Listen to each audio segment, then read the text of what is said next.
Sid, do you have a moment? By all means. It's my old master. Seems there's no escaping her. She found some way to send me a letter. And something else. Records from a Waluda prison. Seems they were keeping a lot of bearers there. How did she come by such a thing? Finding bearers always was her strong point. And it seems the cells of Balmung Dark are full of them. Foreign captives, the masterless. Bearers no one would miss. And even better for her, bearers with no one to look after them.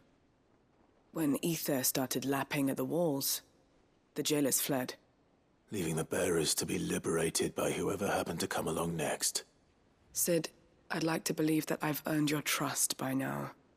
And while I'm well aware that you've forbidden Cursebreakers from traveling to Waloed, I can't let those bearers die in their cells. I'd rather risk shipwreck on the Shadow Coast than leave them to starve. We'll be needing the Enterprise if we're going to navigate the Narrow. Does that mean... I'm making an exception, but we travel together. And we stay no longer than we have to. Ash is an inhospitable place at the best of times. We save as many as we can, and we leave. Thank you, Sid. There was a name in the prison register. A name from my past.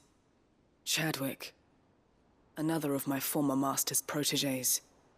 A gifted soldier, and the closest thing I had to family. The thought of him held captive in that place. He must be very important to you. He was. Is. Then we find him. The entrance to the prison lies in the shadow of Ravenwit Walls, just beyond the portcullis. We should head there as quickly as we can. I only pray there are still bearers alive to save. As do I, Doris.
This one. Stay down.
That's better.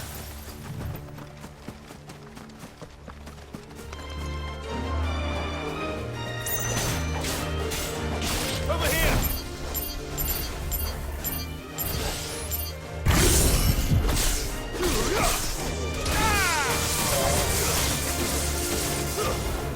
Stay down!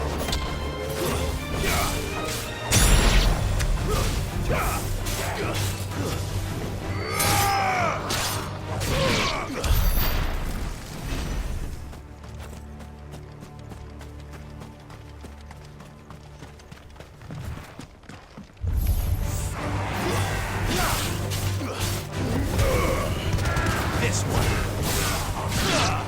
Get him.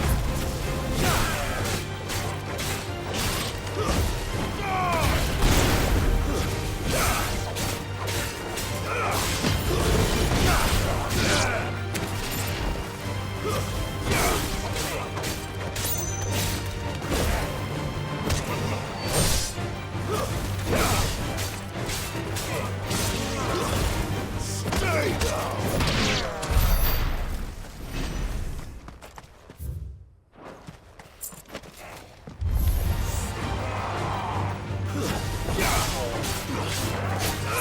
Over here!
Doris is waiting for me near Balmung Dock.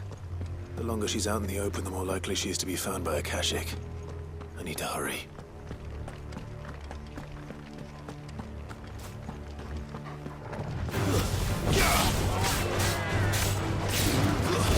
Stay down. All yours, Torvald.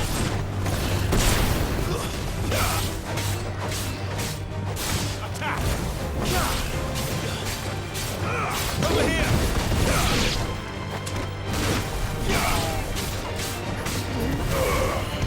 This one. Go, Torvald. Stay down.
There were no guards, I take it. None manning the gates, no. It's a different story inside, though. The corridors are crawling with Akashic. Most likely guards left behind when the wardens ran. If Chadwick was being held here, I worry that he may already be. Don't give up hope just yet, but let's move quickly. Let me check the ground floor. The ether stick is there. Then I'll search the upper level. Good luck, Sid. Stay safe.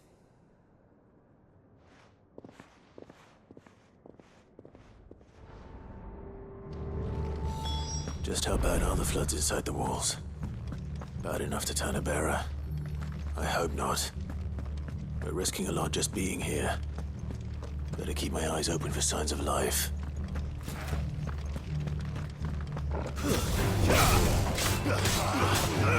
Attack! Get him! Stay down! This one!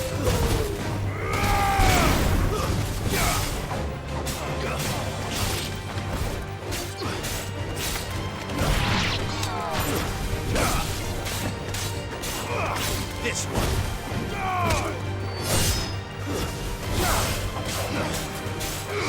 Go for it!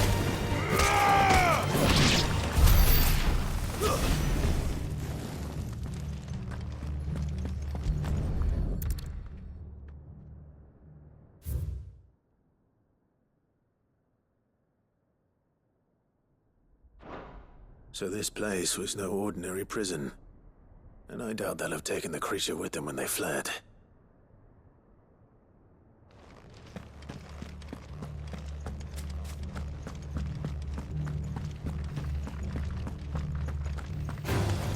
Time to fight. Stay down! Get him! Go for it!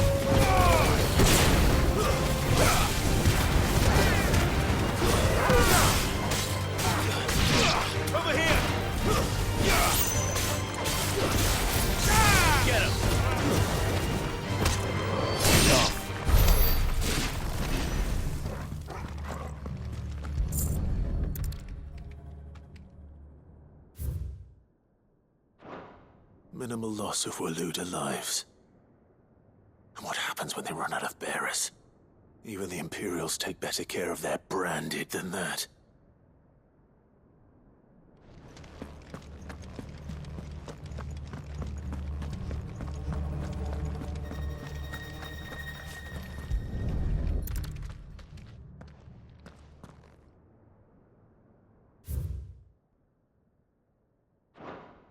They were feeding bearers to it. This is even worse than I'd feared. Nothing but a caching down here. Hopefully things are looking better upstairs. I should go and see how Doris is getting on.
This one.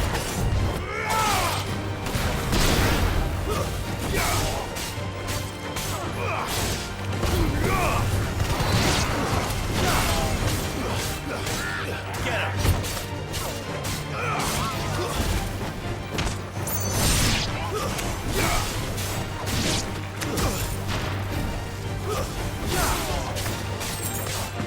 This one.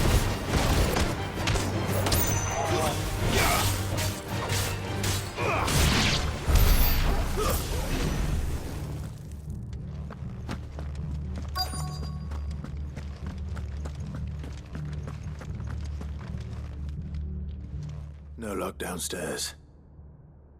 But I did find out that this place was more than just a prison. Something far more sinister was happening here. I know.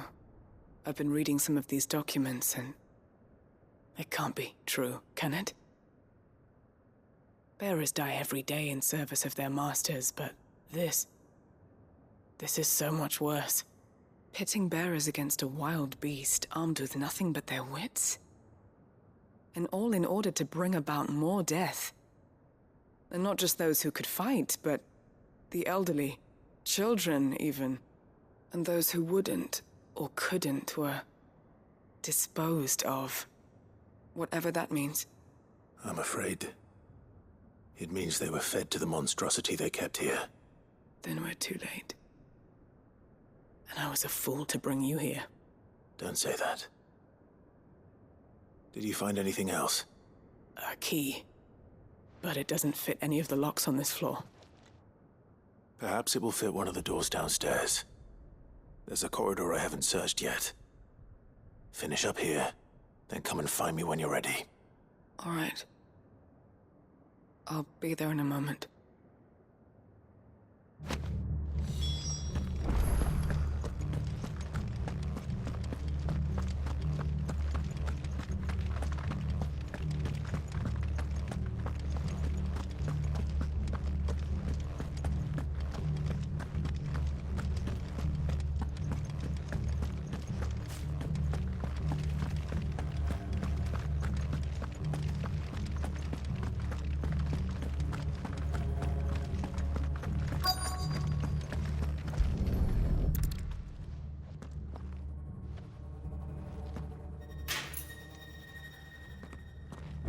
we can find down here.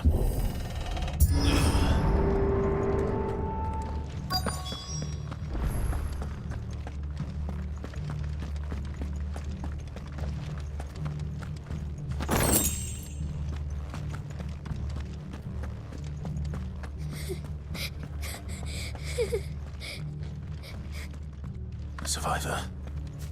And she sounds close.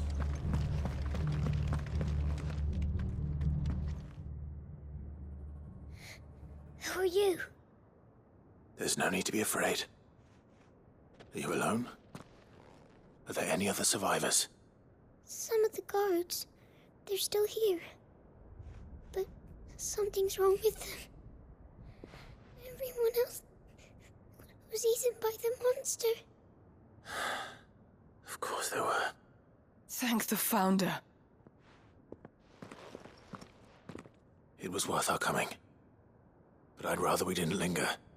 Are you ready? Ready when you are. You poor thing. You must have been terrified. Did Chadwick send you? What? He fought the monster. Distracted it so I could run away. He must have sent you. He promised to free the others too. Where is he? He opened your cell, didn't he? He wouldn't be here otherwise. Chadwick.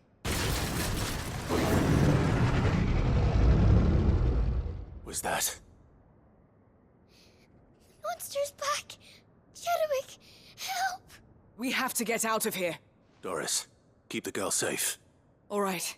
You put that bearer-eating bastard in the ground. It's out there waiting for me. I can't let it live. Not if it's got a taste for bearers.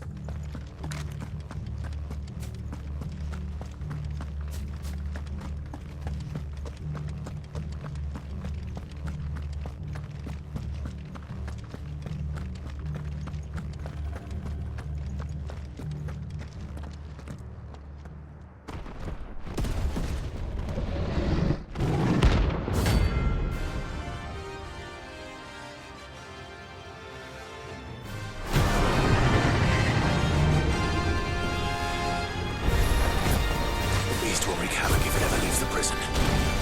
I can't let that happen.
This one.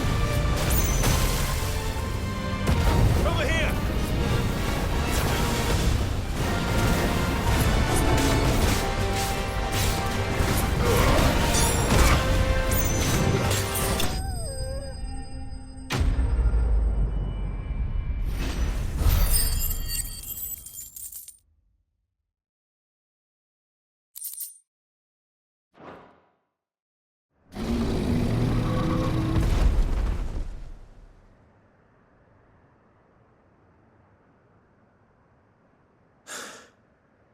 Finally. Sid, are you hurt? I'm fine. I think.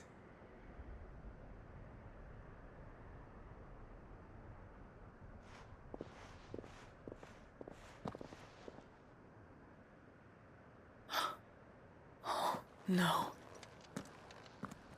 What is it? A diary. I gave it to Chadwick before we went our separate ways. He was here. Do you think that creature? I'm sure he fought bravely to the last. The girl is safe thanks to him. Chadwick. You fool. Come on. We have to get her back to the hideaway. We don't want his sacrifice to have been in vain. No. Of course not. I'll see that she's looked after from now on. It's the least I can do.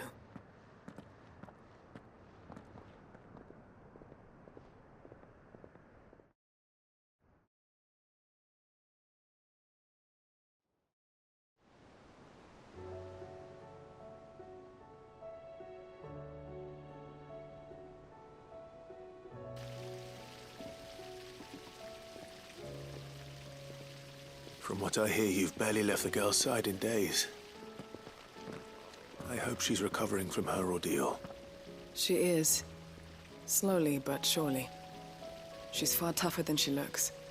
I thank the flames we found her. If we hadn't... I know. But we did. I'm sorry we weren't able to save Chadwick. There's no need to apologize. Without your help, I would never have found out what happened to him.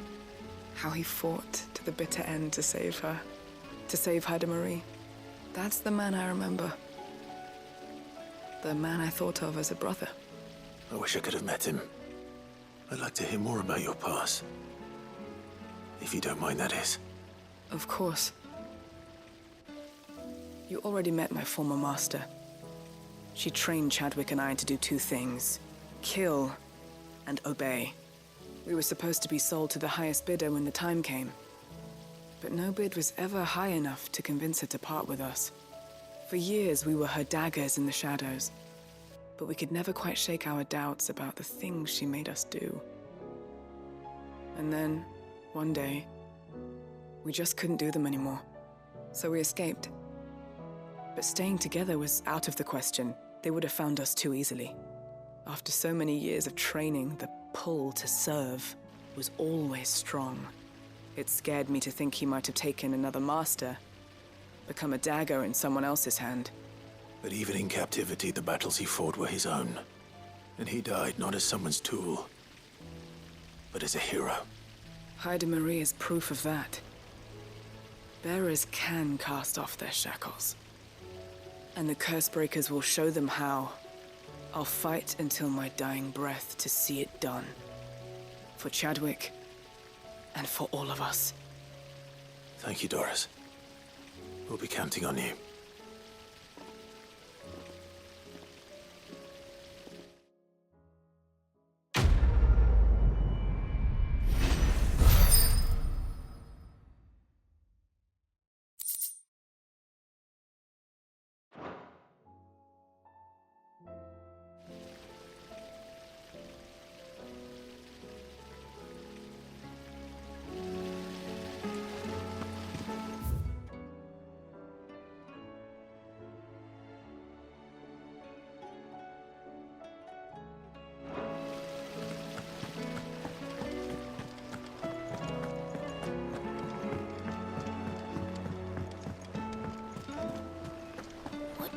think happened to Miss Middledore? I heard she was kicked out of the university.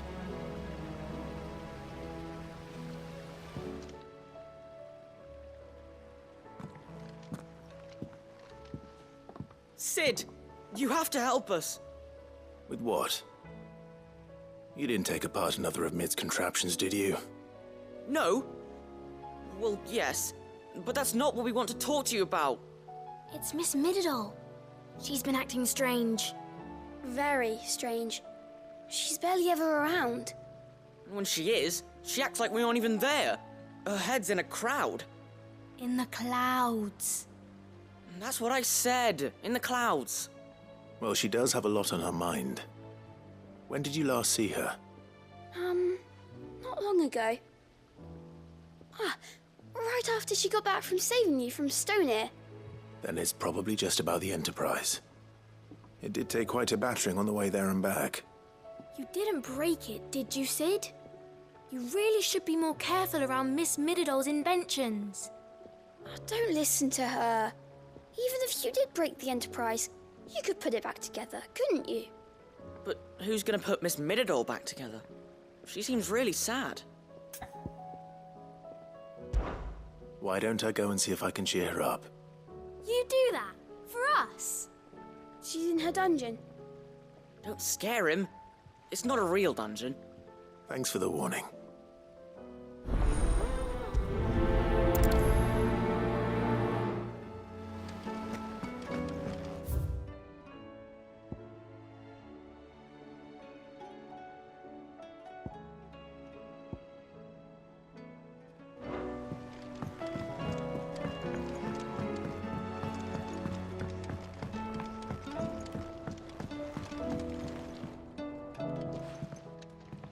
Mid, if you have a...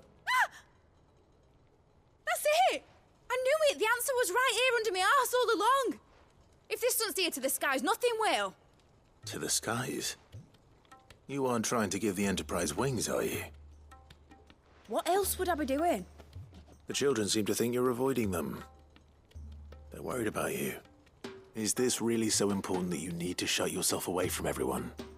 The Enterprise is already the fastest ship in the realm, and that's with the sea beneath her. But what if she weren't bound to the waves? What if she weren't bound to anything at all?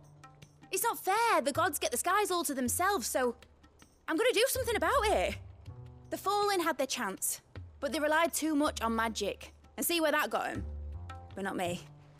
I've discovered how to do it without. Well, almost. First, I need to make a prototype. And is that a one-woman job? Are you volunteering? I'll have you know the Enterprise is my baby. But if her godfather's offering to lend a hand, I'd be happy to take it.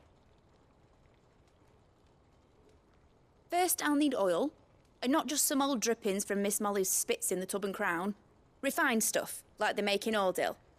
Then I'll need some bone, or shell. Light, strong, preferably no longer attached to the beast it belongs to. If it's beast bones you're after, I'm sure the curse breakers will know where you might find some. No, they'll know where you might find some. You're the one who offered to help, remember? I should speak with one of the curse breakers before I set off for Old Hill. See if I can't find this bone while I'm there as well.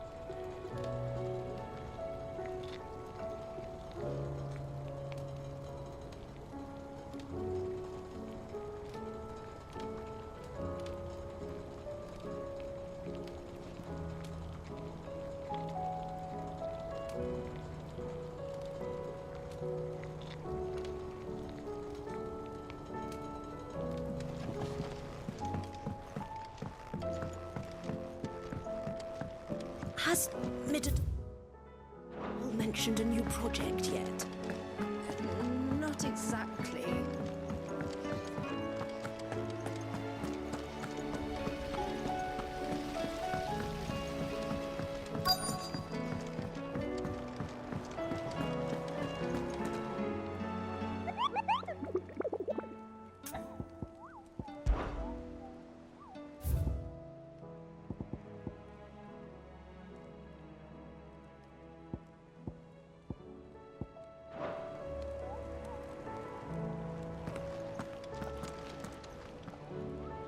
All right, Sid.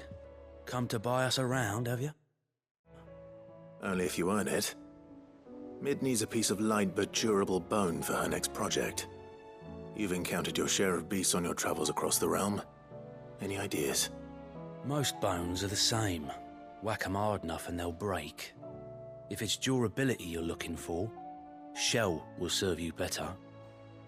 You know what an adamantus is? I do. And I know to give them a wide berth. Will any old adamantus do? Well, with shells, the older the harder. There's a rumour of an ancient adamantus down in Karava, near Old Bidza, or what's left of the village anyway. But don't expect to make quick work of the bastard. There's a reason it's lived as long as it has. I'll keep that in mind. Thank you.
Mid's oil.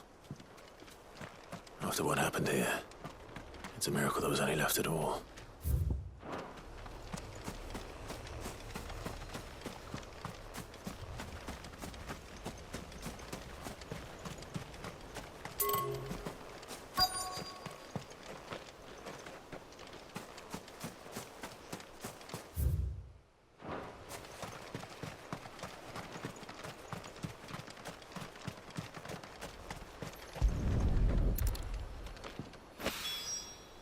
This should be enough.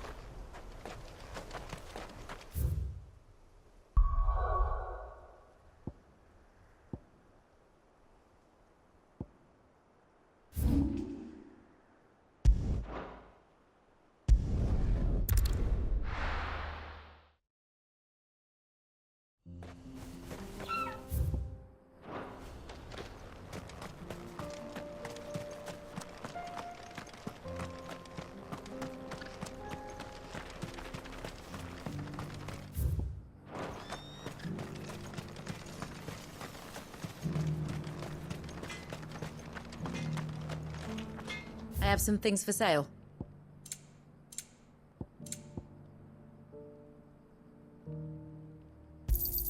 Certainly.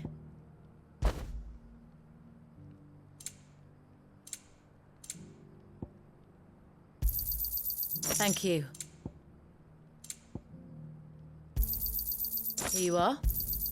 Certainly. Thank you. May we meet again.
Here we are again. Carava. If you were a tortoise, Torgor, where would you hide?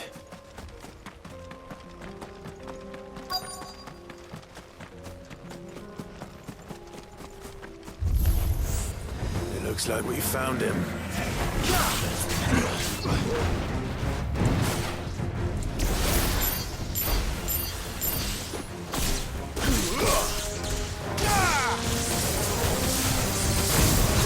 Over here!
I better get these materials to Mid so she can finish her prototype.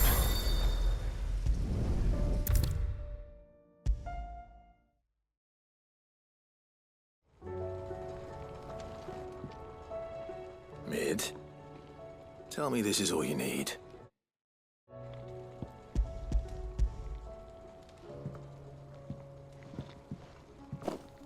Aw, you make it sound like I asked you to save the world or something. Tell me this is all you need. It's most of what I need. After you left, I went over the figures again, and I realised I'd forgotten a 1 and a 0. And a cogwheel. Just a tiny one. Though, that's the problem. Gears that small are a bastard to make, and I may have lost the one Blackthorn spent a fortnight toiling over. Wait. The children. When they took apart your scales, there was a tiny brass gear. Now that I think about it, they didn't use it when we put the scales back together. The young'uns? But why would the... You know what? I don't want to know. I'll keep working on the model. You go and find that cog.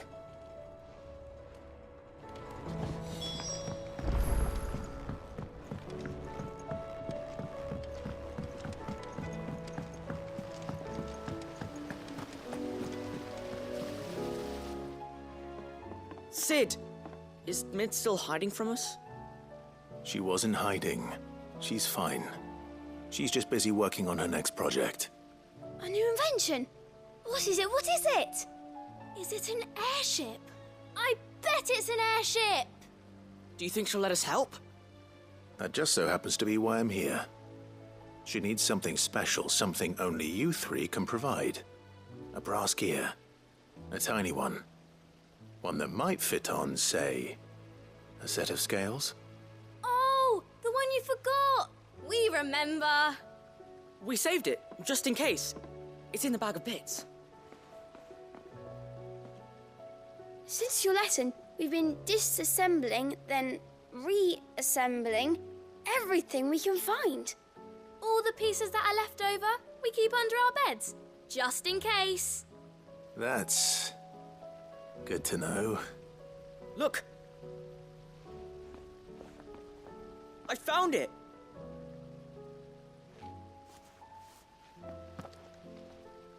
Is that all?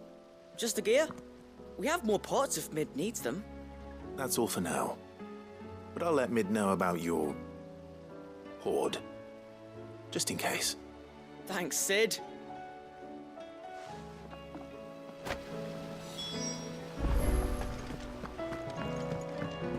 Has Midadol mentioned a new project yet? Not exactly. She seems preoccupied. Well, did they have it?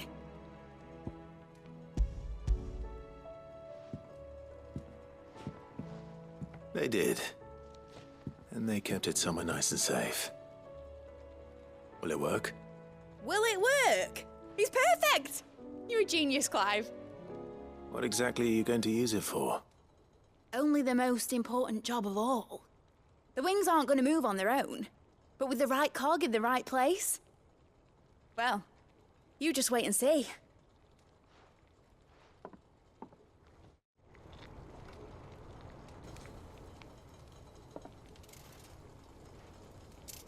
That should do it.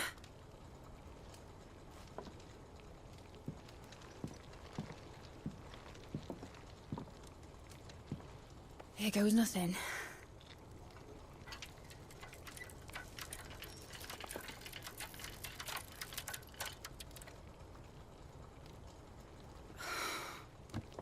Titan's tits.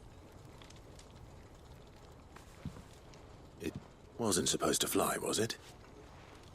Of course it was supposed to fly. Wouldn't be much of an airship if it didn't. Honestly, these bloody engines are driving me mad. I was so sure this would be the day she soared. The Mithril engine was made to make dreams come true. But maybe this is one dream the world's better off without. Show folk how to take flying. It won't be long till they're raining death down on each other. People will lose their homes. Children, their mums and their dads. Like I lost mine. I'm sorry. So am I, Clive. So am I. Sorry that I have to choose. Do I follow my head, or do I follow my heart?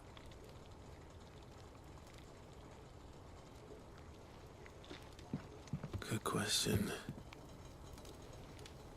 The first time I stood on the deck of your ship, felt the wind in my hair. It was like I was flying. But imagine how it would feel to actually do it. My dad always said there were two ways of living life. Chasing a dream or shuffling to your grave. And he were right. Right about a lot of things. Not that I like to admit it. People need dreams to chase. Especially in a world like this.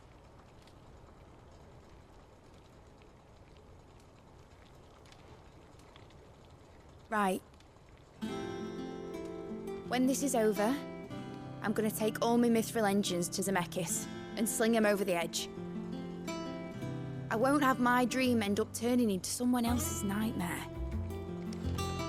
But all that hard work... All that hard work will not be used for war, Jamie. But it ain't like it'll be gone.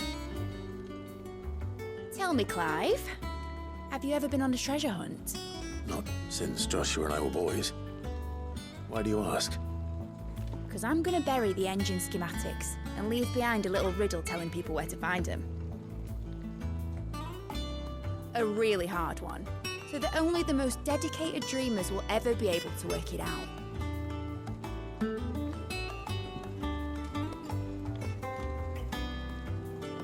Ooh, I can picture it now. Some daft general squinting at the words with a gormless expression on his mug. Like that one, yeah. Right.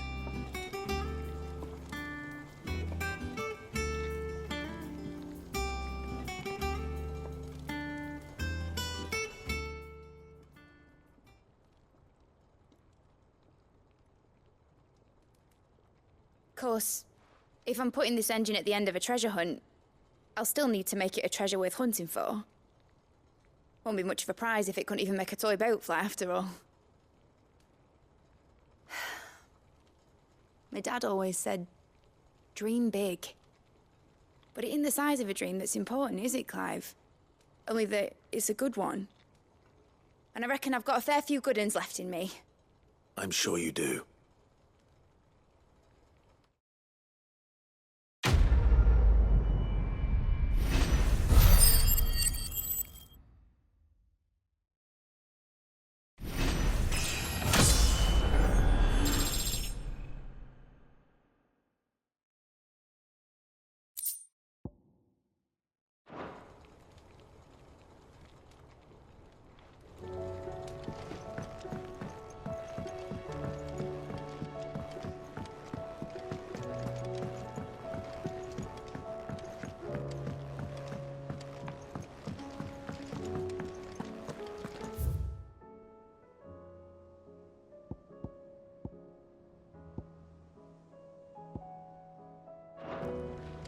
I will not let them be forgotten. Sid, may I have a moment? Of course. It is an honor to finally speak with you. My name is Herman. I've been with the Cursebreakers for some time now, and I wish to be deployed to Ash. Any assignment will do. No. The lands across the Narrow are too dangerous. I will not send good men and women to risk their lives needlessly. Why would you want to go back? I need to retrieve something. Something important. I was raised in an orphanage. The Badbach Conservatory. Or rather, I was held captive there. It was not a place of nurture. It existed solely to turn bearer children into mindless weapons. We were tortured until we feared no pain. Tormented until our hearts turned to stone. And few ever survived long enough to become tools of the last king. I can't imagine. I lost so many. I can't even remember all their names. But they must be remembered. They cannot fade away, faceless and forgotten. The Institute was run with military precision. Every child measured, every name recorded, every death logged with meticulous care. Sid, allow me to travel to Ash and recover the registry so that my brothers and sisters might live on. You were a good friend, Herman. But the fact remains that Ash is simply too dangerous. Sid, please. Even should it cost me my life. Too dangerous for you, Herman. But not for me. I'll go to Badbach and find the registry. You will? I won't let you risk your life. I don't know how to thank you. You can start by telling me where I'll find this orphanage. Vida Grace. Hidden in a forest, overlooking the plains. All right. I'll see what I can find there. May the mothers guide you.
finished.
This must be the orphanage. Hopefully the registry is still here.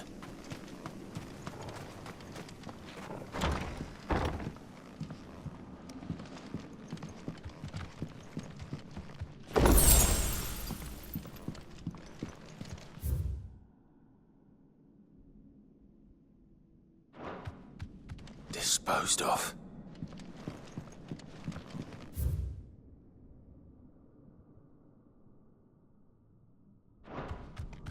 Conditioning. This is nothing short of torture. Herman wasn't exaggerating. It's a wonder he survived this place.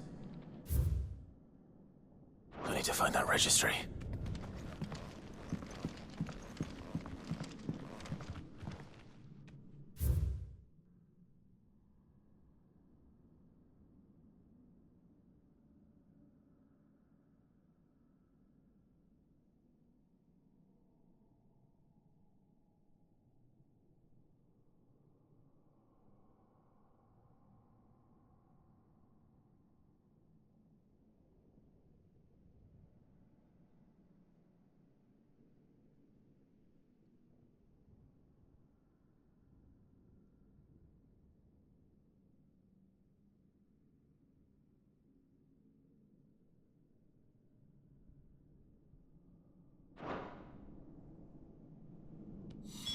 This reads like a suicide note. Did the director go through with his plan?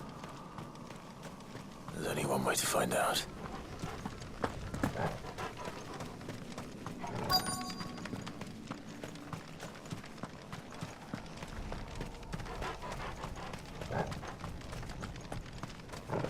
A forked white tree. This must be the place.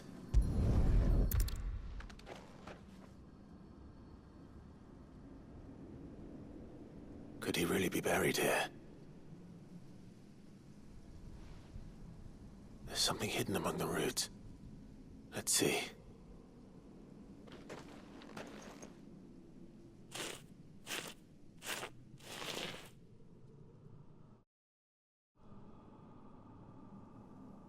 This must be the registry.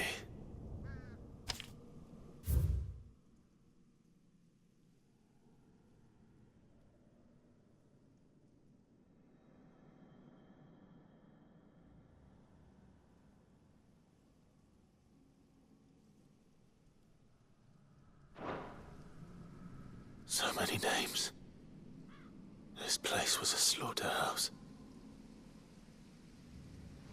But where is the architect of all this misery?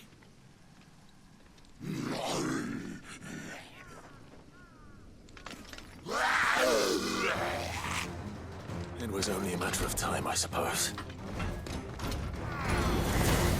This place is cursed. Morgul, kill!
I'm done here.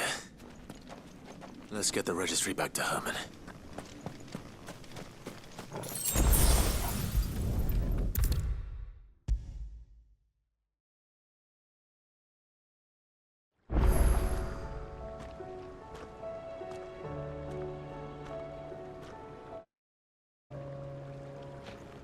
I hear that you traveled to Ash. Sid, did you by any chance recover the names of my fallen friends? I did. Yes.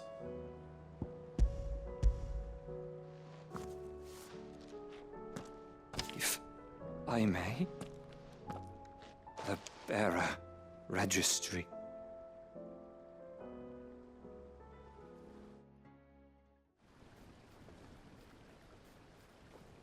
The director was a brutal man. He got no worse than he deserved. The registry was all I found beneath the tree. There was no sign of a body. Or any record of what happened to the children after the orphanage closed. I pray that at least some of them survived. All their names are here. The ones we lost. My friends. My light in those dark times. I can still remember their faces, like it was yesterday.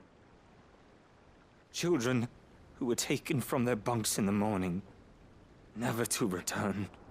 No explanation ever offered. They'd be happy to know that you survived, Herman. But why did I make it out alive, when so many others died in that awful place? It's not your fault.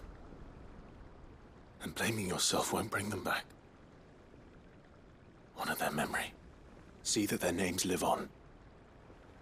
That way, at least. They're never truly gone. Thank you. Sid, I'm going to write a book. An account of the horrors of Badbach, and the spirit of those its custodians sought to crush. All of Valisthea will know of our suffering. And in the name of those I lost, I will not let it happen again. Neither will I. These records would have been buried for all eternity, were it not for you. Thank you.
Clive. This is it then, brother. Indeed. You're wrong.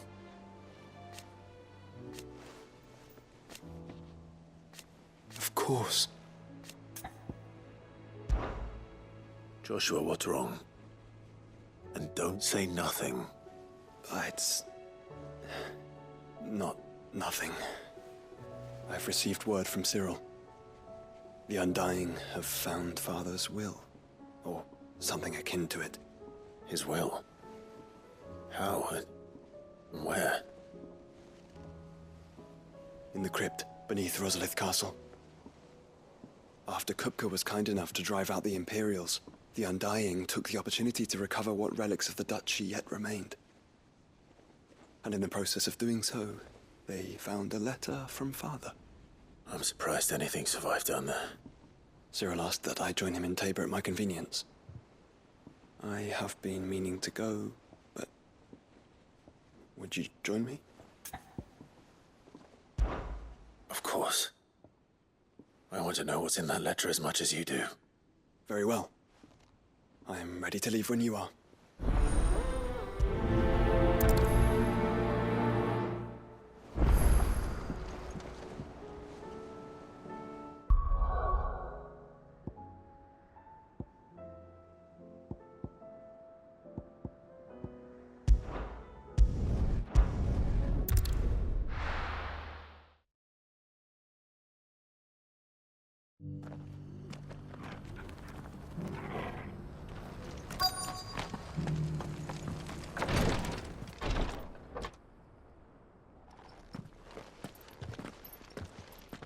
Your Grace, my lord, I trust your journey was not overly onerous. Cyril, you found a letter from Father? Yes, I have it here.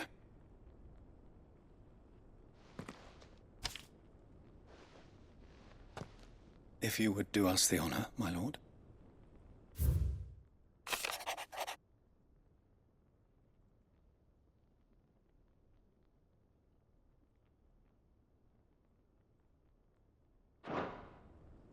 An inheritance. It would seem the late Archduke penned this missive shortly before his passing. The day before we left for Phoenix Gate. What are these plans he spoke of? His plans for the duchy, Your Grace. Your father entrusted them to my predecessor, the former bearer of the Burning Quill, who entrusted them in turn to me. The complete emancipation of bearers is their stated aim. But your father's dream did not end there. His Grace also spoke of building hospices to care for those stricken by the curse, and the founding of a new university to further the development of non-magical technologies. With the blight spreading ever more widely across the twins, Archduke Elwyn saw this as the only means of securing Rosaria's survival. He wished to see men and bearers treated as equals. To see centuries of common wisdom overturned. Small wonder he did not think it achievable within his lifetime. But he thought it achievable nonetheless. Had he not, he would never have written this message. Nor would he have entrusted his vision to his most faithful aides. Those who would have stood with you, shielded you from the machinations of the less benevolent personages at court. It's a pity only they are still with us. 'Tis true that those most loyal to your father were the first to suffer the Duchess's wrath. But one at least remains, and she has come bearing gifts. What do you mean? Mayhap it is better that she explain, my lord. After all, the duties entrusted to me by my predecessor extended only to recovering His Grace's will and arranging a meeting with the one who might execute it, or a part of it at least. And where is this woman? She awaits you in the archive, Your Grace. Thank you, Cyril. Shall we then?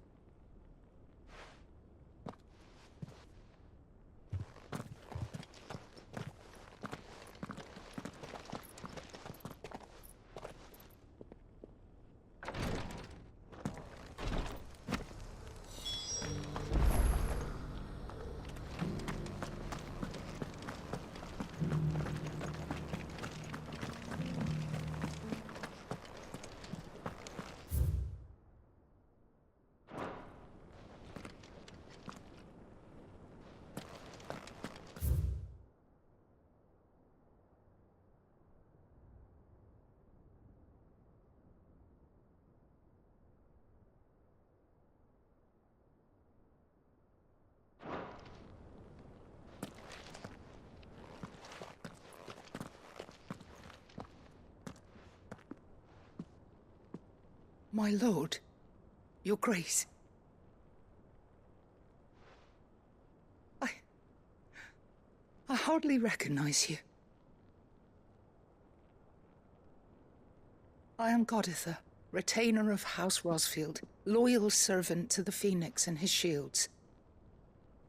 Your father The Archduke Elwyn entrusted me with the delivery of a gift.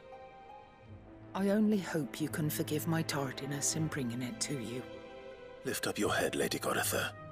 You have our gratitude for your service to our house and to our father. I merely did my duty, as any proud Rosarian would. My lady, perhaps you could explain a little more? What exactly is the gift you bring?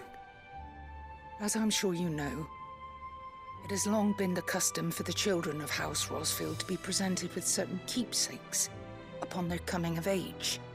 Indeed it has. Our father often spoke of the day when our turn would come.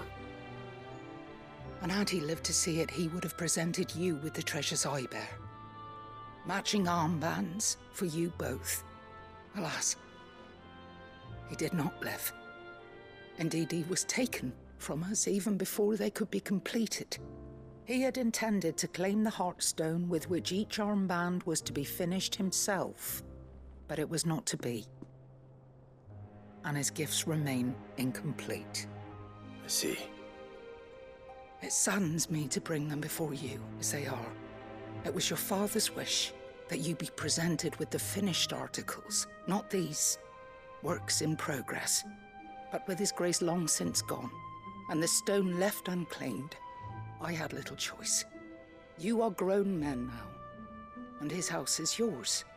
And while I would not presume to insist upon your claiming the Heartstone in his stead, I know that nothing would have pleased him more than for you to do so. Thank you, Lady Goditha. What say you, Clive? What else? Of course, my lady. May our father's will be done. Oh, I am much obliged. Do you know where we might find this Heartstone, my lady? I do. Though it may be a matter of a good deal more than simply happening upon it. It is found in the bellies of elder griffins, you see. We do at least know where to find one. A certain specimen has made its nest in Titan's Wake, not far from here. A certain specimen? You are most perceptive, Your Grace. In answer to your unspoken question, yes. In fact, this is the very same beast your father meant to slay. I have been tracking its movements since you were but a boy. Were you to slay it in his stead, as men of House Rosfield, it would surely make your father proud. What say you, Joshua? What else?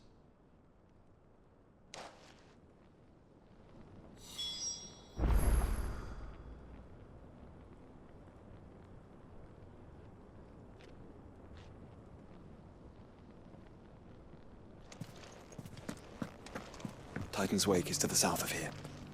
But we must not be hasty. The good lady has been disappointed once already.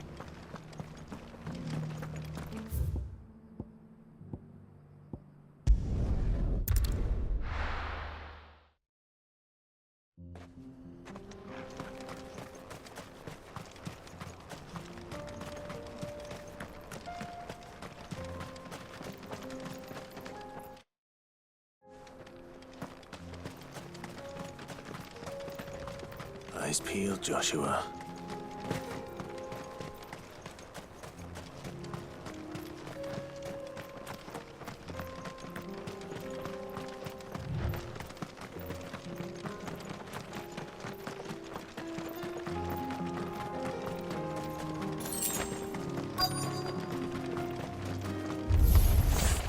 There it is. For House Rosfield.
slow.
Is this the Heartstone? I expect Lady Goditha will know.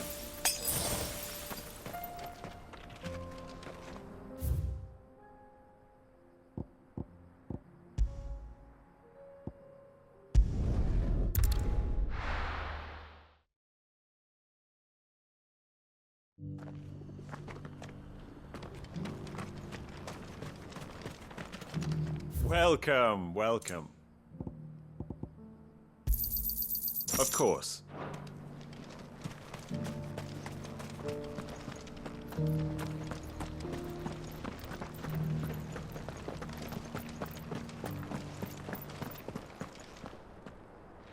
Oh, thank the Founder you were safe. The Griffin is slain then?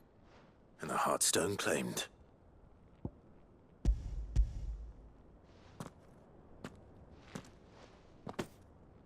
Yes. This radiant luster, like frozen flame, it is just as your father described it. Thank you, my lord. Your Grace. Your father would be so proud. Lady Goditha, the lapidary is ready. Thank you, Cyril. I will be with him shortly. If you would excuse me, I shall have the stone cut and set forthwith.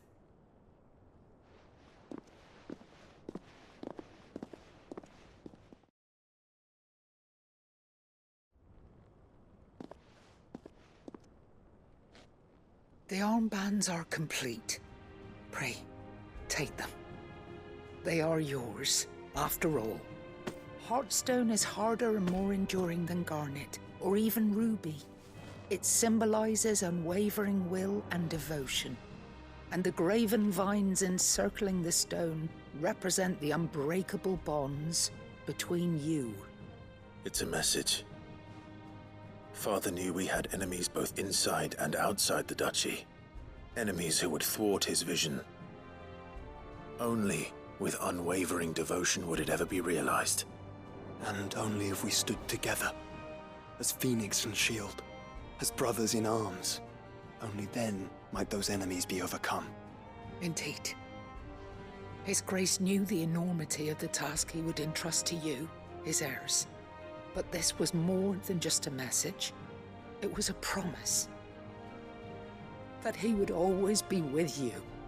Thank you, Lady Goditha, for remaining the steadfast custodian of our father's will. Forgive me, my lady, but there is something I don't quite understand. The Undying told me that after Father died, Mother claimed all of the ducal treasures for her own. Even if the armbands were incomplete, she would surely not have overlooked them. So, how were you able to keep them from her? Because I was the keeper of the vault. Though I was but a lowly servant, your father spoke to me of his intentions for the bands, of the deep love he had for both of you, and his hopes for your future. In the days before the disaster at Phoenix Gate, I discovered that the Duchess had ordered her jewelry be sent away from the castle. It was then that I knew she meant to betray us. I tried to warn your father, but it was too late. When word of the fire reached Rosalith, I knew my time was short. So I took up the armbands and I fled into the night. And thank the Founder you did. Yet my duty to your father was incomplete. Not knowing what else to do, I followed the Griffin, thinking I might claim the Heartstone on its passing. And so my pursuit continued, until Lord Cyril appeared before me. He informed me that His Grace's will had been recovered, and that his sons were alive and well. Lady Goditha, on behalf of my father and all the people of Rosaria, I thank you for your loyal service. As do I. Thank you, my lord. Your Grace, for coming back to us, for giving my service meaning.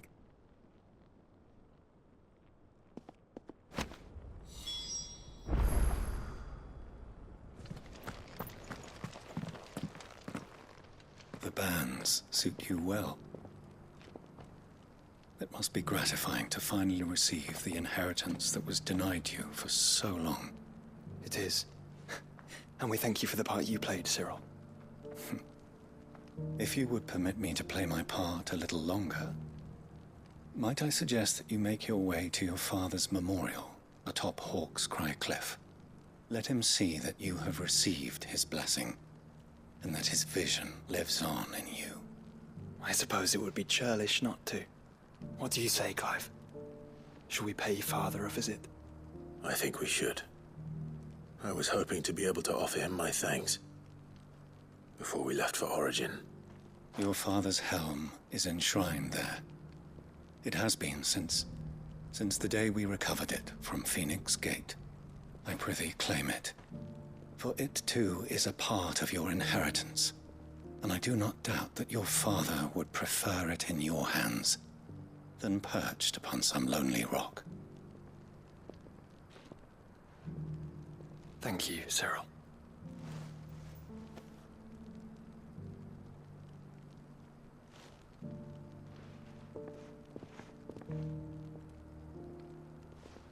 Come on, Clive. He's waiting.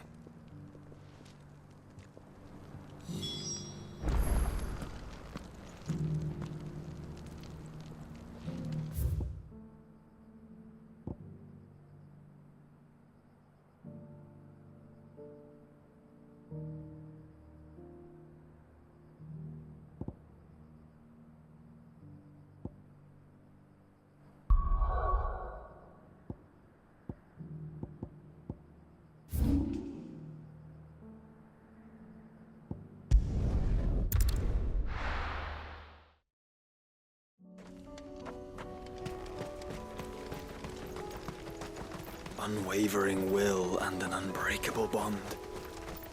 Do you really think we're strong enough? To save the world? Of course. To have overcome Father's political enemies? Of that I'm less certain. Especially knowing what we know now. What Mother was truly capable of. But perhaps these bands would have helped. Knowing he was with us would have made all the difference. Over here! Mogul, kill! Let's try.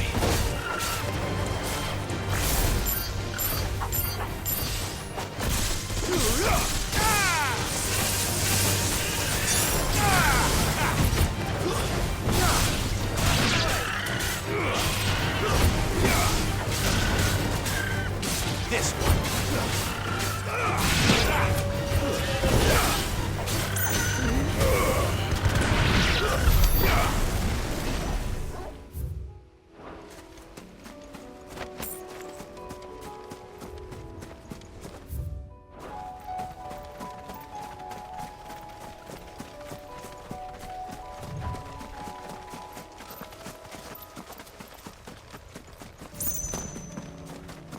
He's just back there.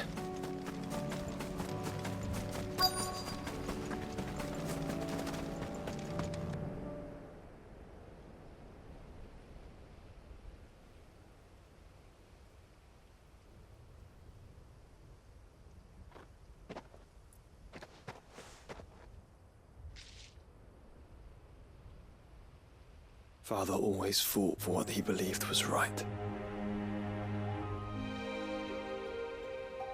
It wasn't until that night at Phoenix Gate that I realized I had never fought for anything. I always had someone else to do the fighting for me.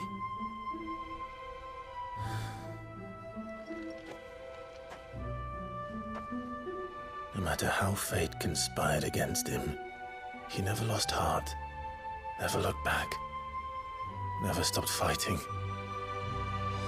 To me, he was the greatest of men. And I've been trying to live up to his ideals ever since.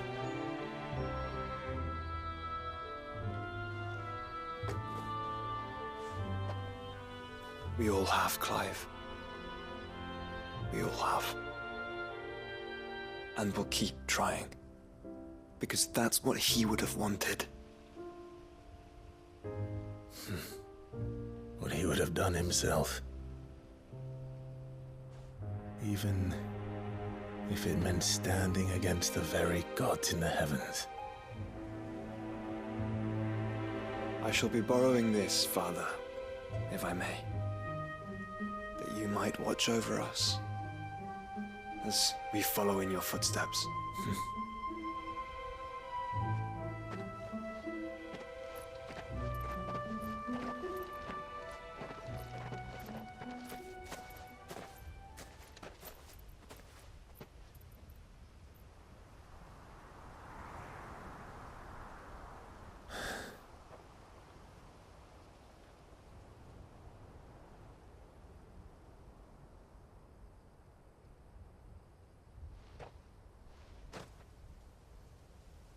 We won't lay you down.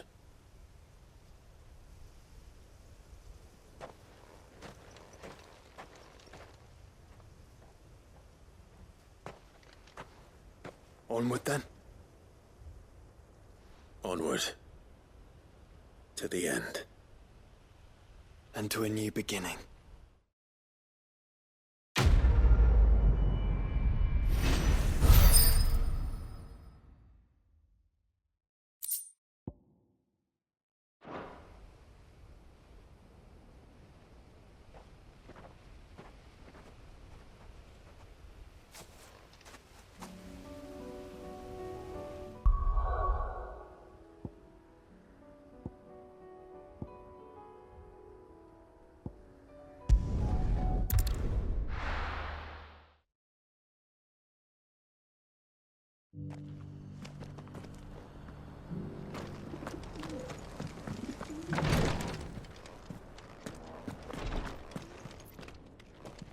Lord Marquis, if you have a moment.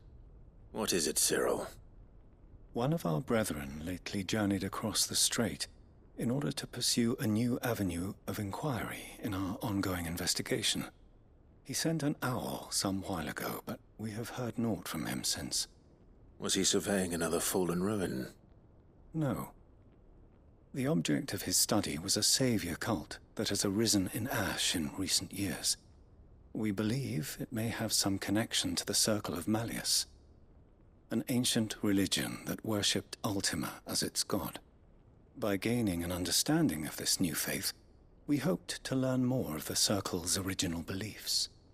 And so you sent one of your brothers to Ash? A continent teeming with orcs and Akashic? Fully cognizant of the risks, yes. I entrusted the mission to one of the most able of our order, the third chair, a master of the arts, of combat and survival both. Though he has been silent for some days now, I have thus far refrained from sending any others in search of him, lest they be lost in turn. Yet, it seemed only right to inform you of the situation. given your unique experience of the perils of Ash. For as you so earnestly advised me, it would not do to abandon a man to his fate, when he might yet be saved. It would not. But Ash is a big place. Can you be any more specific? Perhaps.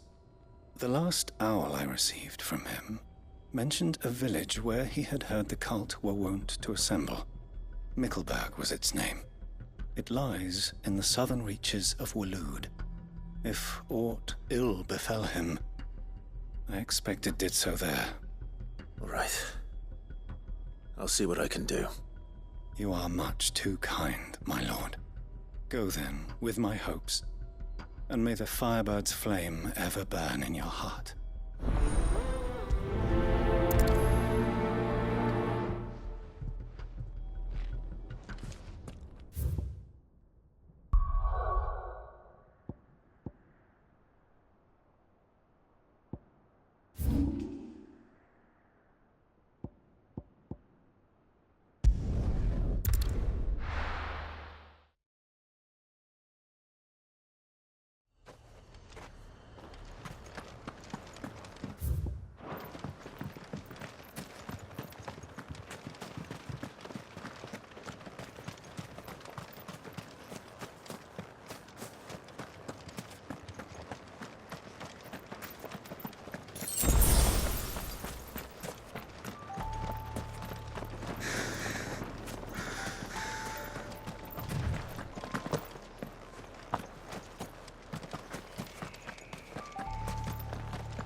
Go for it!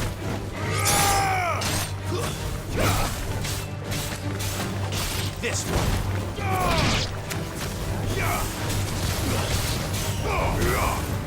Farewell.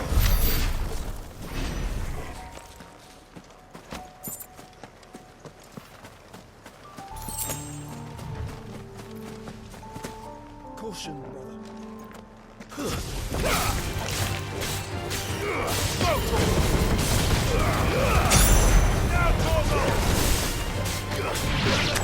Get him! Over here!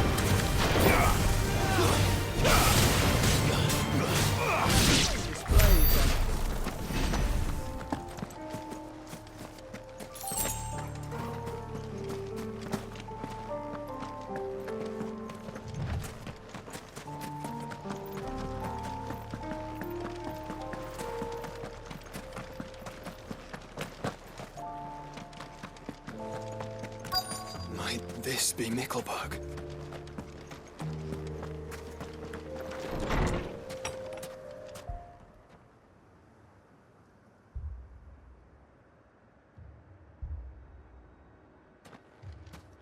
These people aren't turned. And the village seems safe enough at least.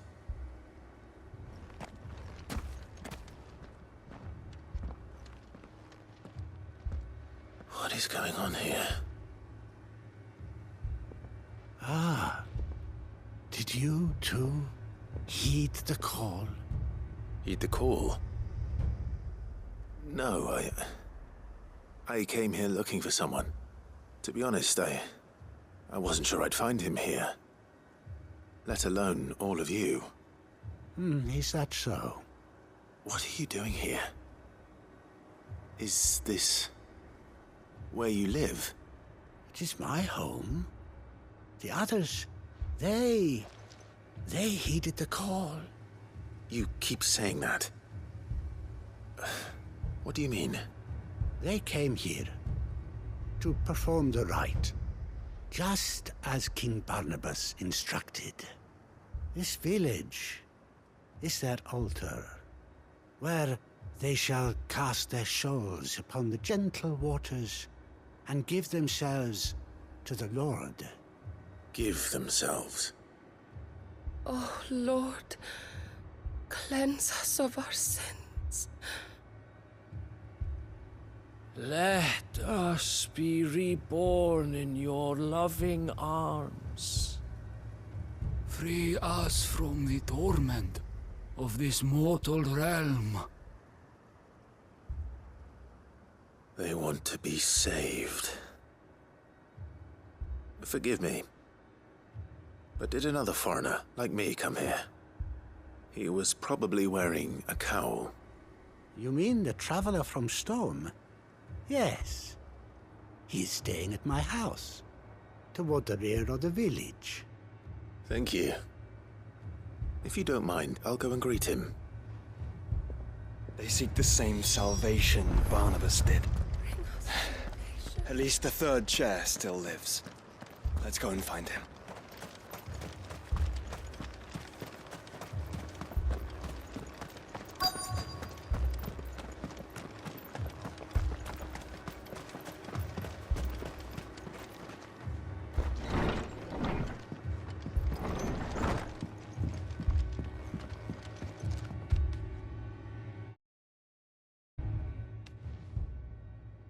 Excuse me. Are you with the Undying? I am. And so it would appear, are you? Lord Rosfield, if I am not mistaken. That's right. And you must be the third chair. I am. Cyril was worried for your safety. He sent me to find you. Then I must apologize. I did not mean to trouble the bearer of the burning quill. Much less you, my Lord Marquis. He said that you had failed to report. Is there a reason for that? I came here to study the followers of this new faith. But the more I learned of them, the more my own faith began to falter. You have seen them at their prayers, have you not? They devote themselves to the veneration of their Lord with a fervor I have never seen before. Praying night and day that they might be rid of their wicked wills and reborn in their Saviour's light. Not that they might be granted respite from their worldly woes, but so that they might continue to serve him. Serve him with all of their beings. I, too, swore to devote my life to the service of my Lord and Master, but this... 'tis different. It is more. And so I would see it through to the end. See these people safe, that they might achieve their dream. That they might do their duty to their Lord. Even if it should keep me from doing my duty to mine. You do understand what their dream is, don't you? I do, my lord. They would cast aside their wills and become Akashic. I know that it may be hard to believe, but to these people, that is the very essence of salvation. Forgive me, my lord, but I must remain here. If you are to return to Master Cyril, I would consider it a great... Did you hear that, my lord? Something is happening. I'll go and find out what. Stay here.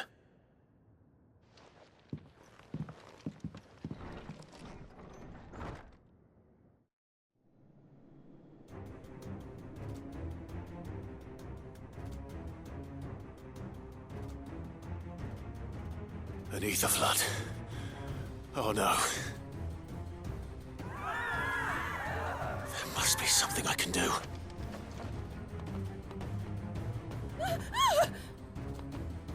Echoes as well.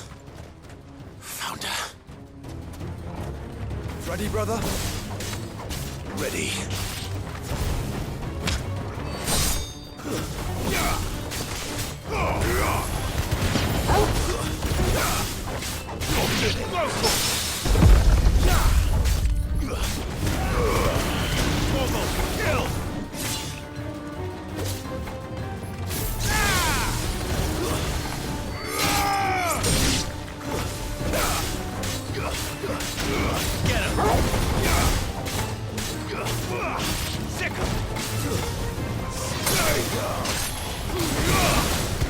Get it! Farewell!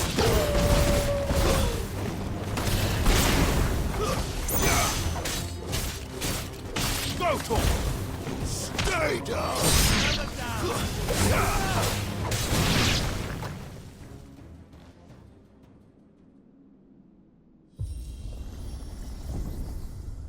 What now?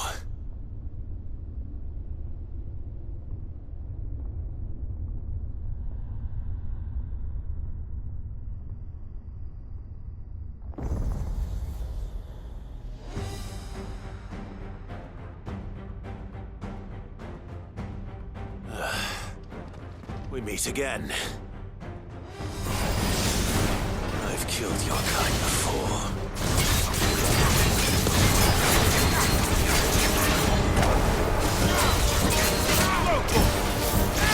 This one!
Damn it!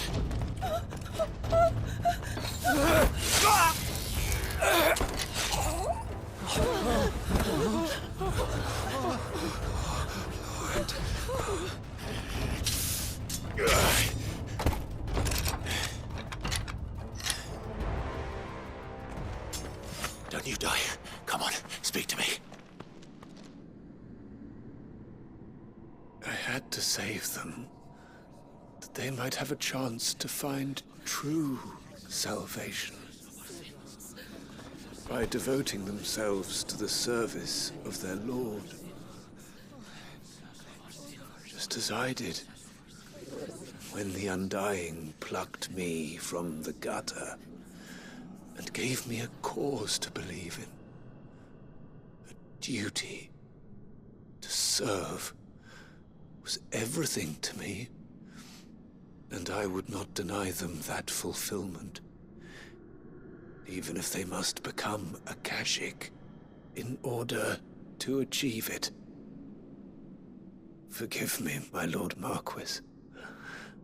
I did not mean to trouble you with this. My findings. Could you deliver them to Master Cyril for me? Of course. Your duty will be done.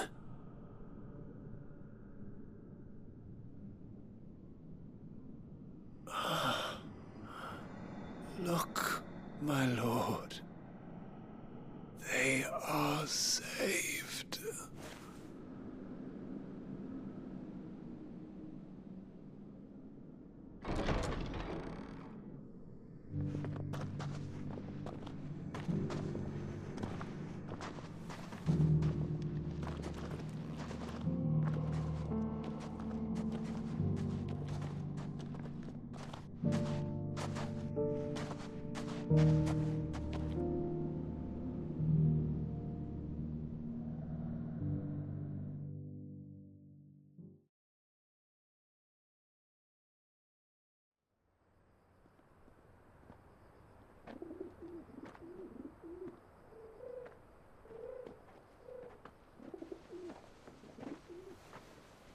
They are saved. Founder. I should get this report to Cyril.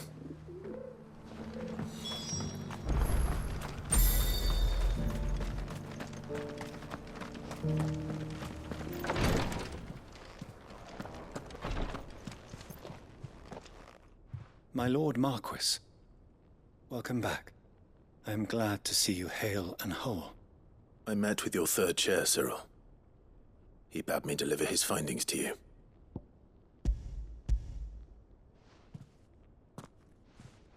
Thank you, my lord. He remained in Ash? He died protecting the villagers from an echo. I buried him in Mickelberg. I'm sorry that I couldn't save him. If you could not save him, no one could. The villagers, they were believers in this savior cult. They prayed to their god that they might be unburdened of their wills.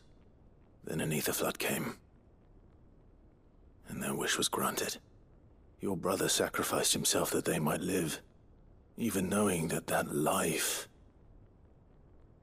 was death by another name. Then he perished defending liberty. A hero's end. For the right to choose how one dies is no less sacred than the right to choose how one lives. Sid would agree. He wanted to build a world where people could die on their own terms. A noble ambition. To die for one's cause is the most perfect expression of one's faith. It matters not how misguided others might judge one's decision to be. Only that the decision is one's own. We live according to the teachings of our order. We believe in them, we protect them, and yes, we die for them. For better or worse, that is our creed.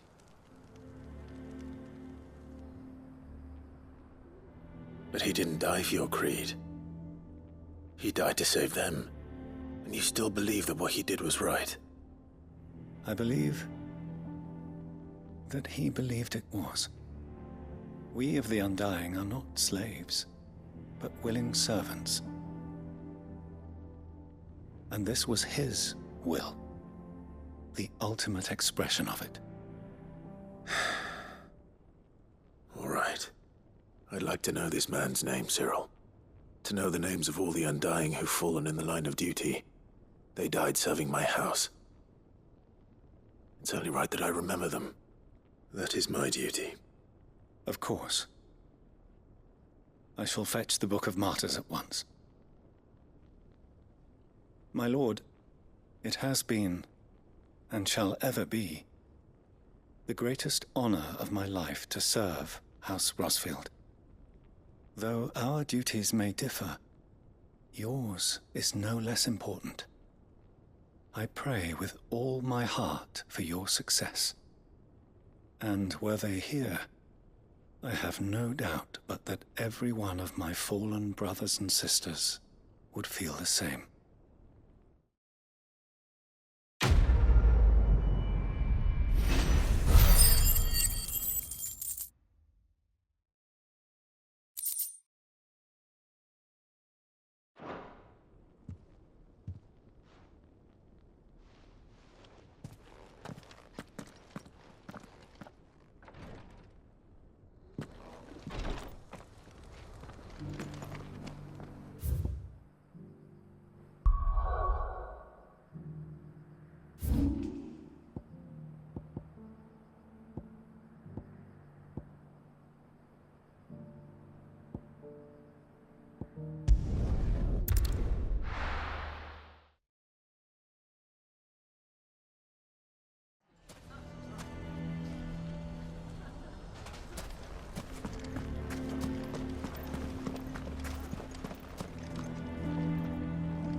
Here to help me pack?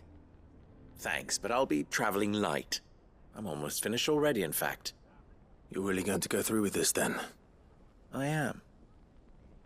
But before I go, there is one small issue I'd like your assistance with. Well, two, in fact.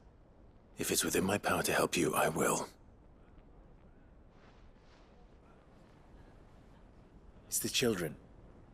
I refuse to let them share in my disgrace. And if I leave them here, they surely will. Our friendship would see them ostracized forever. But I can't take them with me either.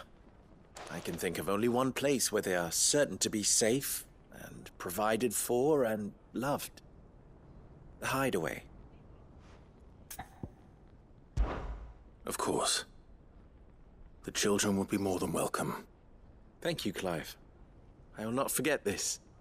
Lubor, are you still here? What is it, Ferda? You look pale. There's been a flood in the Velcroy, a damn big one. The League of Outlaws encampment was completely submerged in ether. What? Every last one of the bastards has turned, and they're headed this way. Bandits are one thing, but Akashic bandits are quite another. The town guard won't stand a chance against them. We need to evacuate. There's no time to lose. Ferda, gather the men. The Akashic may strike at any moment. We must make ready to cover the townspeople's escape. Well, what are you waiting for? Yes, my lord. Clive, change of plan. The children stay with me for now. I need you to find Conrad and Natalie. Tell them to prepare for a full and immediate evacuation. Understood. I'll do what I can to convince everyone else. Wish me luck.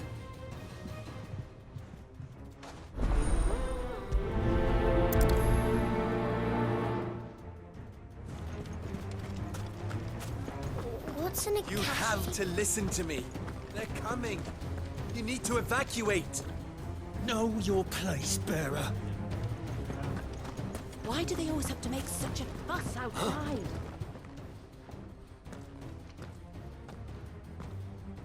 Ah, it's you. What do you want, Lord Underhill? To pass on an important message. There's been an ether flood out in the Velcroy. The camp where the so-called League of Outlaws were gathering has been swallowed. They're no longer just bandits. They're Akashic now, and they could be here at any moment. You need to begin preparing for a full-scale evacuation right away. Oh, do we? And who was it who gave you this disturbing news, might I ask? Lubor, perhaps? The man spreading the same poison out in the square as we speak. You may believe his lies, my lord, but we know better. But why would he lie about something like this? Some twisted attempt at revenge, perhaps. If he had not been unmasked, he may well have been elected our leader. A great honor for one of his kind. One he might well feel aggrieved at having been denied. Lord Underhill, forgive me, but it has become all too evident where your sympathies lie. Lubor cannot be trusted, and neither, therefore, can you. You may not trust me, but for the sake of your people, ask yourselves if there is any chance that this is true. There isn't. You can be certain of that. Now be off with you. You're making a mistake. Come, Clive. If our words will not move them, then we must find another way to help save the town. You're right. Let's speak to Lord Ferda. You have to listen to me. I think we'd better shut up. What's Lubor raving about now?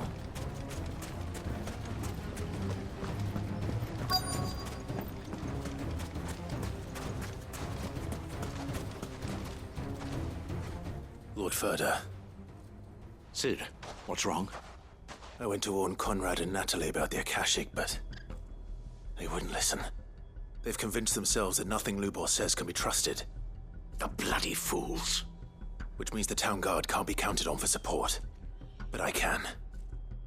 If there's anything I can do to help you defend Dalamil, you only have to ask.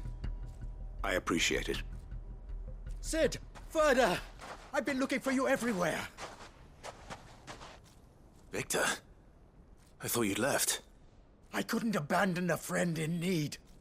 And Lubor is in need at this very moment. Come quickly.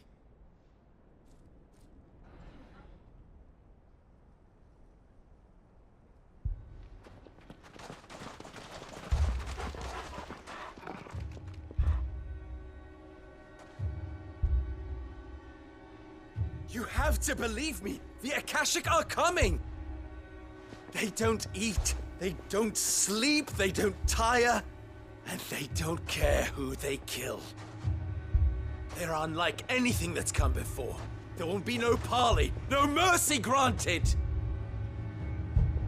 We may have saved the town once, but this is different. I do not ask that you forgive me, but please believe me. If you do not run, you will die. You will all fucking die!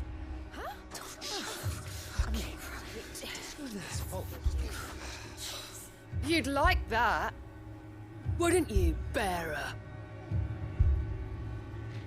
Yeah, with us out of the way, your kind will be free to claim Dalamil for yourselves. It's you who should run! Run, bearer! Yeah, run! Run! Far, far away! Run! Just go! Yeah. Yeah. Yes! Go! Come on, then. Go on! Go! Just go. Lubor. Wait. Someone's coming. Go. Come on. Stop! You're hurting him!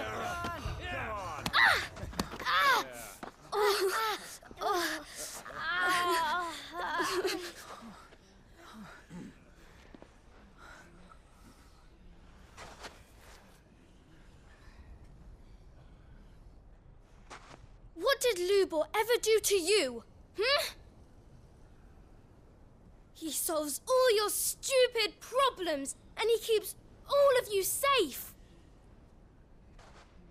You know there's nothing he wouldn't do for this town.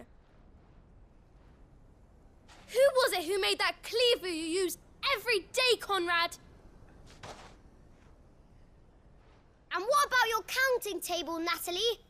Who fixed that? Whose men make sure the streets are clean so all your boots don't get dirty? Who spends all day, every day making sure things run smoothly round here? And none of you ever say thank you. Ever. But did Lubor ever complain? Well, does he ever stop smiling? He keeps this whole place going. And you act like it doesn't even exist.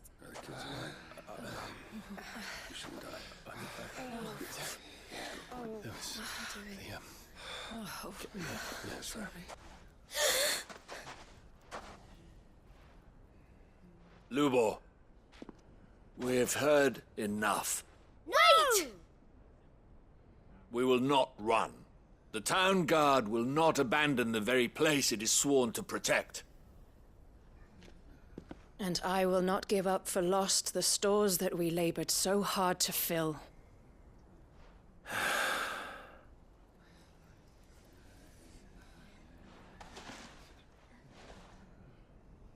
So tell us, how do you propose we deal with these Akashic of yours?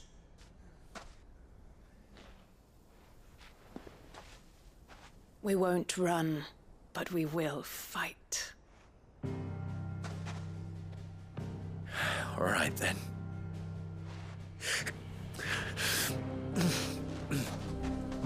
Fine.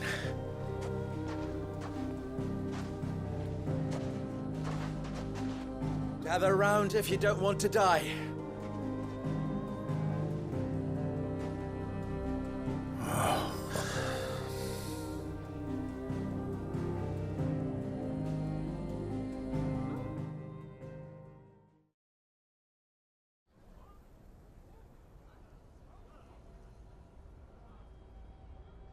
Allow me to explain the situation. The ether flood occurred near the village of Cheratina, deep in the Velcroy. The place had been abandoned for years, until the League of Outlaws decided to make it their base of operations. Now they're all turned, and if the scouts' reports are correct, heading in this direction. They are mindless monsters, driven only by hate and rage, and they are utterly unpredictable. With the bandits, we at least knew how and where they were likely to attack. When these creatures come, Dalamil will have the bitterest fight it has ever faced on its hands. The town guard will muster at the north gate. The rest of us will take the south. Both forces will provide men to serve as scouts and messengers, ready to spread word of the size and nature of the Akashic force as soon as it is spotted. And as soon as it has been, we will converge on its position and see that it is driven back from Dalamil at all costs. Conrad, can I count on the support of the town guard? Always. I leave the selection and coordination of the messengers in your hands, Victor. And the command of our men in yours, Ferda. If you would both be so kind. Consider it done. As you wish. Natalie, I would ask that you and your people have the townsfolk barricade themselves inside the bathhouse. And tell the merchant not to waste time securing anything beside the essentials. Preserving life is our one and only concern. As long as we survive, it doesn't matter what trinkets we might lose. Our riches can be regained. And if anyone doubts that, let it be known that the Briar's Kiss stands ready to cover any losses. Very well. I shall tell them. Where do I fit into this plan? Where else but the most perilous place of all? I would like you to travel to the home of our erstwhile League of Outlaws, Cheratina itself. The main host is most likely still there, and Dalamil will not be safe until it is eradicated, root and branch. A little gardening. How pleasant. I doubt it. I have a feeling these weeds will be particularly stubborn. Luckily, so am I. So you are. All right then, we all know what we have to do. Now it's simply a matter of doing it. For Dalamil.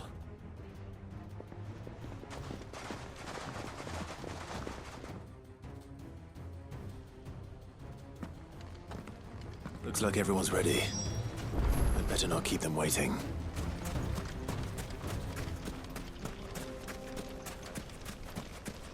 Good.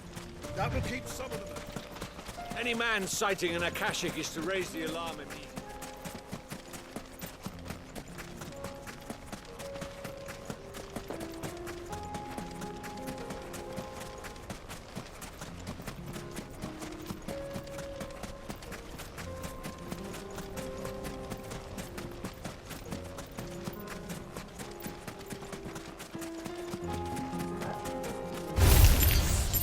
Let us be about it.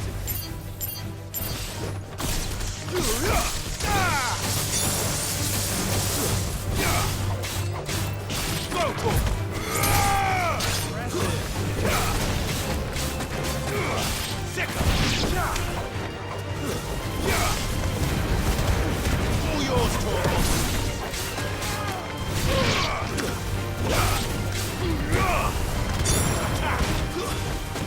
Stay down.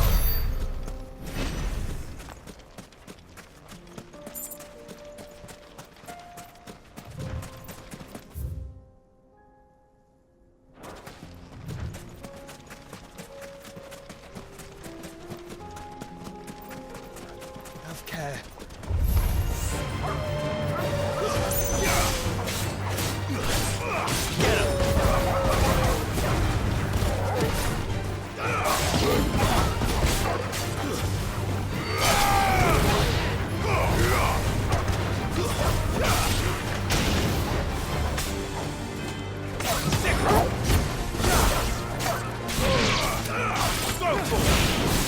You're finished.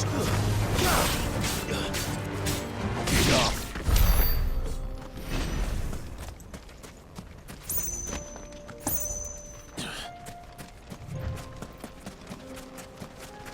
There it is. The flood. But what's waiting for us inside?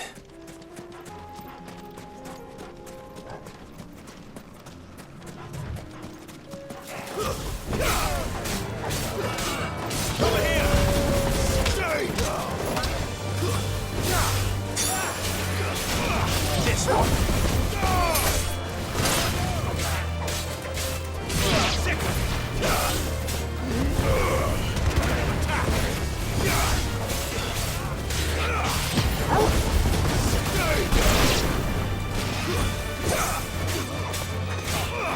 This one.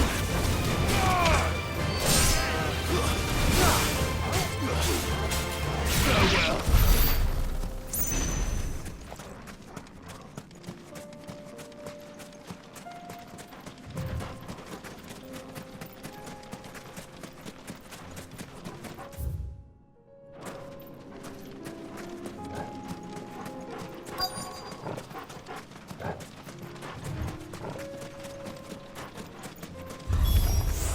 We can't leave a single one alive.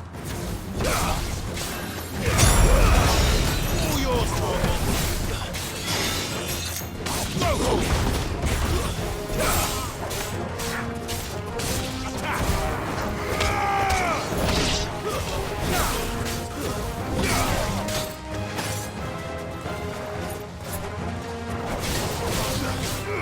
This one.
The League is disbanded. I should get back to Dalimil and see how the others fared.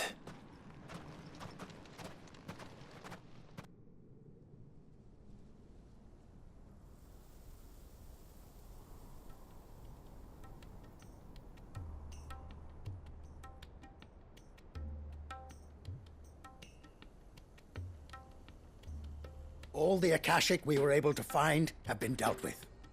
Seems that might be the last of them. Last of them here, perhaps. Lubor, Sir Clive has returned. Clive! What news from Charatina? It's done. Root and branch. I knew you wouldn't let me down. Thank you, my lord. Friends, the Horde has been driven back. The Akashic have been defeated. And we need not fear the arrival of any more, thanks to Clive. Victory is ours. We bloody did it! We saved Dalimil. Lubor, allow me to apologize. After all you have done for this town, we should never have doubted you. But we did. And for that we are truly sorry. We only hope that you can forgive us. We need you, Lubor. Dalimil needs you. So, if you would still like to be considered for the position of mayor, you have our backing. You do remember that I'm a bearer, don't you? We do. But that is not a stain on your character. It is a stain on ours. We thought only of what we perceived bearers to be, not what you truly are. The man who saved Dalimil twice over. I see. But I will only accept your proposal on 2 conditions. Name them. Firstly, that you will both do everything in your power to rally your people to my cause. If the Town Guard and the Merchants League do not accept my leadership, it will be doomed from the start. Unity is the key to defending Dalimil, and I do not doubt that we shall need to call on our combined strength again. When that time comes, I will expect us all to pull together, just as we did today. Of course. You have our word. And secondly, you will accept that if I am to lead you, the mistreatment of bearers must end here in Dalimil. Any bearer within our walls shall be afforded the same rights as any other citizen. They will not be judged by what they are, but who they are. As we failed to do, and came so close to losing everything. We agree to your conditions. And we have only one in return. That you continue to work for the good of Dalimil, as you always have. Condition accepted. Well then, it seems my mayorship is all but confirmed. Do I get some sort of special hat?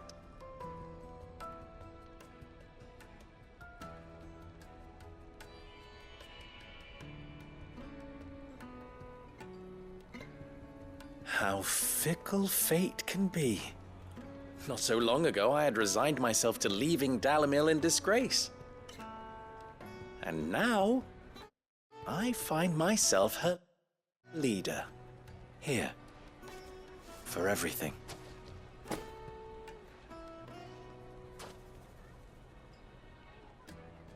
Lubor. About the children. Fear not, you are of course relieved of your responsibility. I would sooner face another horde of Akashic than see them brought up as outlaws. I'll make sure they're safe here. I don't doubt that you will. And not just the children, but everyone in Dalimil. I'll do my best. Can't have all your hard work going to waste.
Fortress?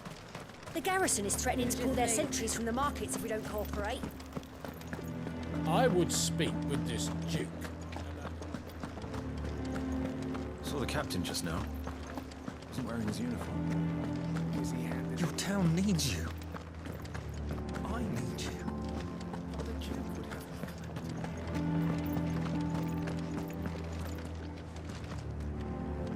Do you have a moment, Clive? What is it? It's the Duke, unsurprisingly. His Eminence has assumed full control of the garrison and put every able-bodied man to work on the fortifications. The town was left all but unguarded, so Philippe was compelled to form a citizens' watch to fill the void. And though my dear boys have been characteristically willing to assist him in this, they want for bodies. So I was wondering if you would lend them your strength, that the people of Northreach might sleep easier, if only for a few nights. Of course. Whatever you need. Thank you, Clive. What would I do without you? Philippe told me he had men stationed at... Where can I find the mistress of this establishment?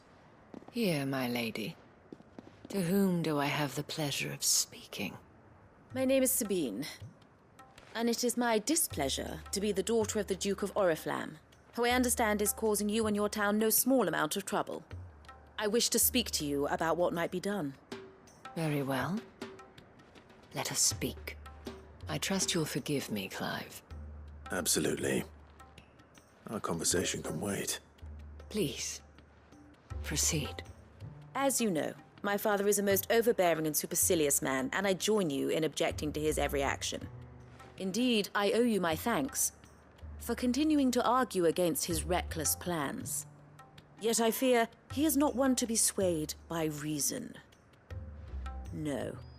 He must be made to face the consequences of his actions. And who would make him do this? I would. Myself and several other like-minded individuals. Were you to join us, we would surely have the strength to drive him from Northreach for good. Does that not seem a trifle drastic? Drastic action is precisely what is called for.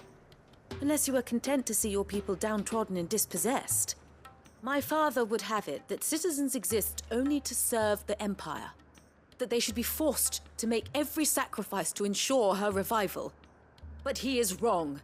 It is not the people who must serve the Empire, but the Empire who must serve her people.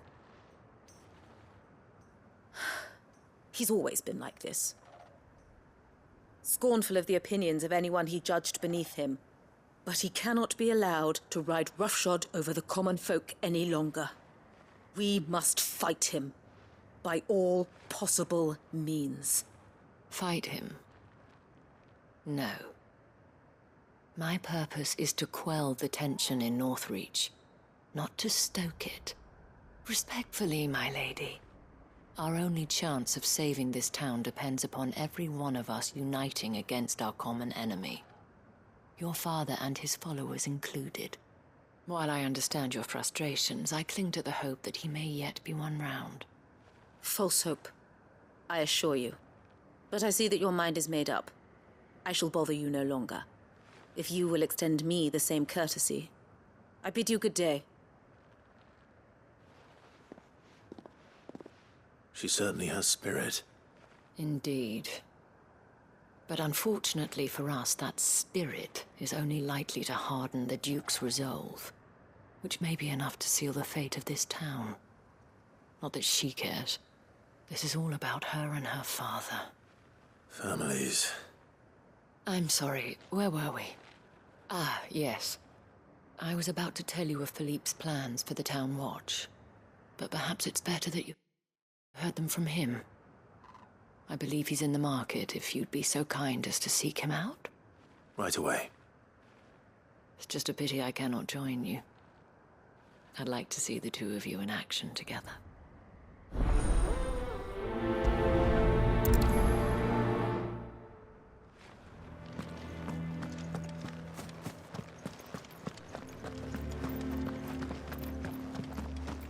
Your town needs you. I need you. I saw the captain just now. He wasn't wearing his uniform.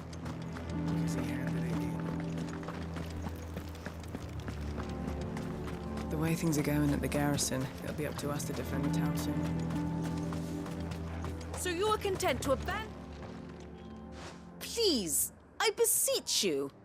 If you are a true son of Northreach, you must fight to defend your home. That's exactly what I am doing, milady. Or trying to, at least. The land is crawling with fiends, and someone has to keep watch. Even when our true enemy is hiding in the garrison? Fine. You're not the only able-bodied man in Northreach. Thank you so much for your help.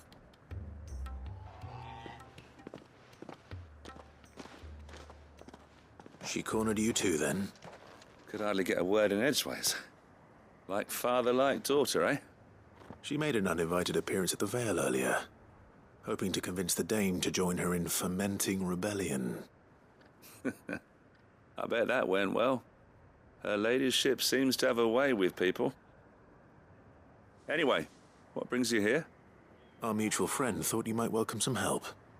Oh, she did she? Right as always. In fact, you're just the man. We've had some reports, you see. Sightings of, you know what. They're back. Seems that way. All over, too. We haven't been able to confirm anything yet, but if you're willing, you could go and see what's what. Right. Where should I look? You know Grieger's Weep? One of the sightings places them somewhere on its shores. I'm on my way. Thank you, Clive. I'll look into one of the other sightings. Let's rendezvous back here later.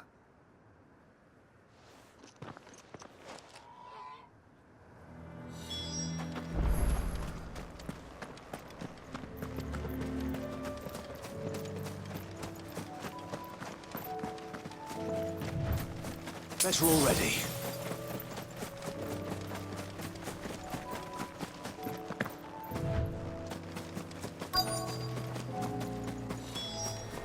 Damn it. The reports were true. I need to stop them before they get to the town.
Finished.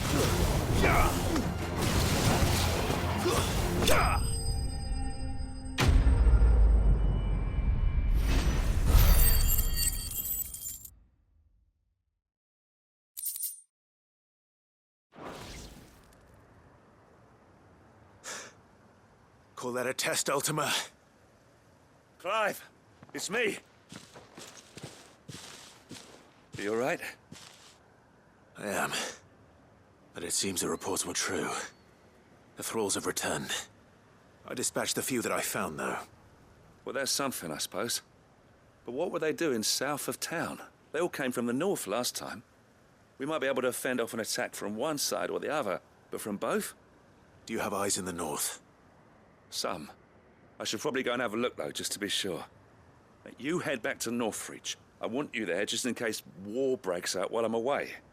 What do you mean? Her ladyship's been busy working her magic on the townspeople, stirring up ill feeling towards her father.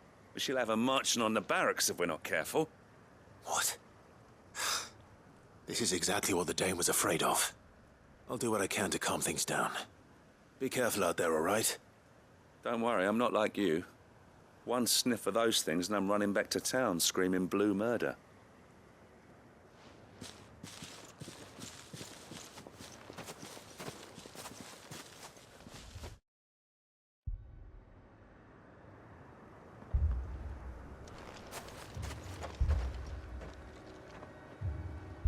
Do you not see, Father? The people of Northreach have given enough, and only a fool would ask for more. Listen to me, Sabine. Where would our people be without their country, hmm? The Empire is their sword and their shield. It is she that ensures they can live without fear. But now she teeters on the brink. Without their sword, how will the people fight? Without their shield, how will they protect their kin? Can the unarmed stand against the advancing hordes? No. But there is yet hope. A new shield, a new sword. A new empire. We can rebuild Sandbreck, just as Great Grieger wills it. Perhaps we could, Father. But we don't want to. Not if it is built on the broken backs of the people. Please, let us not quarrel in the street. You must see that no good will come of this. Our fight is not with each other, but with the threat that draws ever closer to our gates. A threat that your sword has yet to rid us of, Your Eminence. You will hold your tongue, whore! You may have filled my daughter's head with your heresy, but I will not be corrupted. Corrupted? Your daughter's opinions are her own, as you would know if you had ever deigned to listen to her. At least I hope they are your opinions, and not posturing born of a family feud. Northreach deserves better than that. Northreach deserves better than you, Carla. Yes, I know who you are. The slut of Twinside who bedded a branded. Jealous, are you? That a woman might choose a bearer over a pious man of Griga. Clive! I met a swarm of thralls coming south from Oriflamme. Hundreds of them. Too many to count. No. Work on the fortifications has scarcely begun. We will retreat to Caer Norvent and there make our stand. Did you hear me? That was an order! While this is but a heartfelt plea, let us make our stand here and protect our homes. Protect those that we love. Together, for Northreach!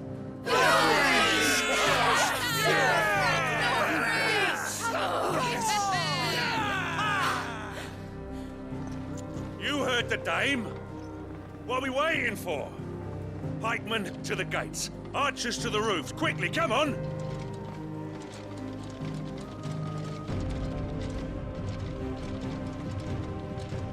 But she is but a common... whore, yes.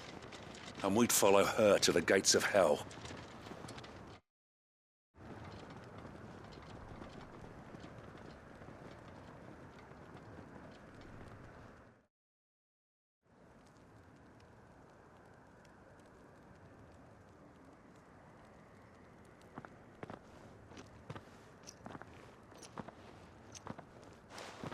The men have their orders, and they look like following them. I got them spaced out at regular intervals. Whichever direction the thralls strike from, there'll be someone there to meet them. Thank you, Philippe. Rest assured the people will play their part. The herbalist has donated her stock of medicines to me. Should any of your men be injured, take them to the Vale. We'll see to them there. Thank you, milady. I will. I'll play my part too. You still want for numbers. Unlike the enemy. I only hope I can go some way to evening the odds. Philippe, can I leave the south in your hands? I doubt the thralls by the lake were the last of their number. Of course. I'll lead a party down that way so we don't get taken by surprise. What about you? I'll make my way up the road to Oriflamme. I fought a few of these things. And while I can't promise to hold them all back, I should be able to thin the herd. All right. But take care. Thank you. Both of you. You can thank us when it's over. Till then, madame.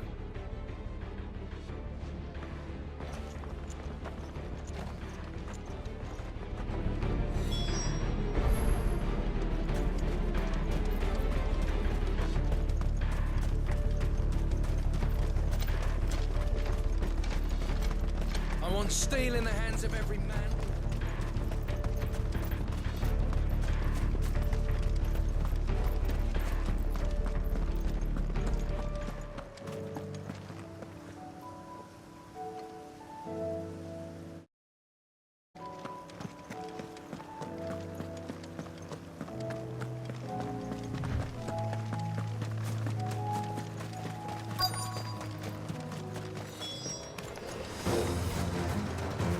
There are so many of them.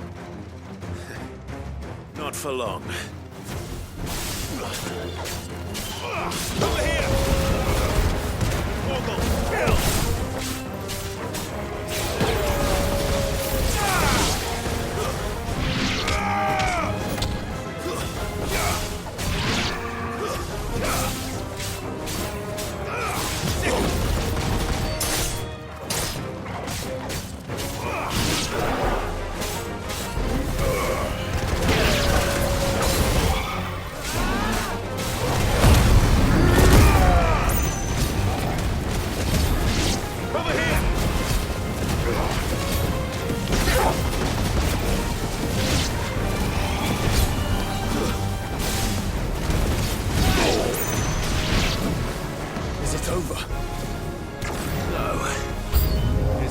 just begun.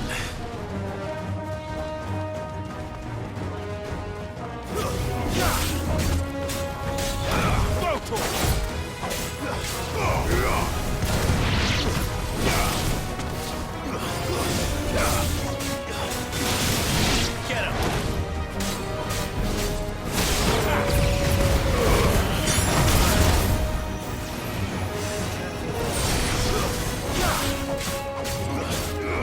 Get him! It's over!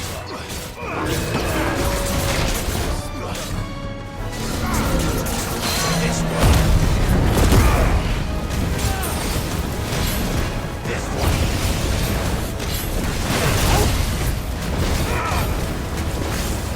This one!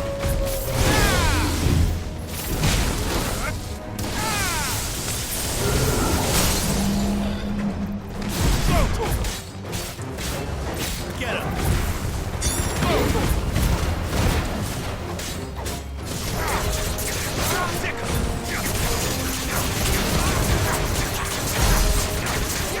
Over here!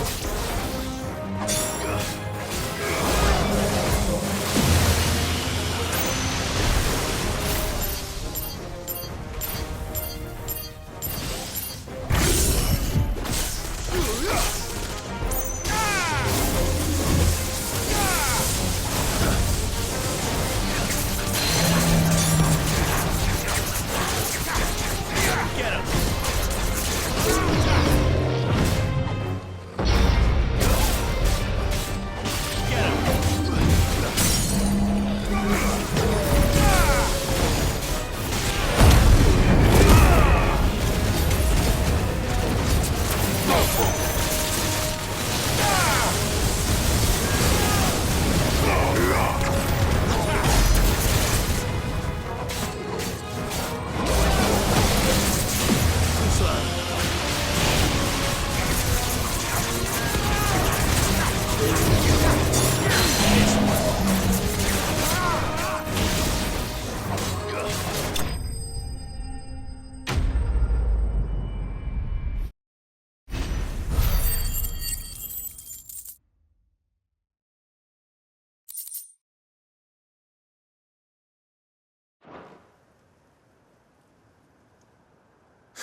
That looks to be the last of them.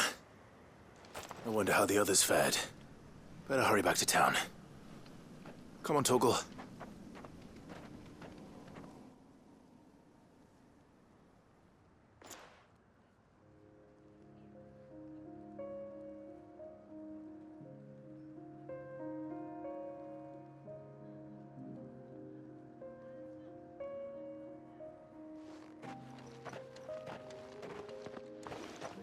Clive, it's good to see you. And you. The road to Oriflamme is clear. How did you and your men fare? Well, we ended up fighting for our lives down by the lake. Took a few nicks, but nothing the girls of the Vale can't put right. Glad to hear it. Well, it seems we've survived. For the time being, at least. I thank you both for answering the call. You were right. And I was wrong. About everything. I had thought that the only way to unite the people was under the banner of Empire. That without a strong hand to guide them, they would drift apart. To be borne hither and yon by the eddying currents of fate. But you brought them together. Not by force, nor by the exercise of goddess-given authority, but by simply being one of them. By knowing what they feel, because you feel it yourself. Our purpose was ever the same, Your Eminence. You were merely distracted by a loftier vision of empire and glory, while our eyes beheld matters closer to home. You have the right of it again. As did you, Sabine. His radiance said it himself. Sanbreque is naught without her citizens. I forgot that, and I am sorry. I'm sorry too, Father. I should never have taken things so far. I only wanted you to understand how the people felt. How I felt. But my anger got the better of me. Do not blame yourself, my dear. This was my doing. I should have listened to you. To all of you. Your Eminence, your ladyship, I do not doubt that you came here with the best of intentions. But I believe the same could be said of us all. We all want safety, security, prosperity. Not just for Northreach, but for the entire realm. And we may yet achieve it. If only we work together. Will you join us in this? Yes. We shall. Thank you, Your Eminence. Now that that is settled, I must go and see to the wounded. The Vale's doors are always open to any soldier in need of relief. And today there are more than ever before.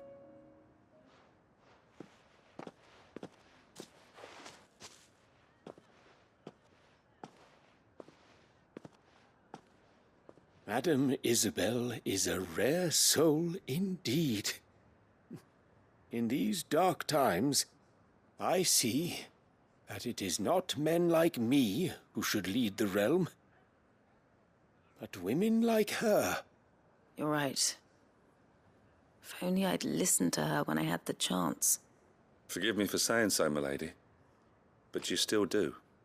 The dame said it herself. We can turn things around.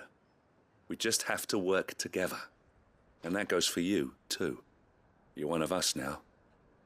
One of you? Well said, Captain.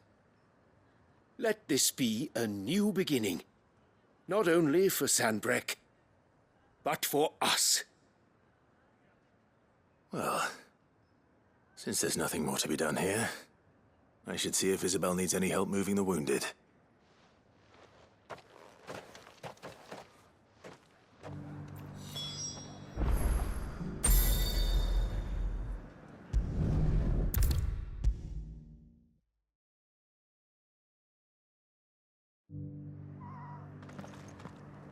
How goes the treatment of the wounded? I'll be happy to man one end of a stretcher if it would help. You've helped quite enough for one day, Clive. Thank you. Don't mention it. Oh, but I must.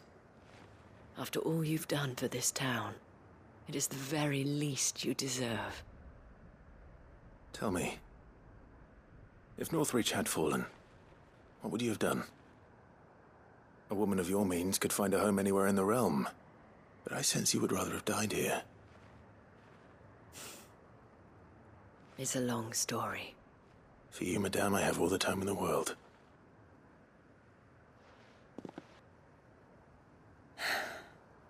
Very well.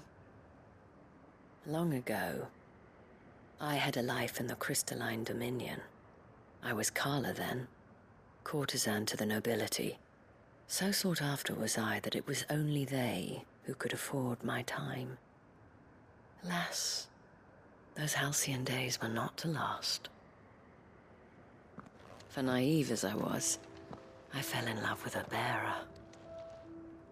He was my master's guard, the gentlest man I have ever known. After they discovered us together, he was whipped bloody and forbidden from ever looking at me again. And so we fled. Not that we had anywhere to flee to. We wandered, aimless and starving, half dreading, half praying that the next day would be our last. Until we found ourselves here, in Northreach. It was the Vale that took us in, that fed us, clothed us, and healed our hurts. Those that could be healed, at least. My love was already too far gone. He passed away. He did. Not long after we arrived. But at least we were able to share a few moments of peace before the end. It was the greatest gift I have ever received. But the generosity of this town and her people did not end there. The men and women of the Vale supported me through my grief, shared in it, though I was still a stranger to them. They treated me like a sister. And so I swore that I would always do the same. That I would return the kindness that Northreach showed me. That I would repay my debt to the Vale.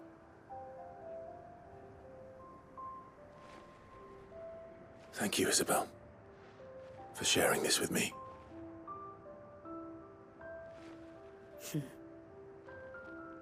You're a lot like him, you know. Perhaps that is why I have such a soft spot for you. Never stop fighting, Clive. And I shan't either. I know that it will not be easy to keep Northreach together. But our efforts will be rewarded. Just look at us now. The people, the soldiers, even the Duke of Oriflamme and his daughter, all united in defense of this town that we have come to call our home. And what of you? Can we count on your support too? Always.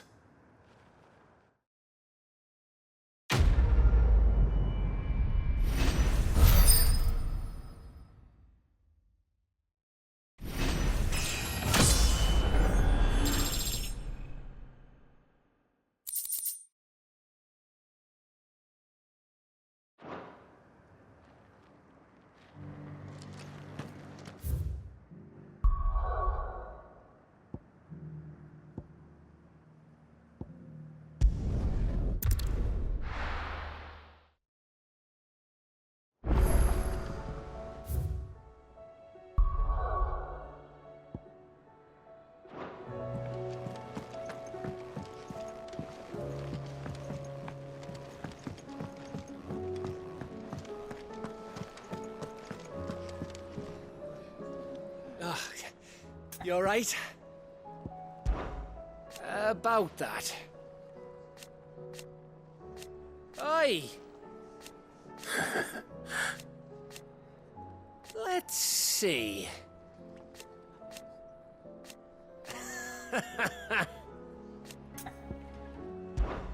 Something troubling you? No more than usual. It's just... Eda's baby will be coming soon, and I wanted to make something for it.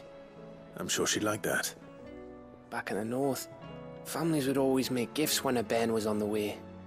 Yeah, I'll let the little tykes know they were welcome in their new homes, like. So, what's the problem? Well, the problem is that Eda's due any day now, and I don't know if I'll be ready in time. Is there anything I can do to help? You know, there just might be. All right then. What exactly are we making? A good luck charm. But not just any good luck charm. Not just any. No. One made from the feather of a silver chocobo. There's naught luckier in all the realm, or so we used to say back home anyway. Thing is, they're hard to come by. Had Otto and Karen check with their suppliers, but nothing.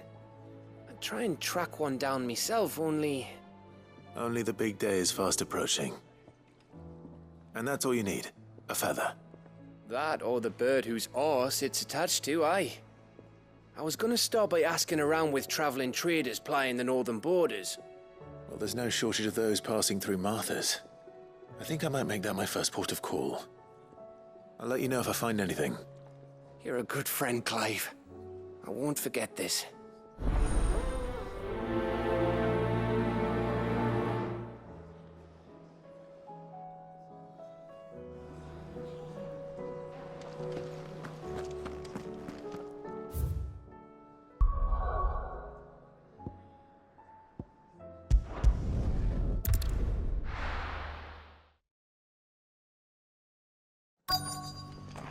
Let's hope one of the merchants here has what Gav needs. Excuse me. I'm looking for something. Oh, well, then I'm your man. A silver chocobo feather. Oh, or maybe not. Though you're not the first to mention the bird around here. There was a man stopped by the rest not long ago, claiming he was attacked by a silver chocobo. Near some gutted hovel, not far from Eastpool. Most took him for a braggart and a liar, but who knows? Perhaps there was some truth to his tale. We'll see. Thank you.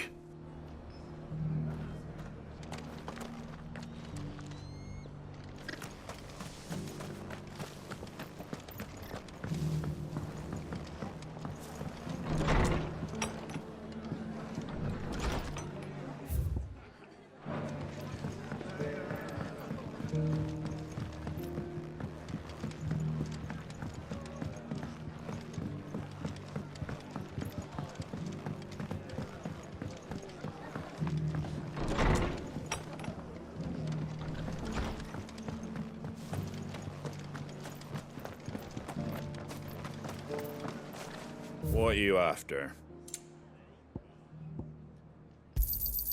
There you go. Much obliged. Just because the heavens have gone to wreck and ruin, it don't mean we have to. Now, let's get this... How do, traveller? You've the look of a man who could do with a new whetstone. Or perhaps a bawdy etching of the Vicerine. Maybe another time. I'm looking for a silver chocobo feather. If that's the case, rumours are all you're likely to find. No one has seen a silver chocobo for years. Word is they were all hunted for their feathers. Some northern nonsense about bringing good luck. Didn't bring them much, nor their bows. If any are still out there, I reckon they'll be doing their damnedest not to be discovered. You're probably right. Thank you anyway.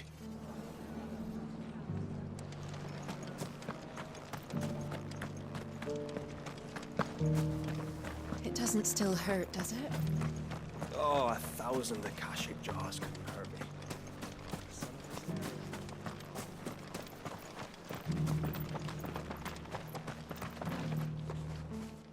Can I help you with something? You wouldn't happen to sell silver chocobo feathers, would you?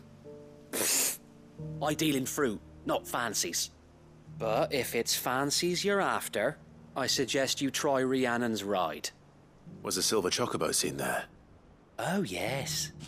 If you believe the ravings of a madman. It wouldn't be the first time. A silver chocobo sighted in the hills near Rhiannon's Ride.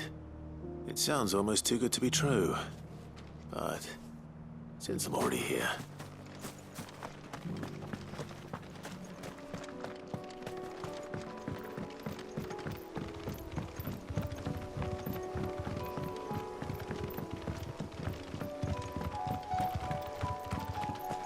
Can hardly make out a blooming thing. All for a sunny day.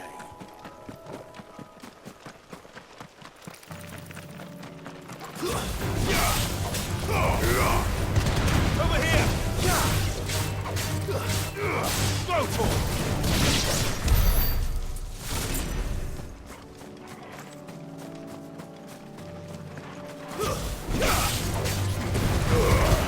All yours, Torgal!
this one.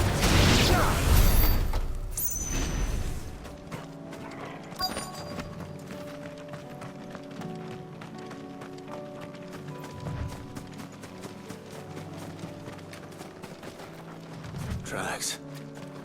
They're not left by bandits for a change.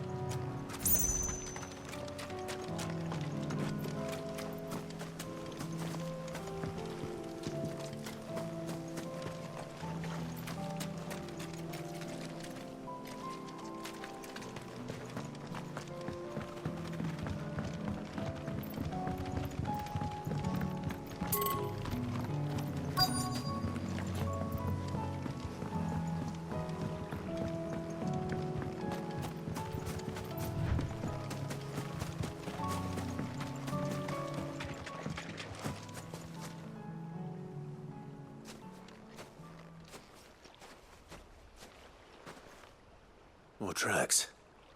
And these look fresh. A chocobo was here. And recently. Perhaps it still is.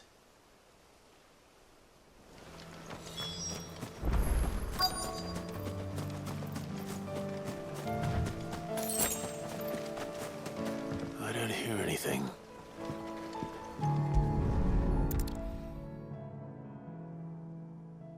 Well, I'll be damned.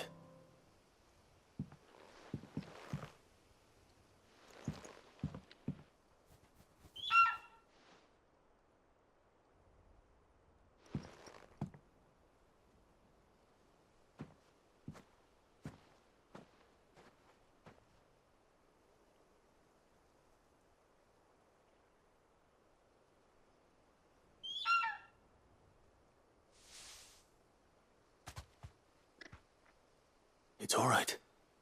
I'm not going to hurt you. Just borrowing a feather for my friend.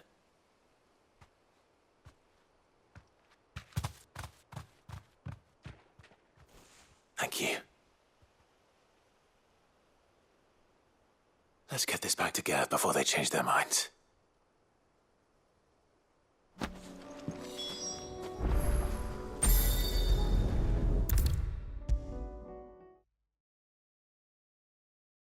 It was no trouble at all. Still. Clive, you're back. How'd you get on? Any luck? Any luck, you say?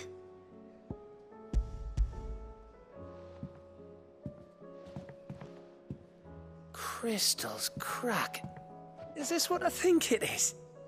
Where in the hell did you find it? It's a long story.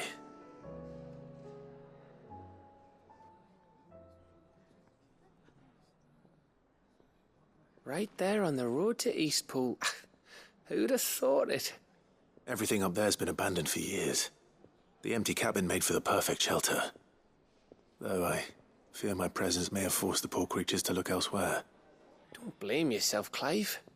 The Blight's right on Eastpool's doorstep. They'd have had to move on before long, even if you hadn't have turned up. They'll find a new home. Trust me. After all, that's what us endangered animals do. Anyway, what matters is, you managed to nick us one of their quills before they could run off. And now all that's left is to fix it to the carving. I didn't know you could carve. Reckon there's a lot you don't know about me.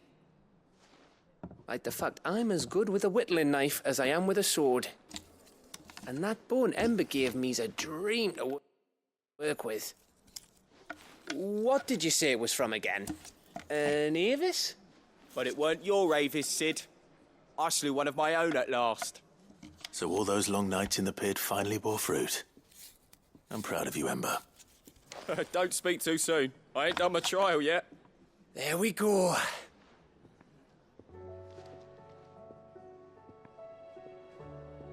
What do you think? I think if you ever hang up your scouting cap, you'll be able to make an honest living. Oh, will I? I should go and see if Ed is awake. Give it my best. You can give it to yourself. Come on.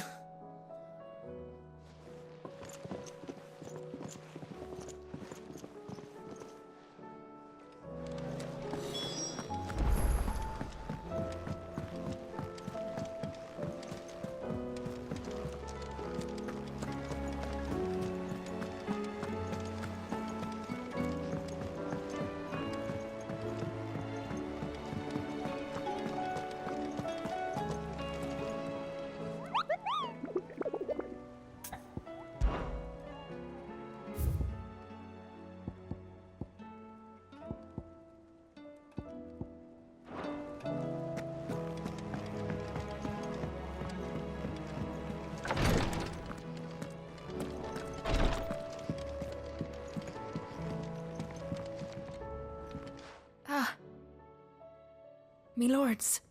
How are you feeling? Well, thank you. Is something wrong? Wrong? No, nothing like that. What it is, Go on, please.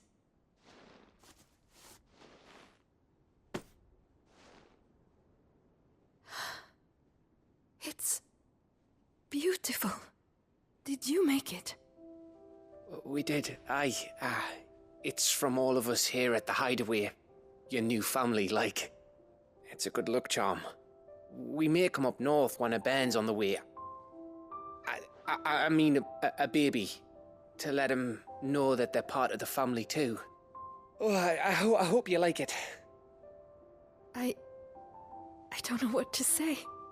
I thank you, milords, for everything. If there's anything you need, just let us know. I will. Clive, fancy a swift off? I'm thirsty. I could be convinced.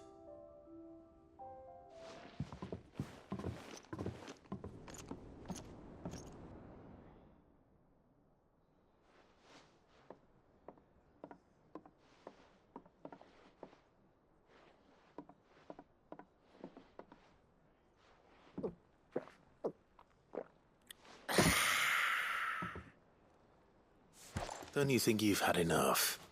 No, we're celebrating. I'm gonna be a father. I think Edda might have something to say about that. You know what I mean. Bit of light in these dark times.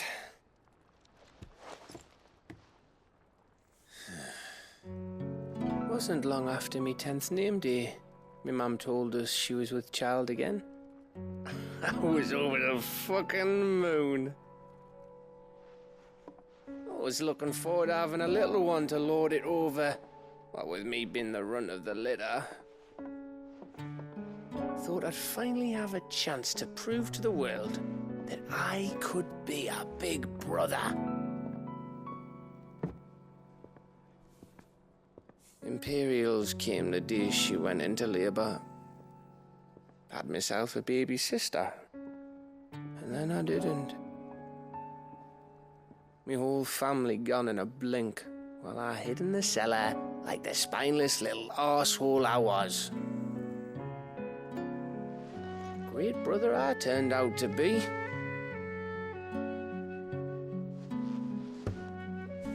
I'll never be a leader. And I'll never be a hero. I'm just a daft little dog who comes running when his master calls. I'll never be like you, or Sid, or Jill, or even Torgal. Have you finished? Maybe.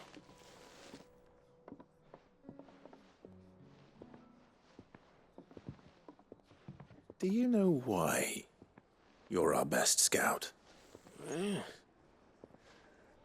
Because you don't need anyone to hold your hand. Without your resourcefulness, your courage, your determination, I don't know where we'd be. Maybe hanging off a cliff like, That was only the once. Exactly. You learn from it. And here you are, after Founder knows how many missions, stronger for everyone. And let's not forget Rosalith. Who was it who freed me from the dungeon? Who was it who ran to Jill's rescue? That would be me. Because you're our brother, Gav. My brother.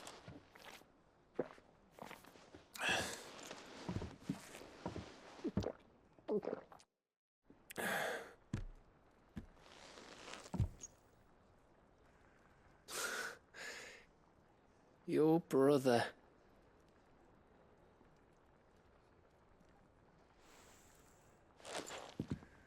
Which means that when the time comes, I get your room. And your sword.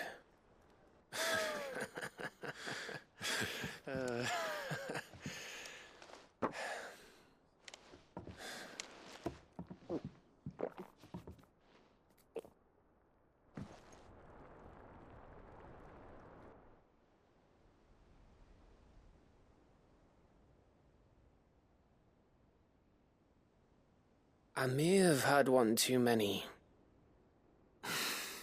you may have had 10 too many. I said I was thirsty.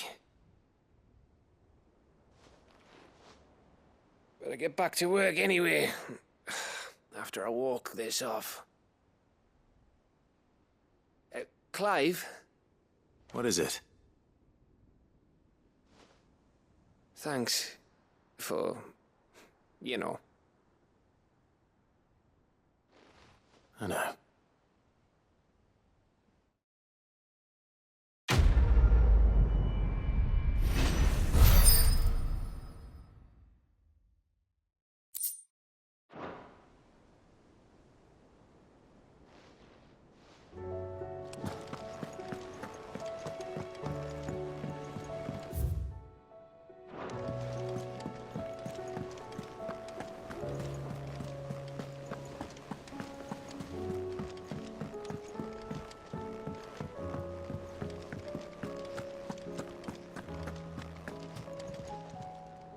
How may I help you today, Clive? Come to claim your just desserts? You earned this. Come again. I may have more for you.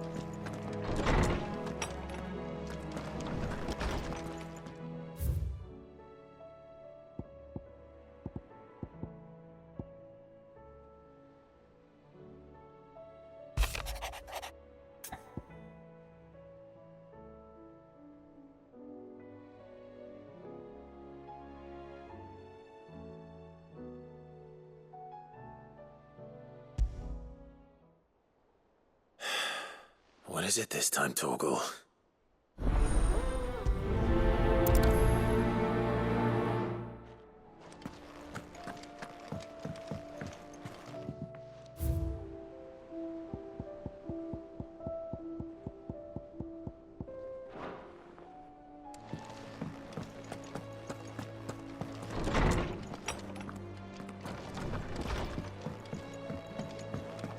First the skies, then the crystal.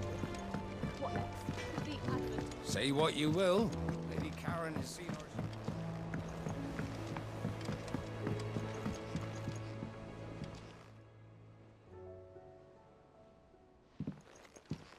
Pining for something, boy. What is it? What do you see out there?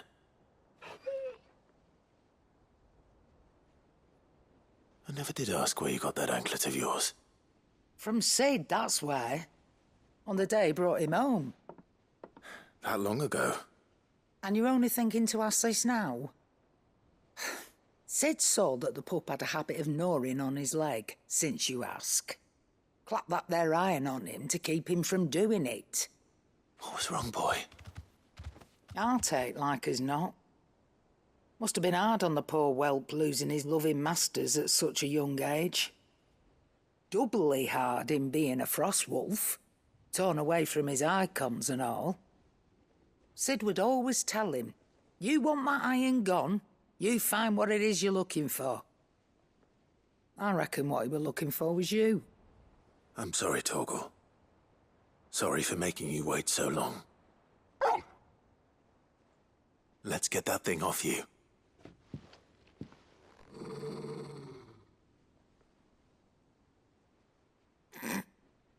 Doesn't sound like he wants it off. Indeed. You miss Sid as much as the rest of us, don't you?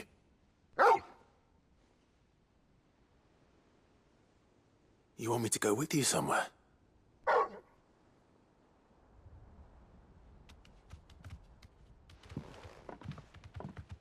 Quick, aren't you? Glad you've been paying attention. Not nearly as much as you have, Lady Karen. Aye, good thing and all. It's not like Gav would have kept him in nuts and rubbed his belly these past 10 summers. Your kindness is appreciated. You've been a good friend to him. Only because he doesn't talk back like the rest of you. Go on now.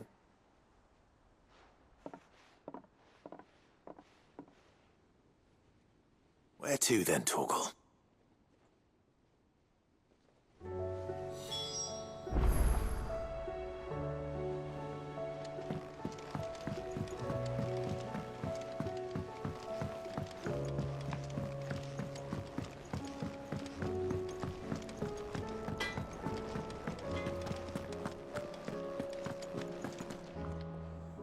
All right, Torgal. Where are you taking me? I'm going to need a little bit more than that, boy. Do you have a better hint for me? Unless... you've already given me one. Back on the rear deck, you were looking west, toward Rosaria.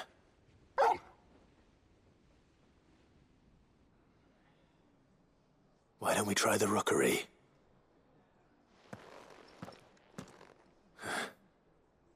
I haven't been to the island in almost 20 years. To Port Isolde, then. Fingers crossed the old mooring is still there.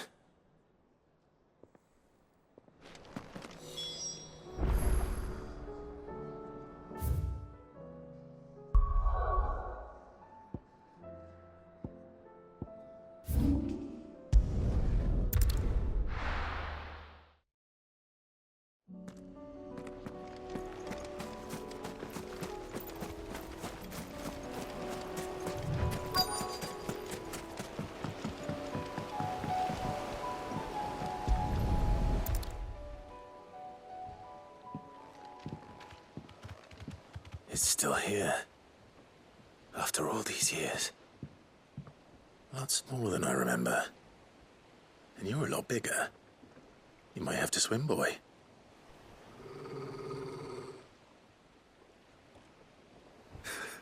I wasn't being serious.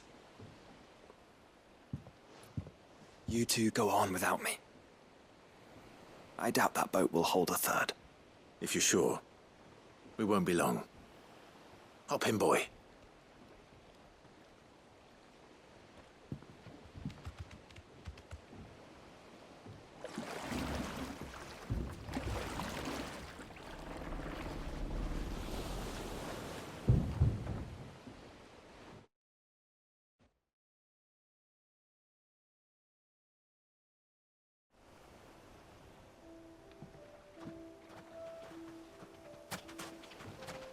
This place hasn't changed at all. The rookery's right through those trees. Come on. Race you there? I bet I could still beat you.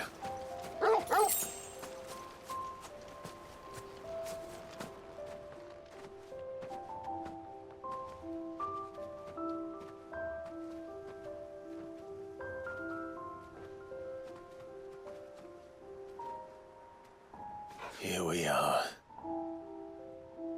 This was our hideaway. Wasn't it, Torgal?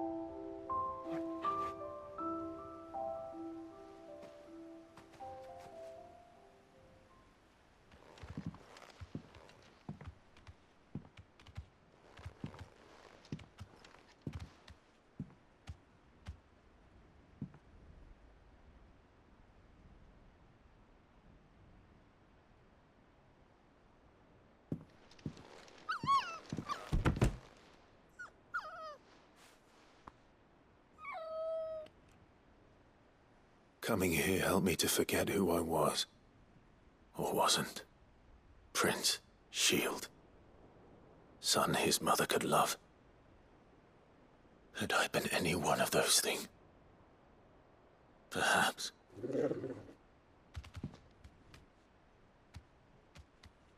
What is it, boy?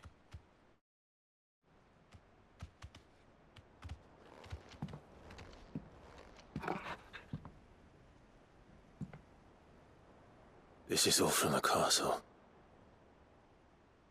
In Phoenix Gate.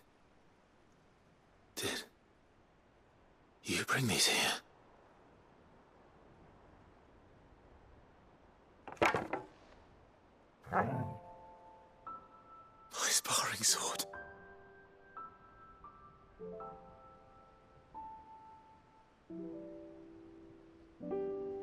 Well, well. You never stopped looking for me, did you, boy?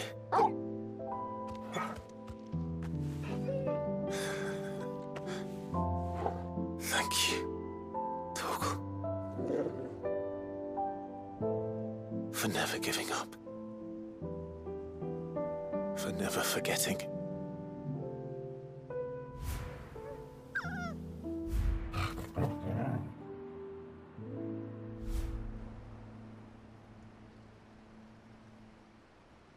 Let's take this with us, shall we? So I don't forget either.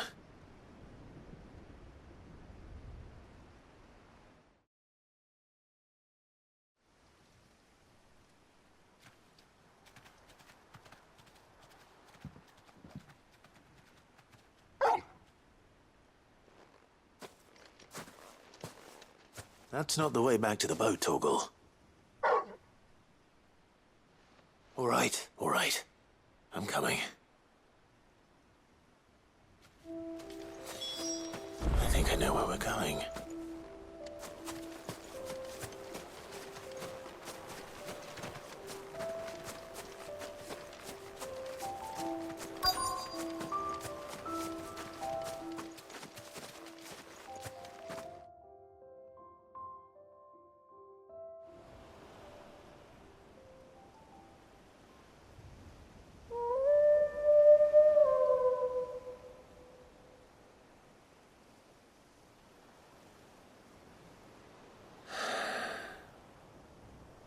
People always talk about the importance of putting the past behind you.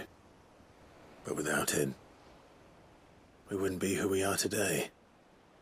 And we certainly couldn't steer our way to a better tomorrow. Come on, Torgal. Let's go home.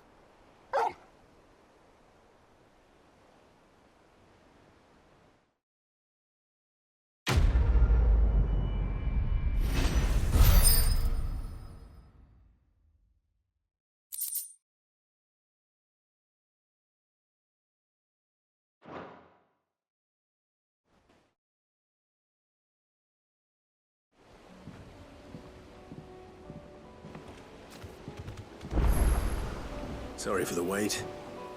We're ready.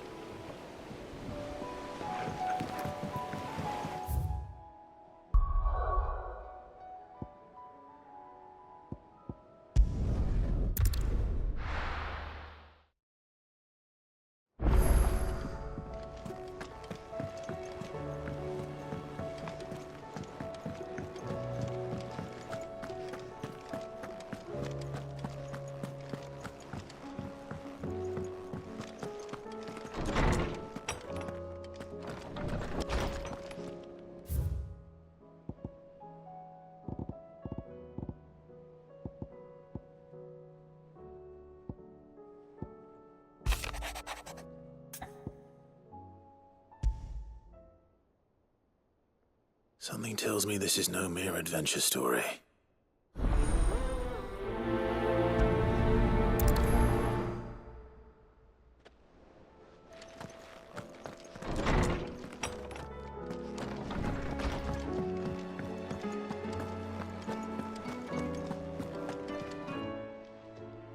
Aye, it's a dangerous world out there. Best stock up while you... Ta-ra, then. Thank you, Karen. You could do this too. Come back soon. And I mean that.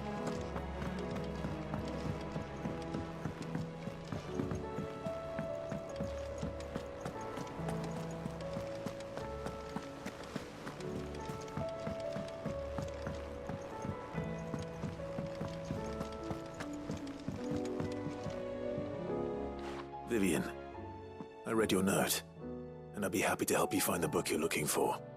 Thank you, Clive. But tracking it down will not be easy. Are you sure? Please. You have always granted me your wisdom and insight whenever I asked. It's only right that I return the favor. Or at least attempt to. You are too kind. Alas, what I ask of you is rather more trying than delivering the odd lecture. I spoke with Hippocrates to see if he had any inkling as to where another copy might be found, but perhaps it is best that you hear the details from him. If you say so. Forgive me, Clive, for asking this of you. But this book, it set me on the path to becoming who I am today. Its importance cannot be overstated.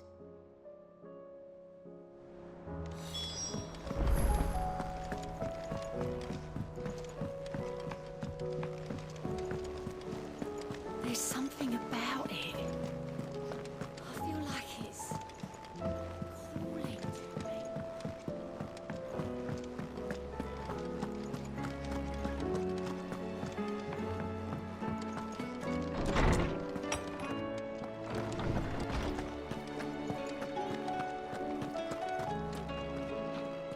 Ah, Clive, my boy.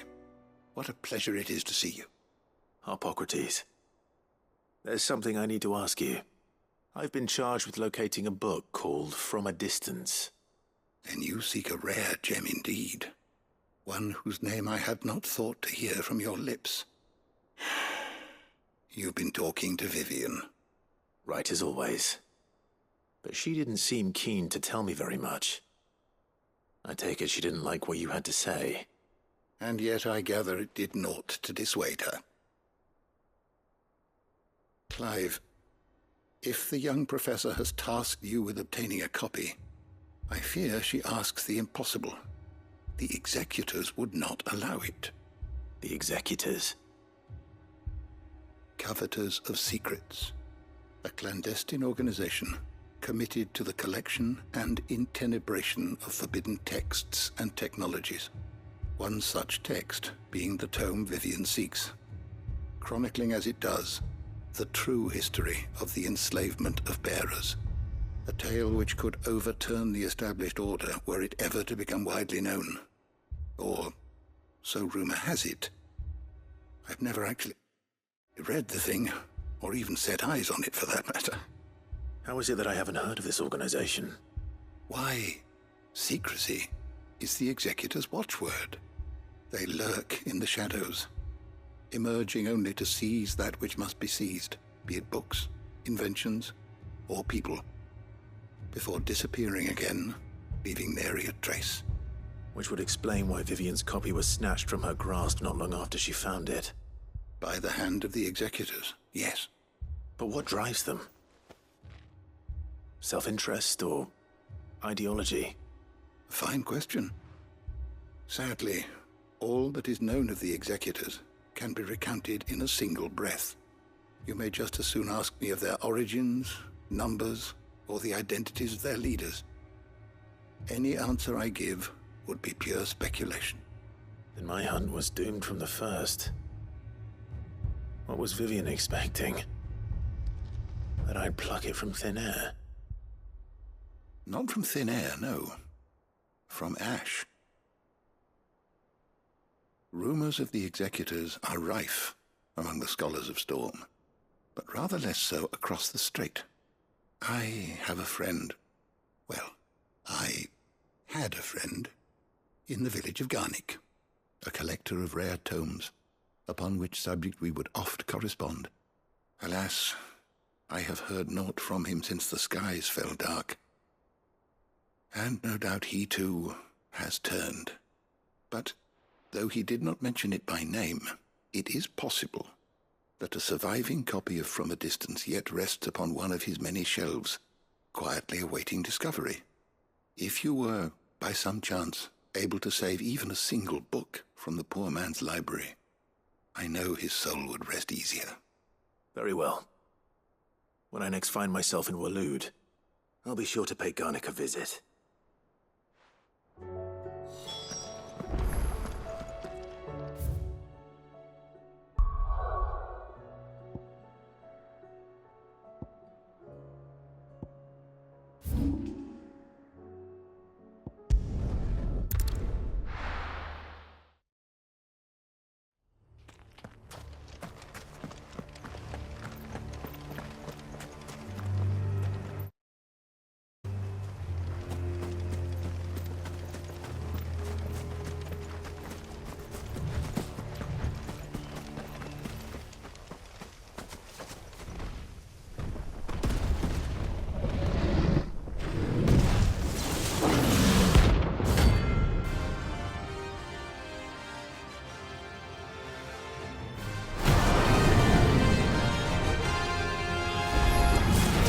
Another of the Royalist guard dogs. Quite a specimen it is, too.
No match for you, eh, Torgal?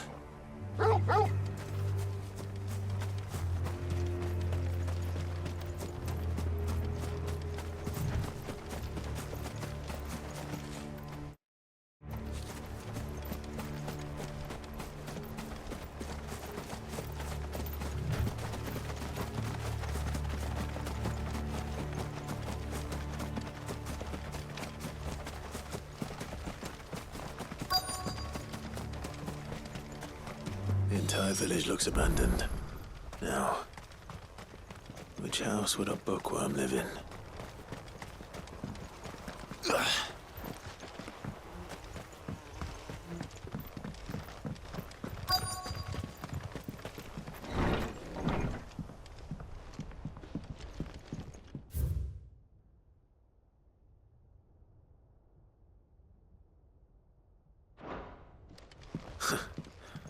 His interests were certainly varied.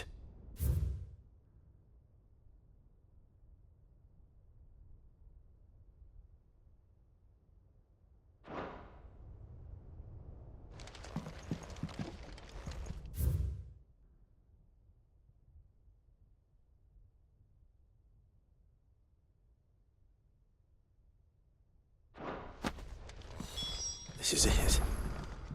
But if what it says is true, I need to get this back to the hideaway.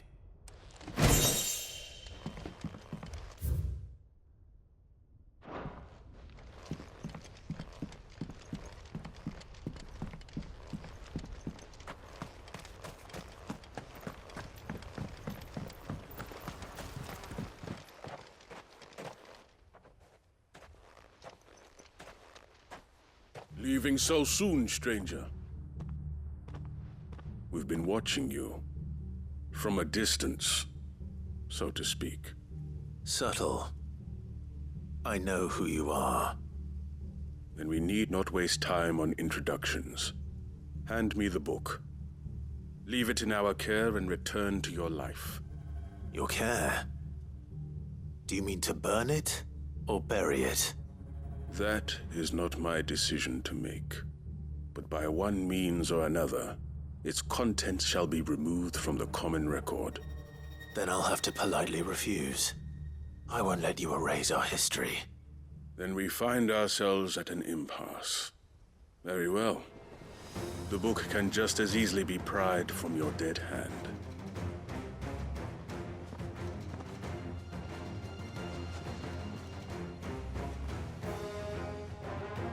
Let's see, shall we?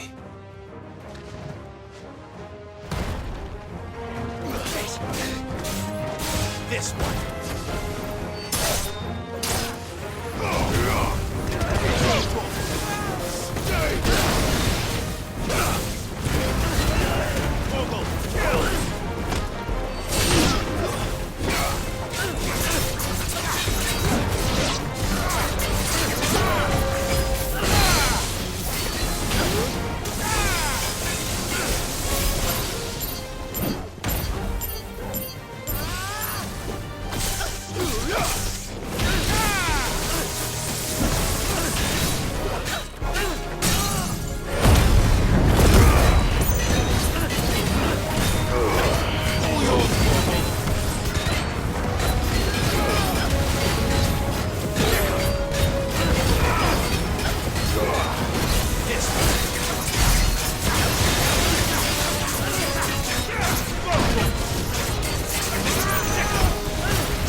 Impressive. But we have other means. We shall claim the book yet. Why do you want it so badly anyway? It lays out in no uncertain terms the vanity and avarice of mankind. It tells the shameful history of the persecution and oppression of a gifted few by a giftless many. Would you say that this interpretation was correct? I don't know. You don't know. Your sword may be sharp, but your wits are dull. So let me answer for you. There is no correct interpretation of history. That a series of events took place may be proved beyond a doubt. But there can be no single, immutable explanation as to why they came to pass. It is a question of numbers and of belief. If enough people believe that a set of events occurred for a reason, that belief becomes the truth. So you're trying to control the truth? We are trying to protect people from themselves, from knowledge that would bring them naught but pain. That is all. You may keep the book, for now. The world is small. We shall meet again. Until then. Wait! Damn it. Let's get this back to Vivian. Perhaps she can explain what that was all about.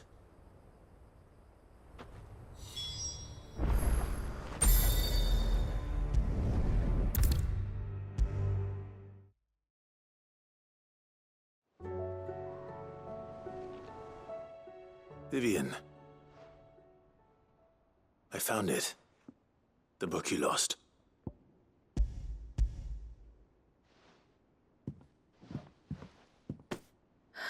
You found it. Thank you, Clive. Even though I asked this of you, I was not entirely sure it would be possible. I feared the executors had seized every copy. I met with one of these executors, and I convinced him to let me keep it. He told me something. That the truth is just a matter of collective belief. And that if enough people believe a lie, that lie becomes the truth. It does. But it also means that the truth is not immutable. That it can be changed. Provided that those who wish to change it can convince enough people that their perspective is the correct one. As the sad history of the bearers proves. You said that the book inspired you to become a scholar. It did.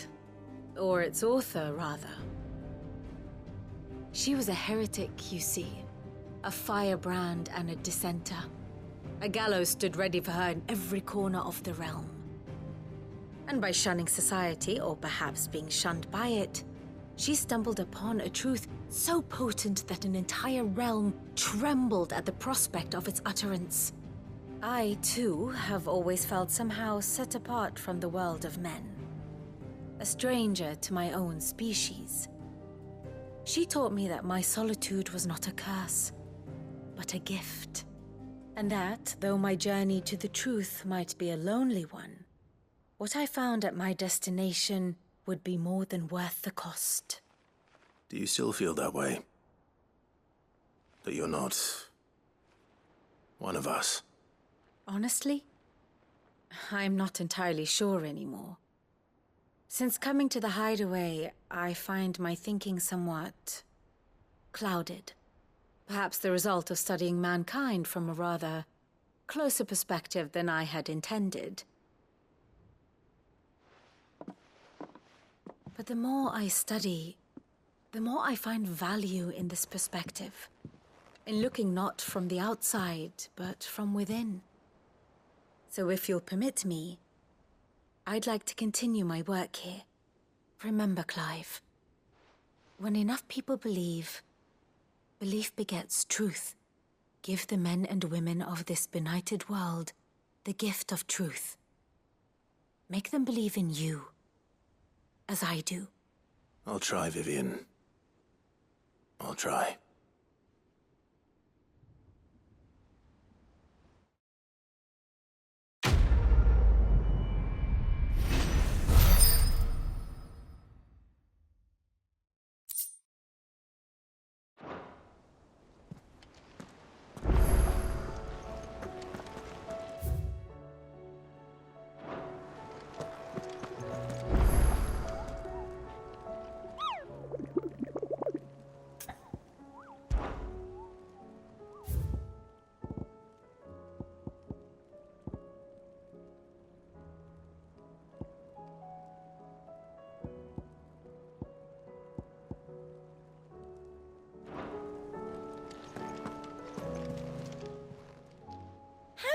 help you today, Clive?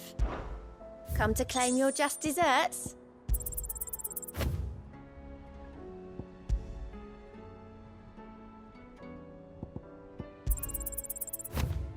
You earned this. Best of luck out there, Sid. Clive! Quick look.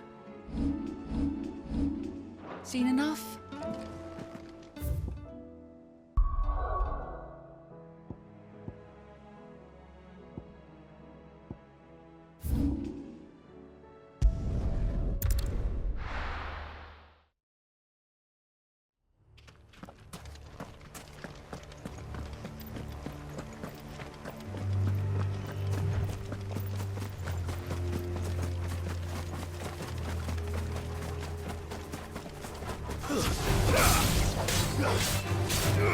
Over here!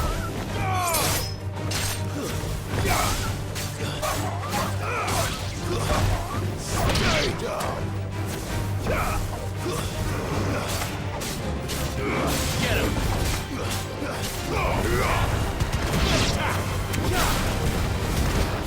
Now, Torgo!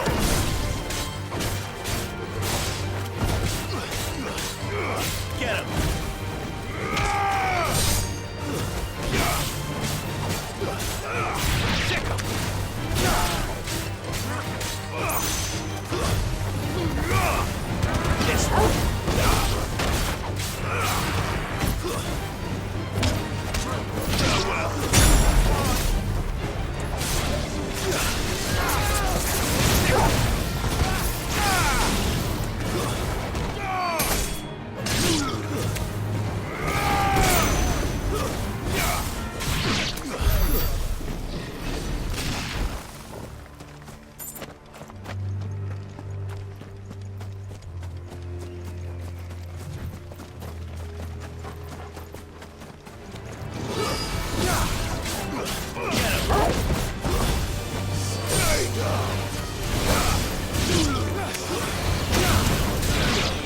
This one.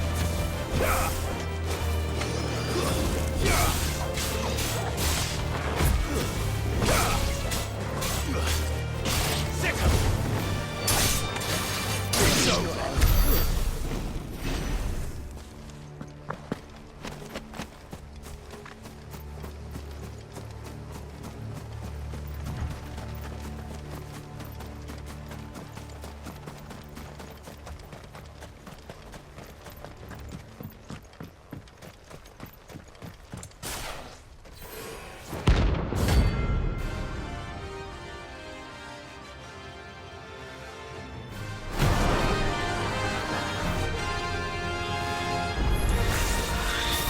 Madness lives on.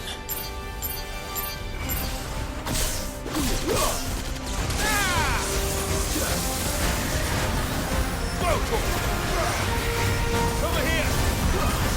Get him! Vocal! Sick him!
Rest in peace.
Have care.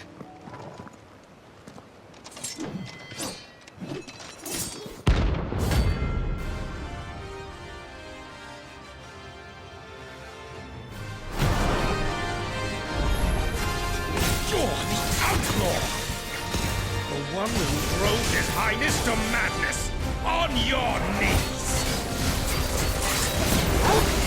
He's hurt. And it doesn't look like he's willing to listen.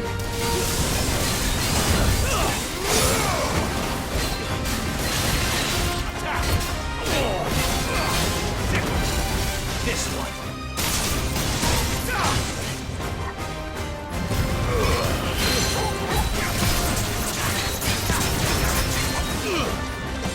Your death yourself!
lived.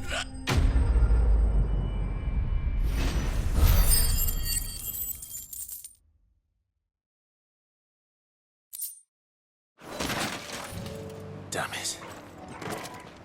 Dion would have been glad to have you back at his side. I needed that.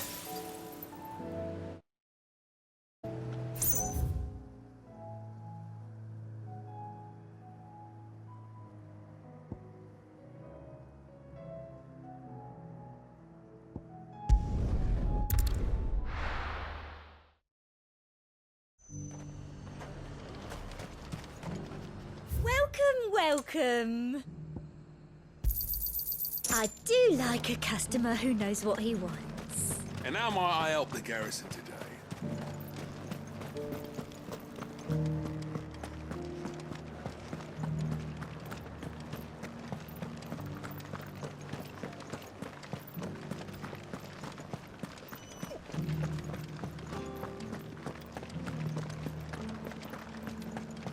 I haven't seen any of those beastly blue eyes.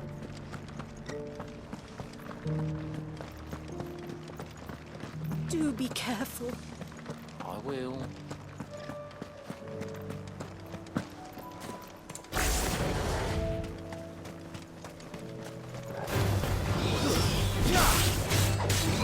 Over here!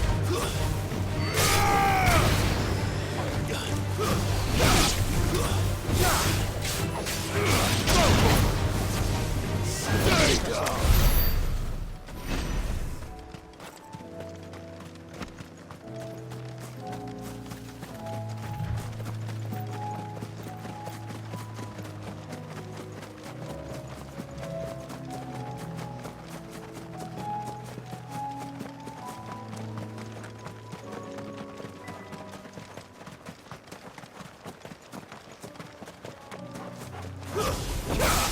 Someone's brave.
these things.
Courage, Ifrit.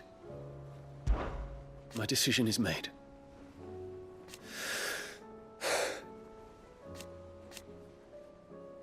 You said it yourself. He must be stopped. He must.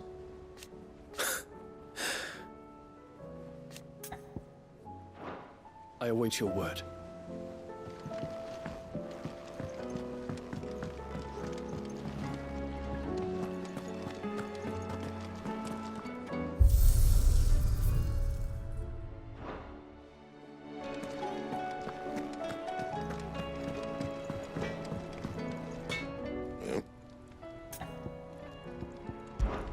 Crack the crystal.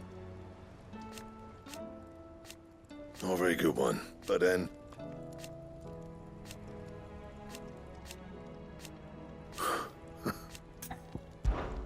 Not saying Fordian, do you?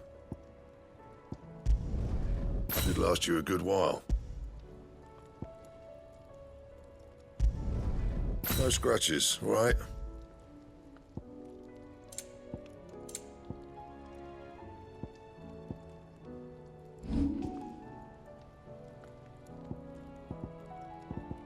That it?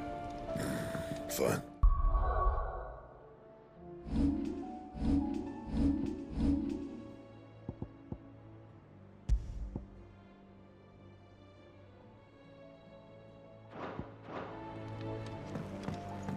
First the skies, then the crystal.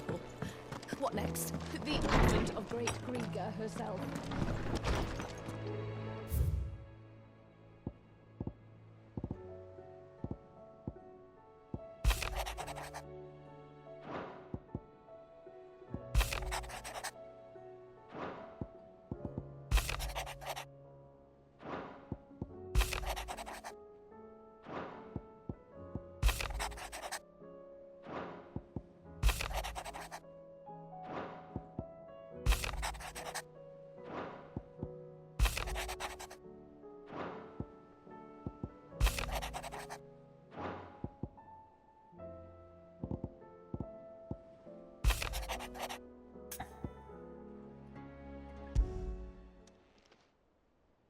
If Joshua's worried about Jill, I should go and speak with him.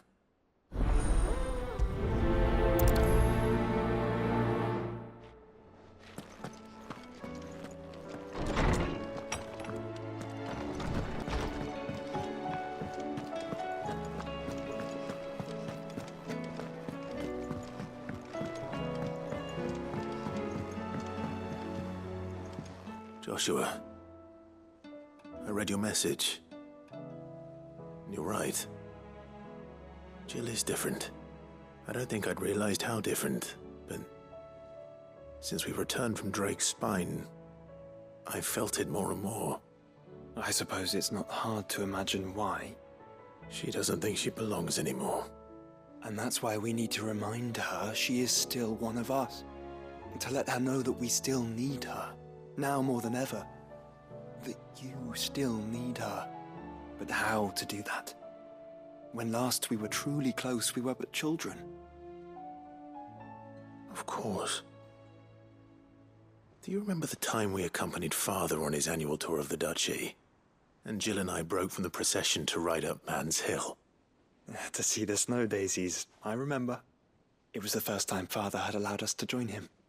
And when he realized you were missing, he had the entire retinue down to the pot boys combing the countryside. In the rain. A thunderstorm forced us to take refuge in a grove of oaks before we'd even made it halfway there. It was the Lord Commander who finally found us, and needless to say, he was none too pleased. Then it seems you and Jill have unfinished business. What do you say? Man's Hill. It's not that far. Oh, true. Though I suspect it is also much changed. Little in southern Rosaria remains as it was when we were children. You're saying I should go and scout the area for bandits? I'm saying we should first go and see if there are actually still any snow daisies left. What would you do without me, Clive?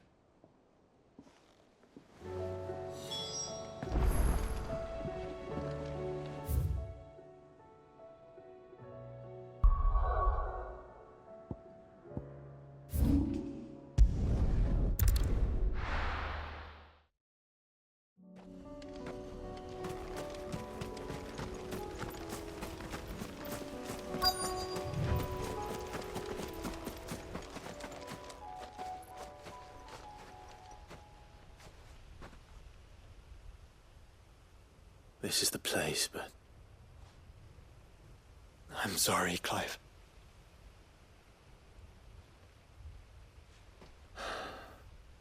Has nowhere been spared.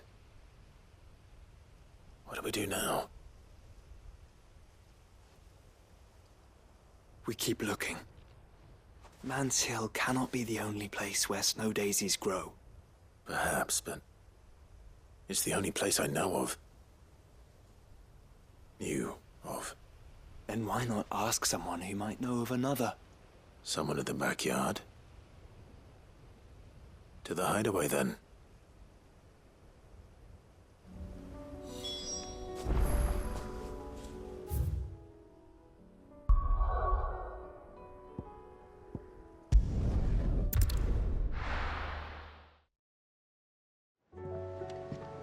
Let's hope one of the gardeners knows where to find snow daisies.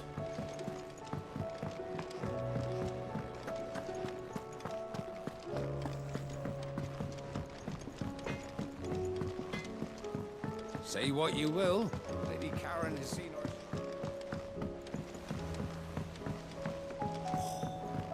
Best should tide us over until the new moon.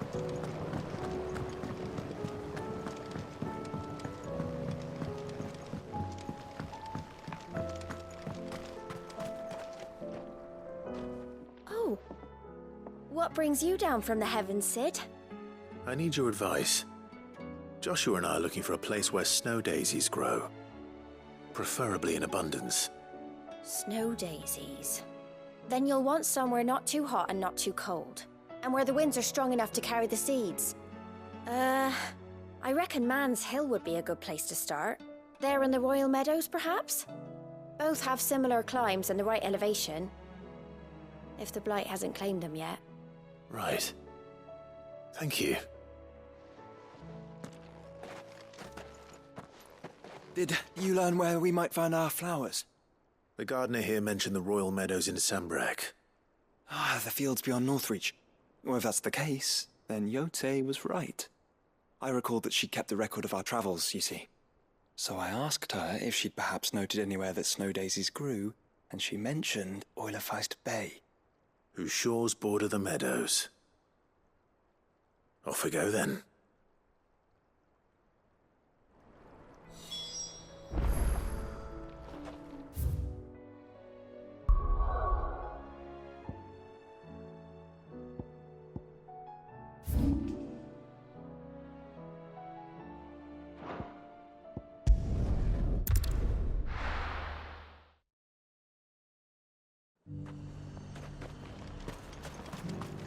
And how might I help the garrison today?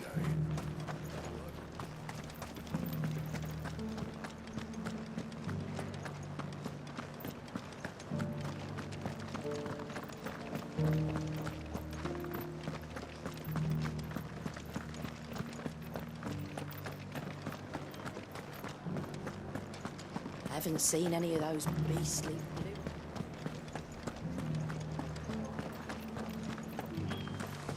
Do be careful. I will.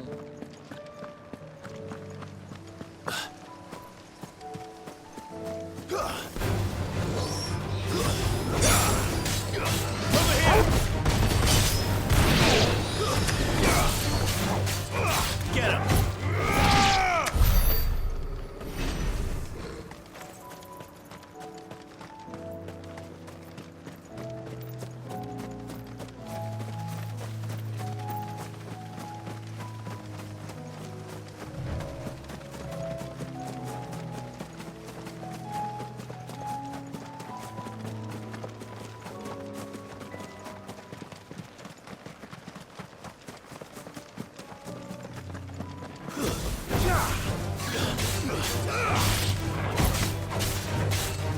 Over here!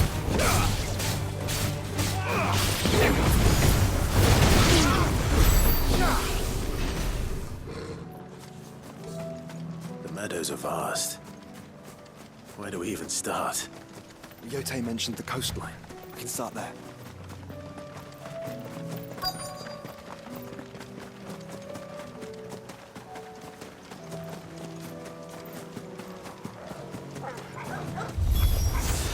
Look, brother. You see them? I do. Our flowers and our friends. Stay down! Go for it!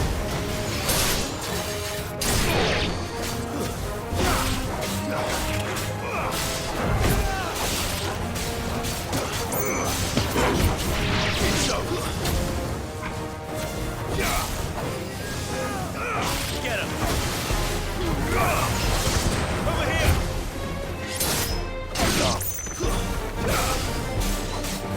Get him!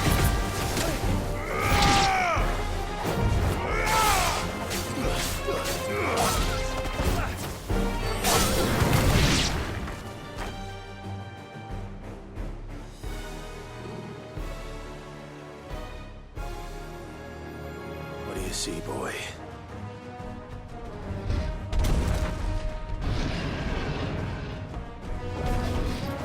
Let's hope this is the last one. Only one way to find out.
That was harder than I expected.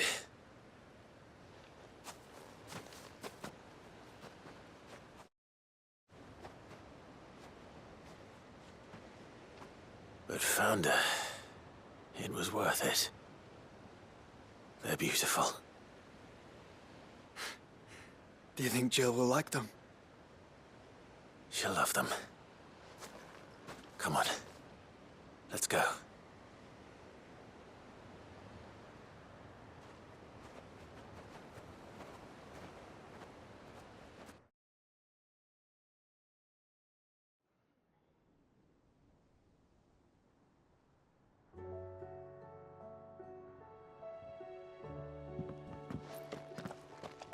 It appears my work is done. The rest, as they say, is up to you. Well, you and the skies. We wouldn't want another thunderstorm now, would we?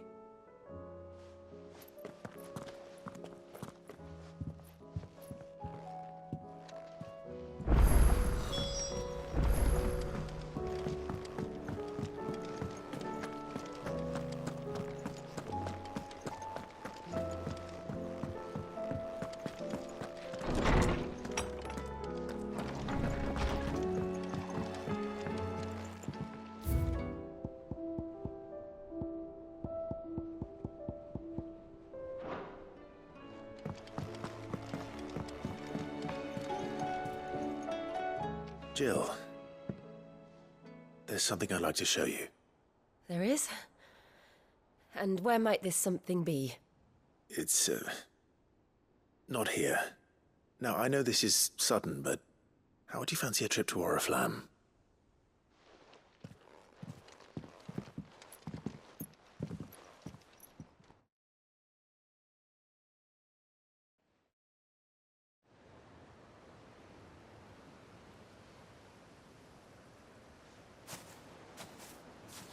There are so many. This is what you wanted to show me.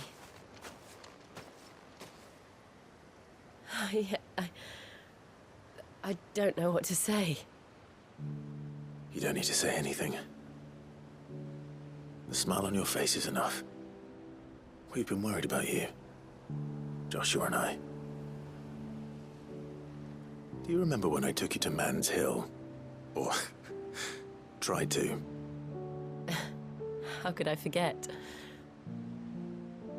You saw me crying and thought a change of scenery might lift my spirits. In the end, it earned me a nasty cough and a stern scolding from your mother. But I felt wonderful nonetheless. I'm sorry. I had no idea what I was getting us both into. But I couldn't bear to see you like that. Before we left, my chambermaid told me she'd overheard your mother talking about my marriage prospects with some of the noblewomen at court. They were debating whether it would be more profitable to marry me off to one of the high houses instead of saving me for the ducal line. No one thought to ask me what I wanted. I was nothing to them. A pawn at best. I felt so trapped, so lonely. I didn't know. But I wasn't alone. You were there. Your hand in mine as we ran for those oaks.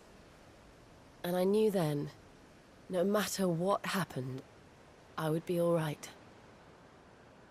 I'll never forget that feeling.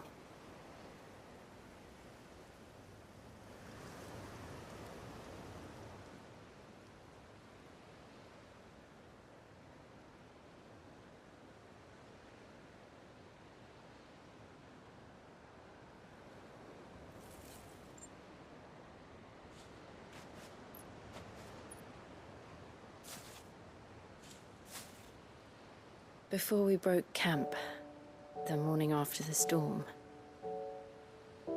do you know what I did? No? What? I slipped away from my governess to climb the tor. And from there I saw a sea of petals, all reaching for the sun. And I realized that no matter how terrible the night, dawn would always come.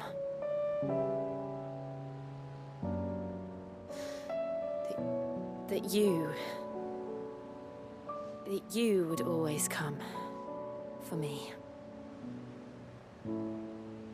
And you have. Again and again.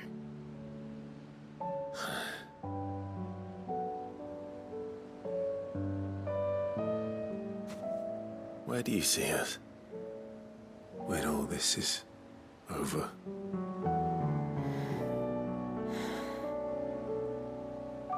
I don't know.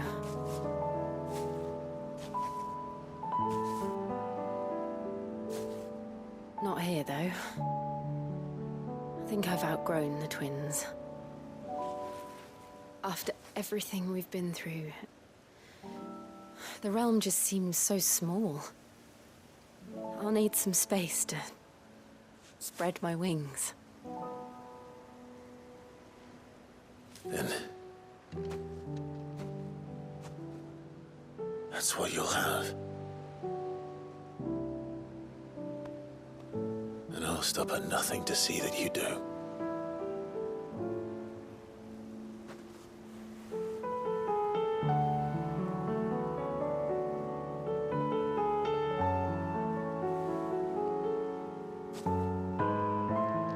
I never was much good at garlands, but it'll have to do.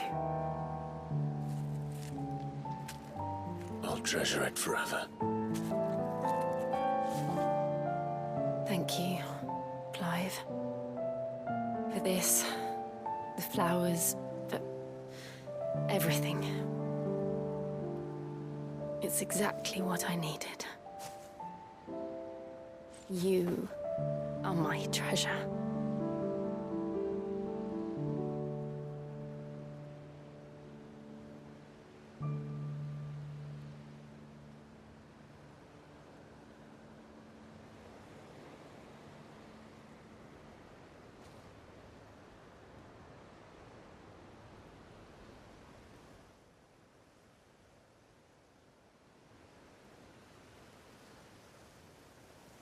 We should probably be getting back. I expect the others are wondering where we are.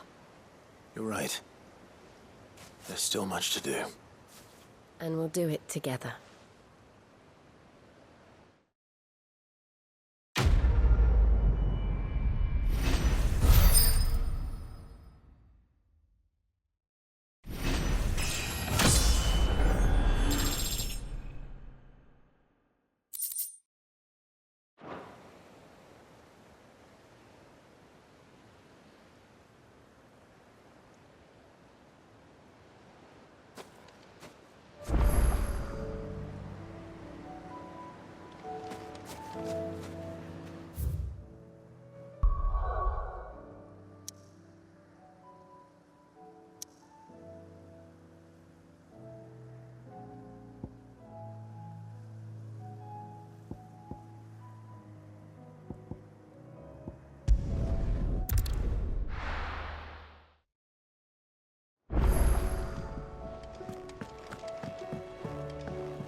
It's usually me making demands of Hippocrates. I wonder what this is about.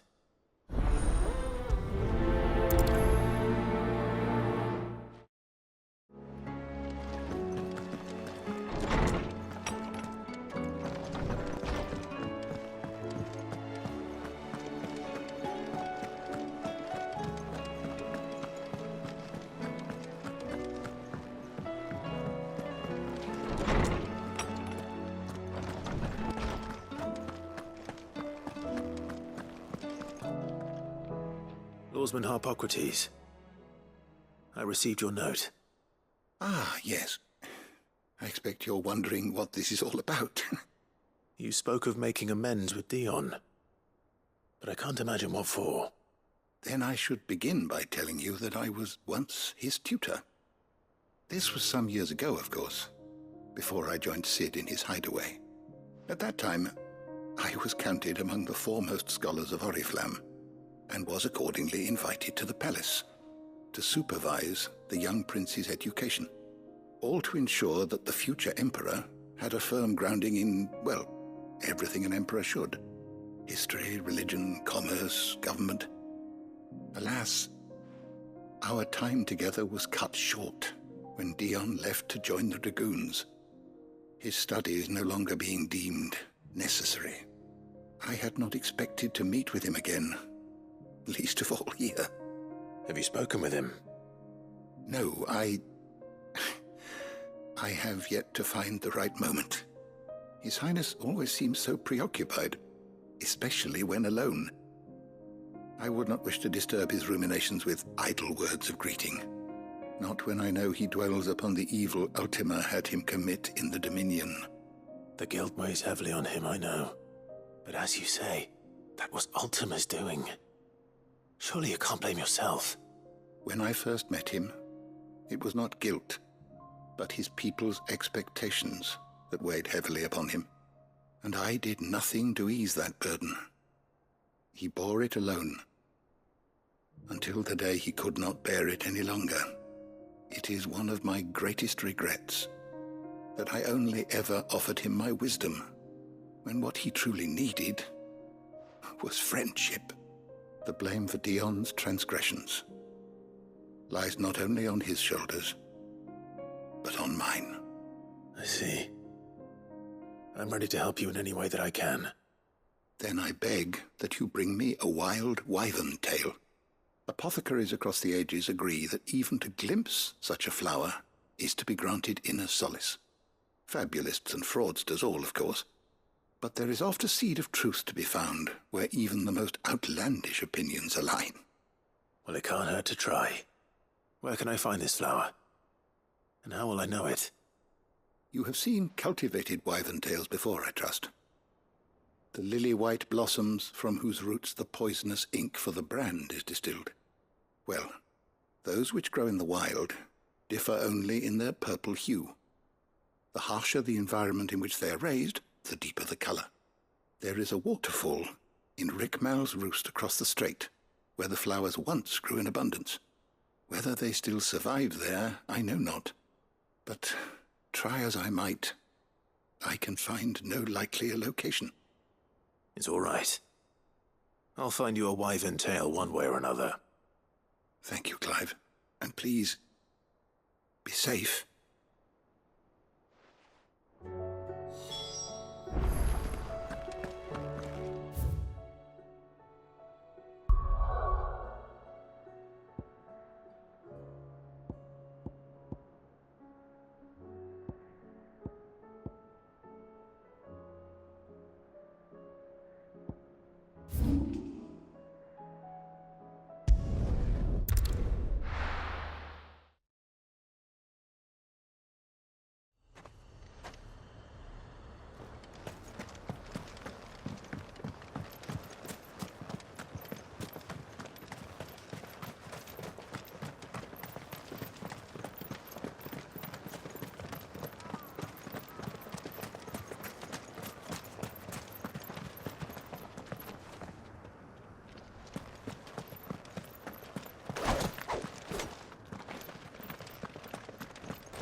Seems this place has been flooded twice over.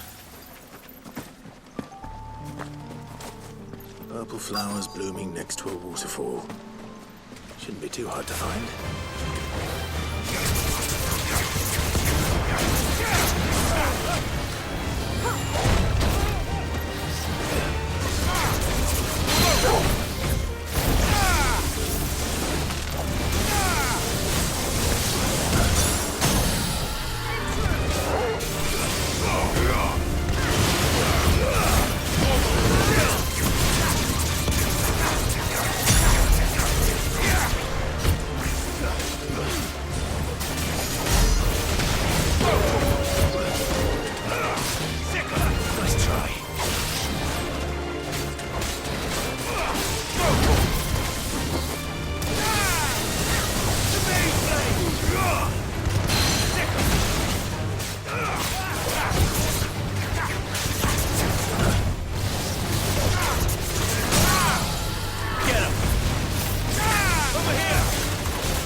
Here they are.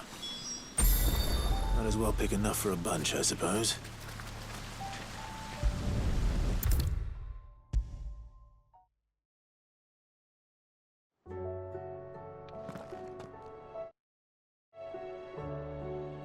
Oarsman, I found the flowers you were looking for. You did? I think I did.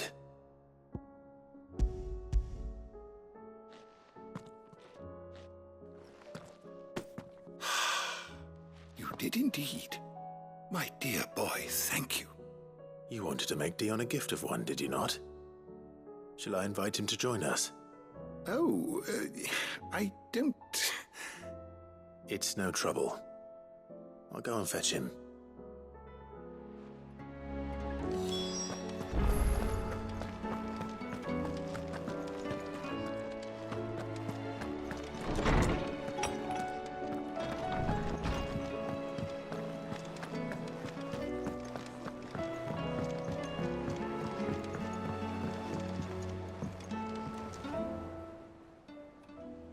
Your Highness, would you do me the honor of accompanying me? Now. It is time, then. No. Only to the shelves. Our lawsman has something he'd like to give you. Master Hippocrates. No. I dare not show my face before him. Not after everything I have done. I have taken countless innocent lives. And ruined countless more. All because I was weak. I have sworn to atone for my crimes or die in the attempt. But were I to meet with him again, and see in his eyes what I have become, I fear that my resolve might falter. Then that is all the more reason to do it. Test your resolve. Prove to yourself, and to him, how strong it truly is.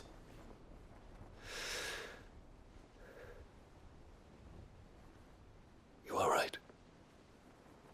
I must, at the very least, offer him my gratitude. Very well, then. Take me to him. Follow me.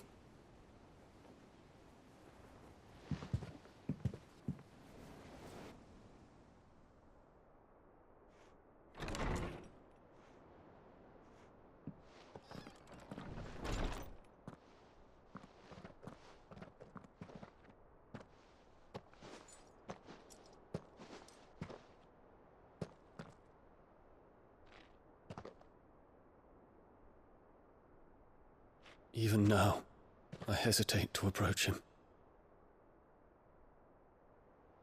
What must he think of me? You'd be surprised.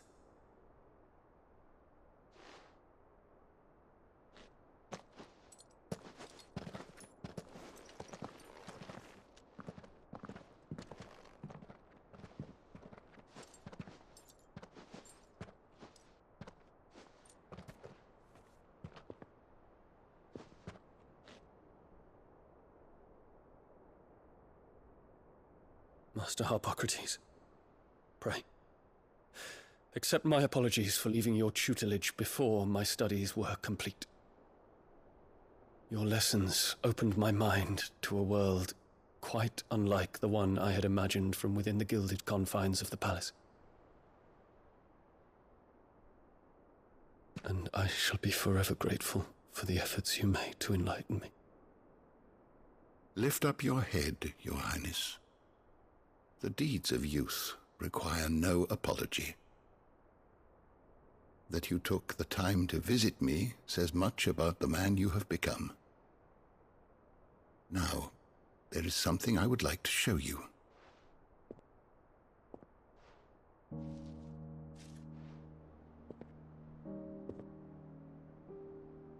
Is that a wyvern tail? The color is unfamiliar to me. Because it is unique to those found in the wild. Something in the harsh environment in which they grow lends them this striking hue. Their roots are indistinguishable from those of their hothouse cousins, but once they bloom, the difference is immediately apparent. In this flower, I see you, Your Highness. Its roots were the roots of a wyvern tail, with all that implies. But they do not define it, just as yours do not define you. I want you to have it, that it might remind you of this truth.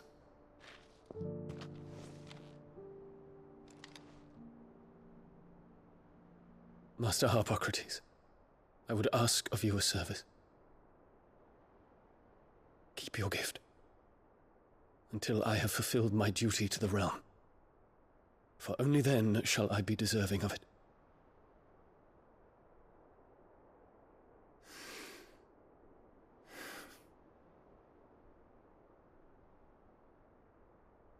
As you wish, Your Highness. I shall await your return.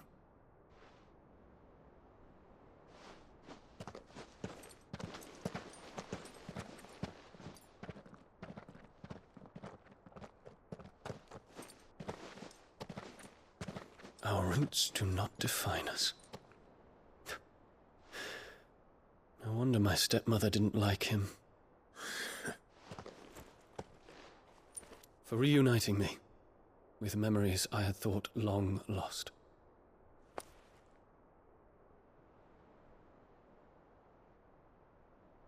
I shall not forget this.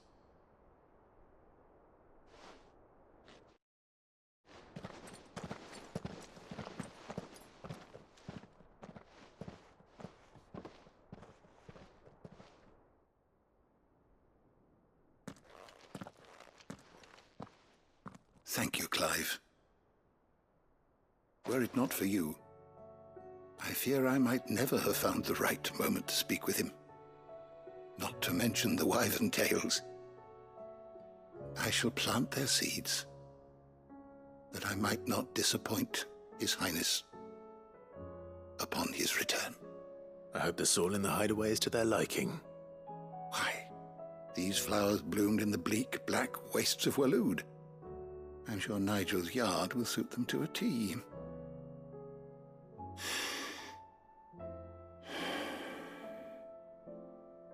When it comes to expressing one's gratitude, I find that words are seldom sufficient. Here. What's this? A stolas quill. Or more precisely, my stolas quill. 'Tis said that an owl's feathers are steeped in the wishes it hears over its long lifetime. All those words just waiting to pour out onto the page. So consider this my wish for you. That one day, you may put down your sword and pick up that pen. Well, when that day comes, I'll certainly have a lot to write about. Thank you, Harpocrates. It shall have pride of place in my chamber.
Aye, it's a dangerous world out there. Best stock up while you... Is something the matter, Karen? You seem perturbed. Do I know? How clever of you to notice. But yes, something's come to my attention, and I'll be damned if I know what to make of it. Go on. It's probably quicker if I just show you. Here. Some sort of crystal. Though, I don't remember seeing one that colour before. Aye, well, that makes two of us. In all my long years of trading, both over and under the counter, I've never seen anything quite like it. They're calling them dusk crystals, on account of colour. I see. And they can be used to cast magics. That they can. Just like their brighter, shinier cousins. Difference is, they don't last as long. After a couple of goes lighting your pipe, they crumble away to nothing. That's how I heard about them. From crystal traders moaning that someone's been flooding the market with dodgy goods. And after asking the right people the right questions, and paying the right price, of course, I managed to get my hands on a sample. I see why you're perturbed.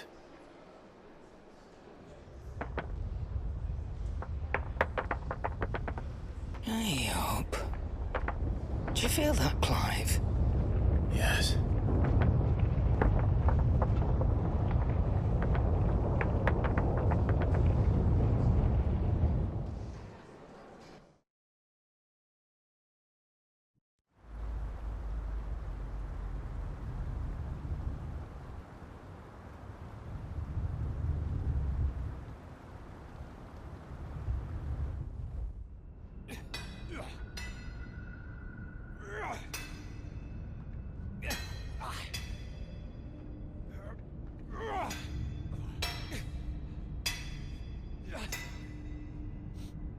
All right, lads, that'll do for today. I said that'll do for today. Yes, Chief. Yes, Chief. Let's get this lot back to town, fill our purses and then our bellies.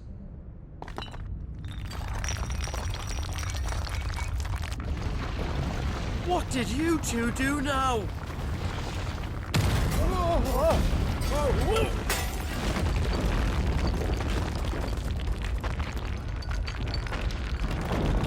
Please tell us you bought another lantern. Stay calm, both of you.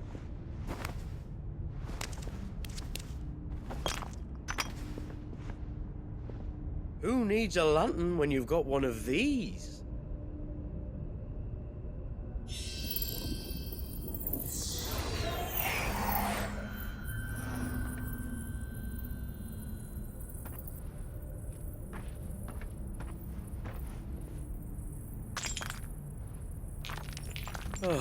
All that work for a single spark. Well, there'll be no more sampling the merchandise today.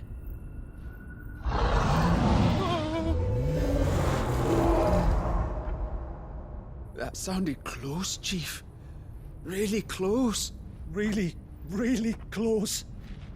Now, lads, what am I always telling you?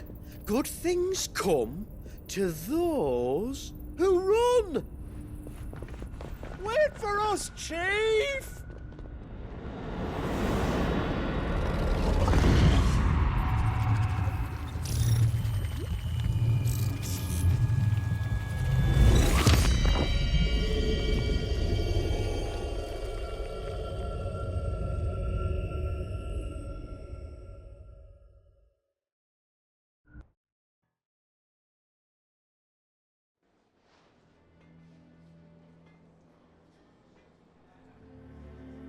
I've never felt a tremor this far inland before.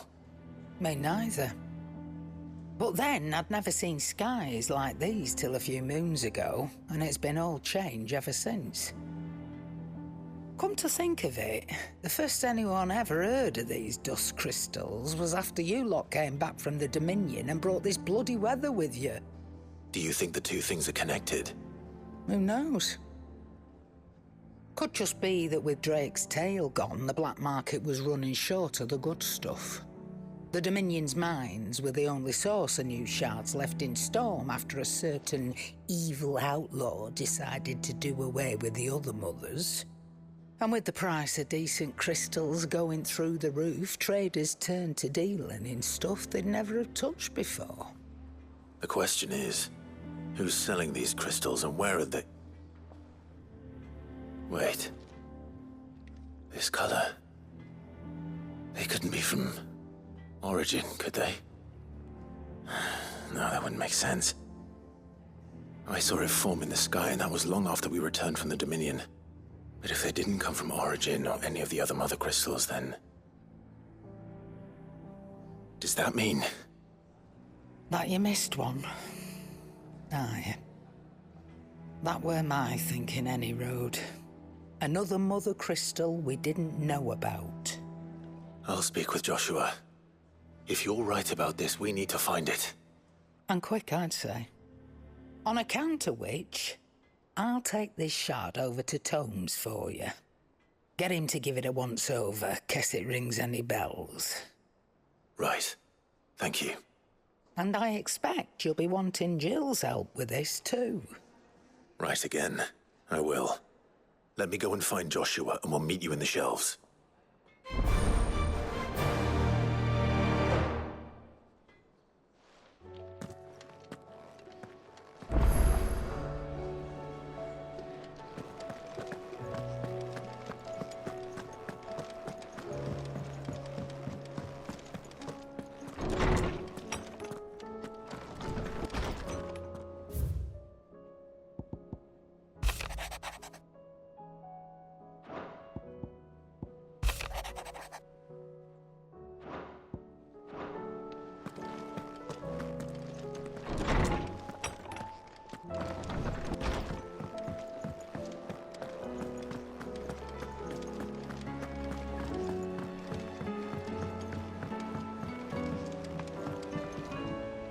Joshua, we need to talk.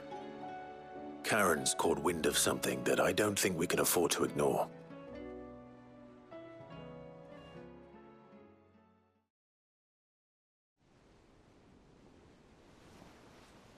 Aye.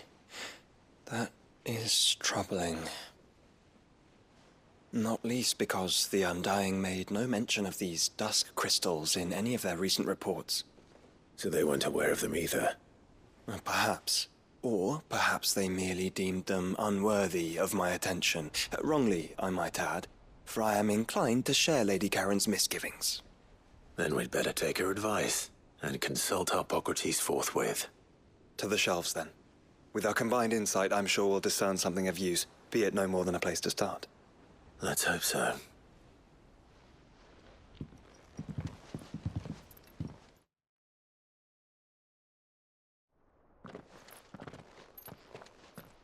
There you are.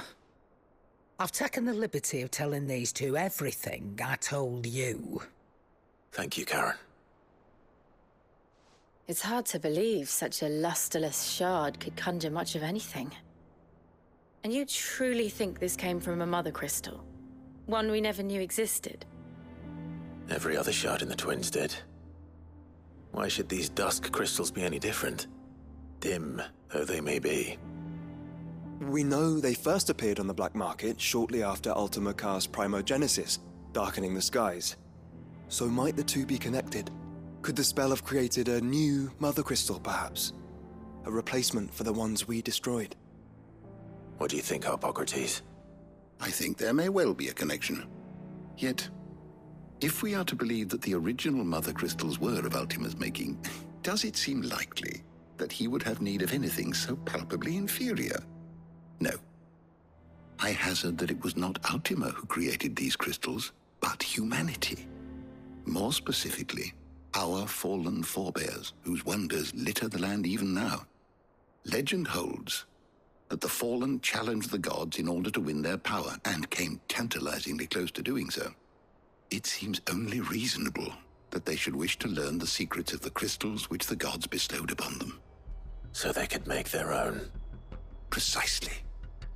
You may recall that the tale of the sins of Zemeckis begins with the colloquy of the sages, a council wherein humanity sought to uncover the last secrets of the gods before waging their war to learn what little remained. It is perfectly possible that an understanding of how to craft crystals was among their many achievements. Among their many achievements, prior to their fall. Indeed. The same enlightened souls forged great and terrible weapons called the iconoclasts, from which icons derived their name, and turned them against each other in the Magitech War.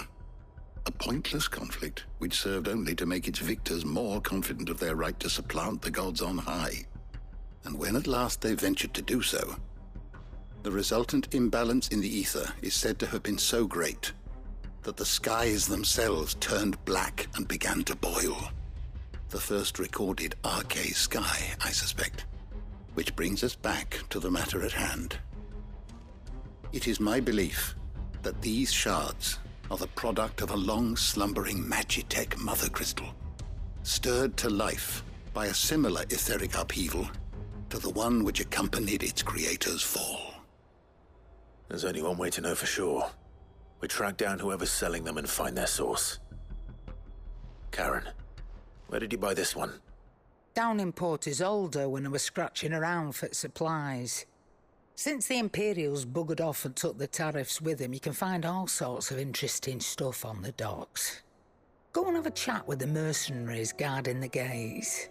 Your uncle's got some good lads there. You know when to keep a watchful eye and when to turn a blind one. Oh, and take the crystal with you. Might be your key to the underworld. Thank you. I will. Shall we then, brother? I'm coming too. If there is another mother crystal out there and it's anything like the others, you'll need all the help you can get. I was hoping you'd say that. One more time then. Together.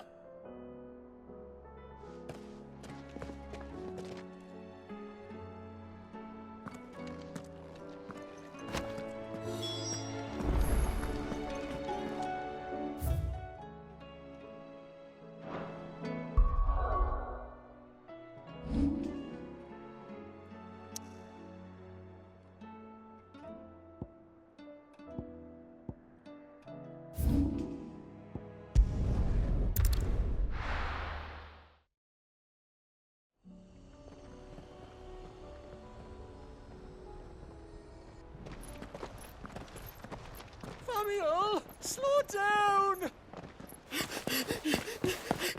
Not bloody likely!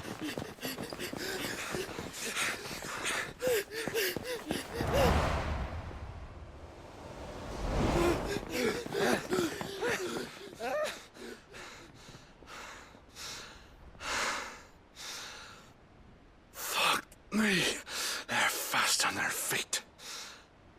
What's going on here, I wonder? What indeed? Let's ask.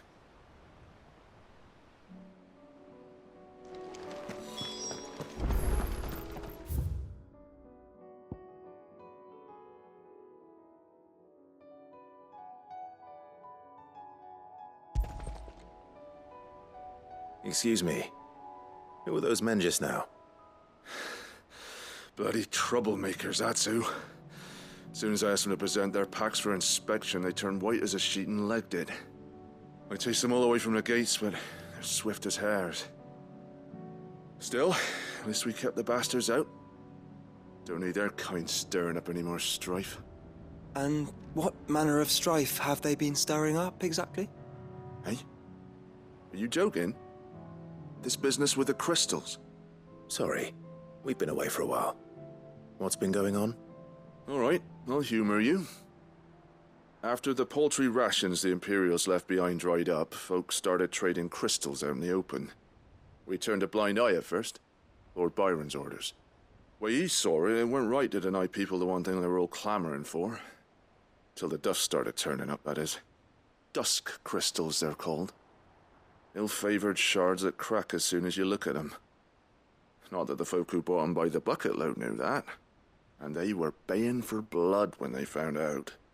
In the end, his lordship had to step in and ban the blasted things. And we've been searching the pack of every trader who's darkened our gates ever since. I see. And you think the men you were pursuing might have been trading in these dusk crystals? Why? You're in the market for some. Anyway, I wouldn't rule it out. In fact, I put a few gil on it. We might still be able to catch them. We might. If you are heading up that way, you'll want to keep your sword handy. There's more than dodgy traders plying the roads these days. Understood. We'll be careful.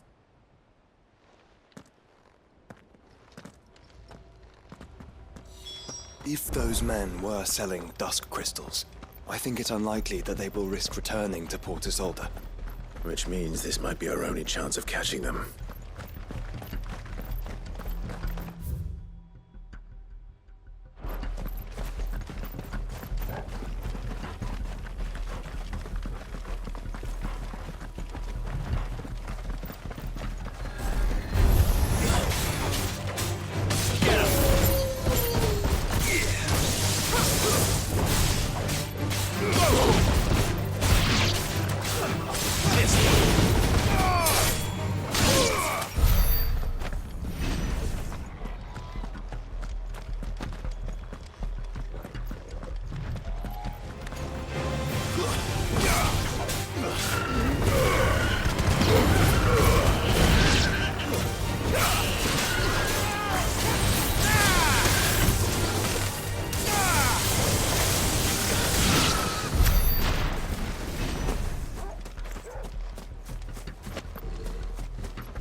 Where are they?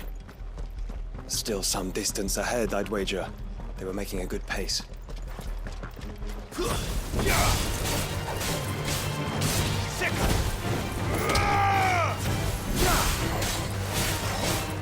Go for it!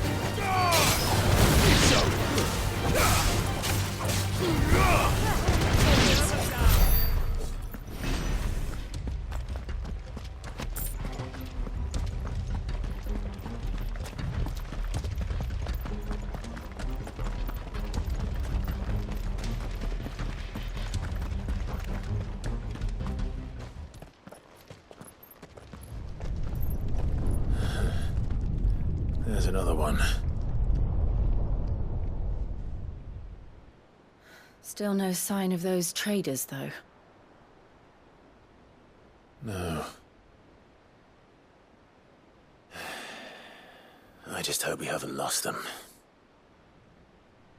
These blimmin' tremors are scaring off all our customers. The few that weren't scared off by the skies, you mean? Perhaps one of those merchants has seen something. Forgive me. Yeah, I seen them. Poor bastards. What do you mean? A gang of nasty-looking brutes was on their trail. Caught up with them just up the road. Screaming at them they were. Your crystals or your lives and all that. Only the daft buggers kept their crystals and legged it. In which direction, out of interest? Up that way.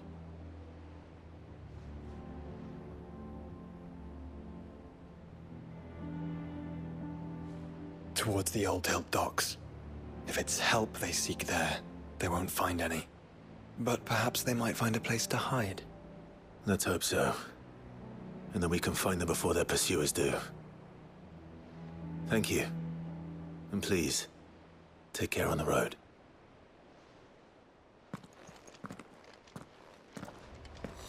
Come on. They're no good to us dead. Lead the way, brother.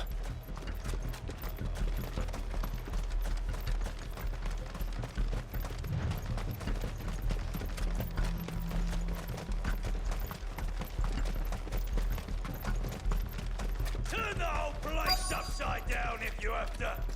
They're here somewhere. So the bandits haven't found them either. There's still time.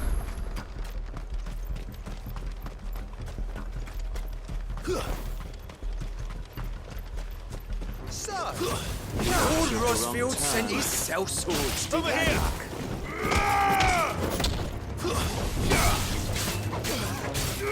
Go for it! Come here to brawl with brigands, brother. You're right.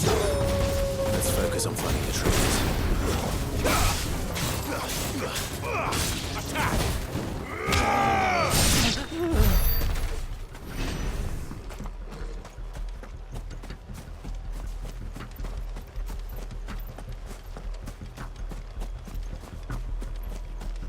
Oi!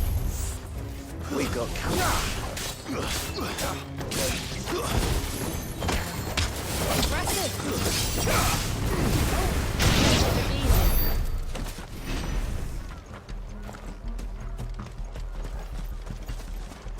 I'll be taking that sword. And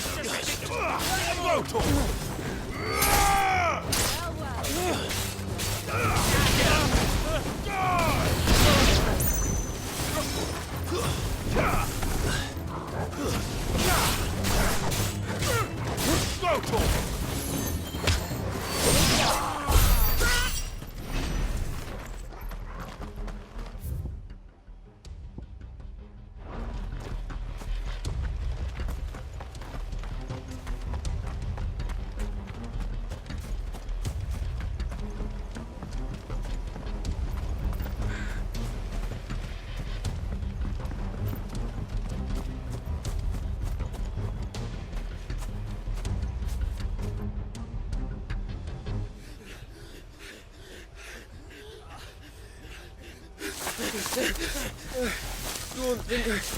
Can go on. Chief, neither. All right, this should be far enough.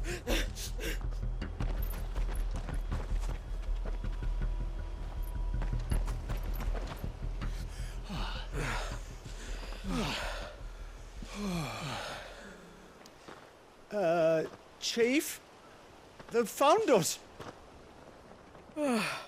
It's getting so a man can't even catch his fucking breath. Gentlemen, a word. We understand you've been selling some crystals. And like I told your thieving mates, you're not fucking getting them. So you can take your massive sword and shove it. I'm sure I could, but we're not thieves. over here. I can smell the one who shat himself. If you've got a plan, Chief. Tell us you've got a plan. Of course, I've got a bloody plan. Good things and all that. Let's start again, shall we? You say you're interested in the crystal trade? Not exactly. In actual fact, we were hoping to talk about this. Is that all? Well, then I know just how to help. If you're after the short shifter, he's over here! Are you mad?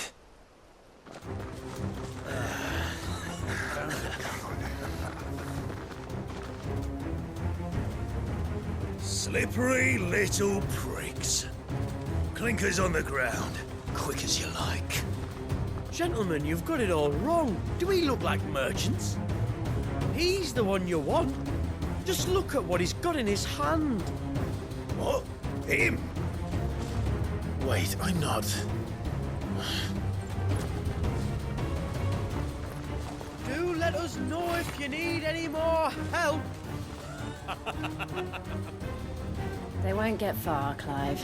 No. But they'll wish they had.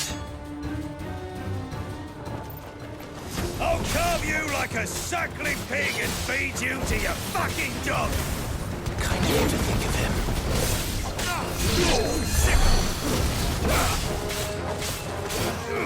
Over here! This way!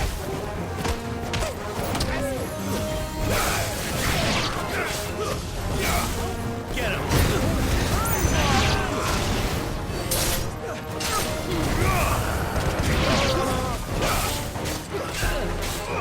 This one!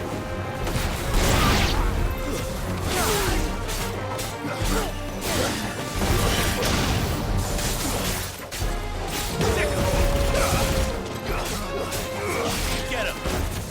Stay down!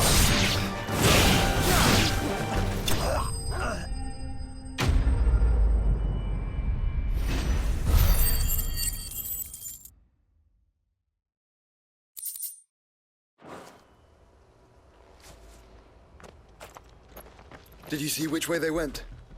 North. Making for 3 reeds at a guess.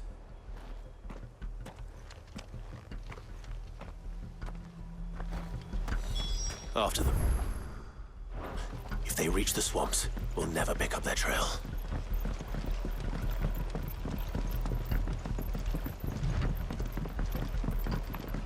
There was something odd about those 3. They seemed less like merchants and more like... charlatans?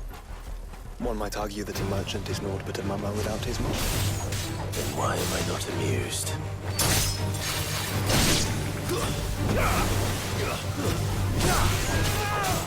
Go to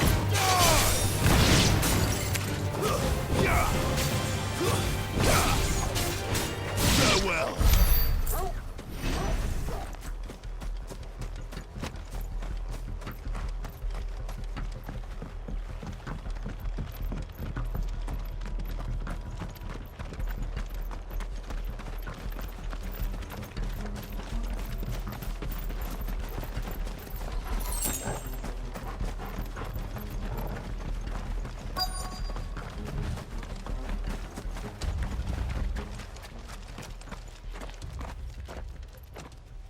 What did you find, boy?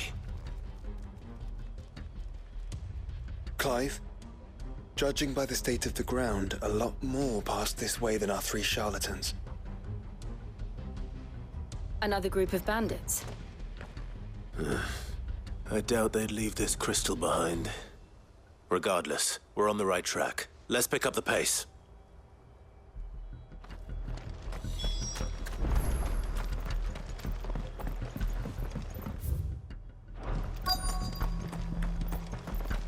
They wouldn't risk stopping at Martha's Rest, would they? Not if they hope to pass unnoticed. Then we'd better stick to this. Swamps.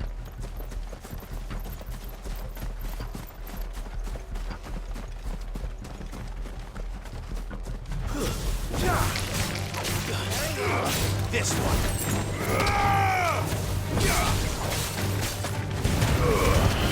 All yours, Goggle.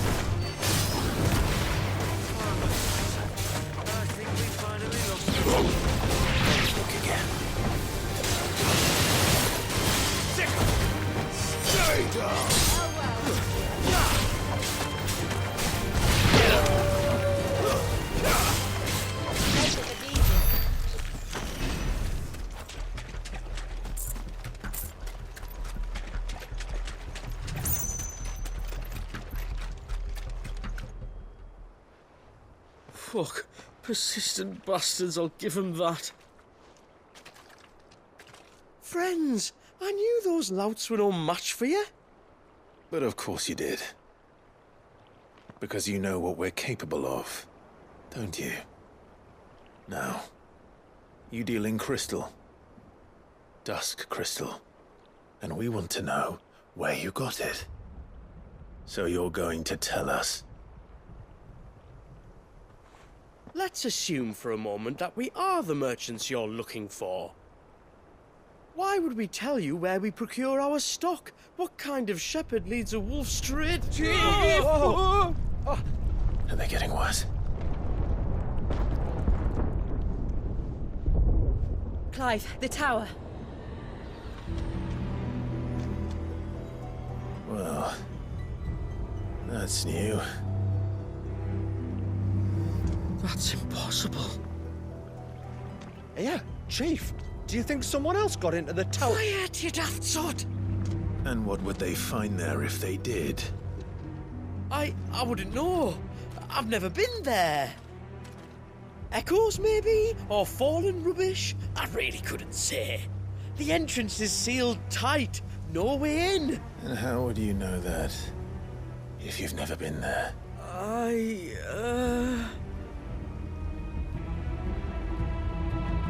Look! Behind you! An Akashic monster! If you think I'm going to fall for another one of your cheap tricks...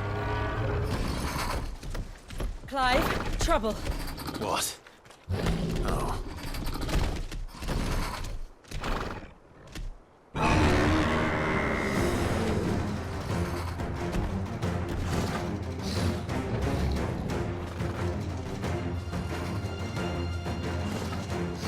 Wait, don't you dare! I don't think Martha would appreciate that thing on her doorstep. Probably not. Let them run then. I have an idea where they'll be heading anyway. This shouldn't take too long.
Well, that was ill-timed.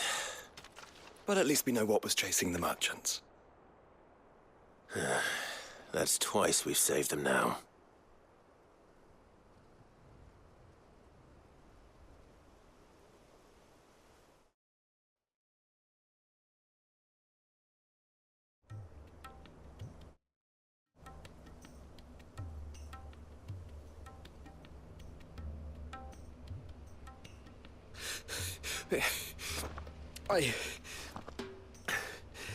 don't see anyone. I've had enough of bandits and beasts, Chief. Can't we just go home? And let those thieving pricks march in and take what's ours? What's ours? Oh, no. You don't mean... The dusk crystals, aye. Halleck, Marnik, we're going back to that tower if it's the last thing we do. But the lights, Chief. What about the lights?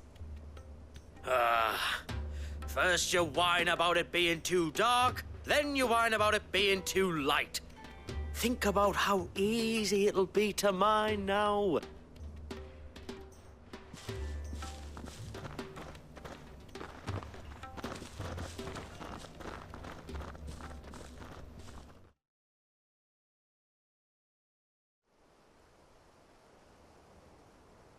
And you're sure they're bound for the tower?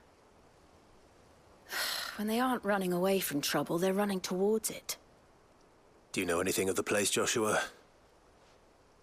Alas, not. I have seen it labelled Sage Spire on some maps, but beyond that, the ruins are no different from any other fallen derelict. Another impenetrable relic of the past. Not so impenetrable, apparently. Our friends plainly found a way in. They could be living there, like we do in the Invincible. Well, the tower is unquestionably large enough to hide 3 merchants. But is it large enough to hide what we seek? A mother crystal. It would go some way to explain why the area was among the first in Rosaria to fall to the Blight. Then it's settled. We head to Eastpool and make our approach from the dim.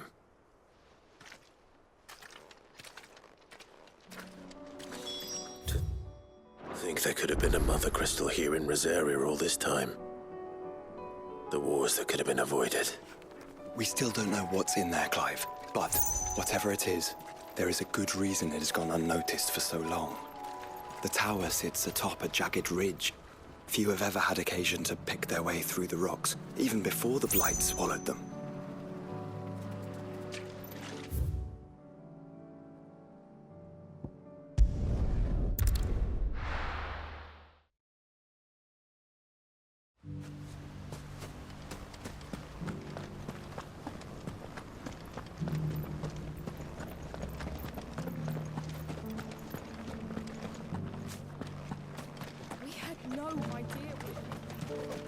That's it. Eyes forward.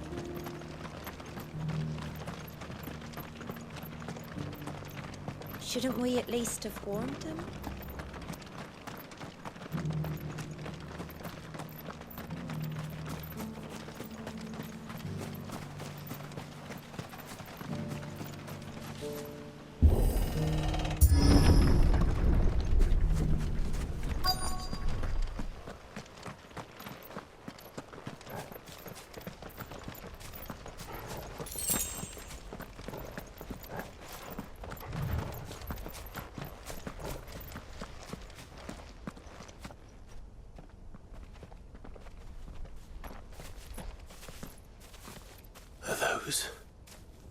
Goblins? What are they doing in the Deadlands?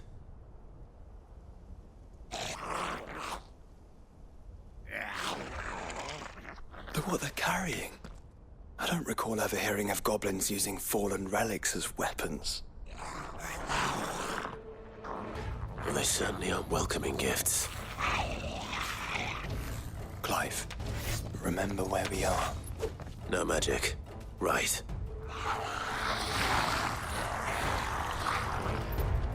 They're even uglier up close. Too slow. Nice try. You're right. I'll manage.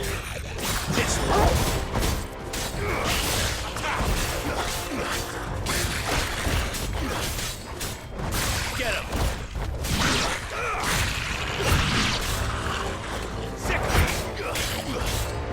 Over here!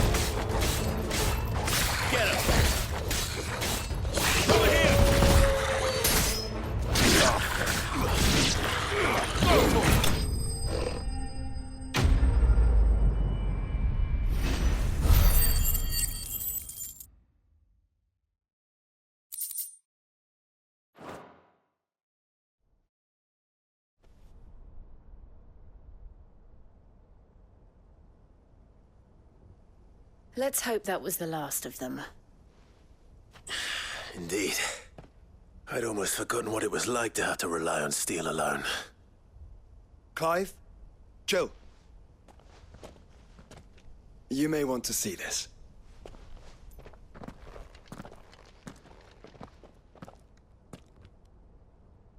What?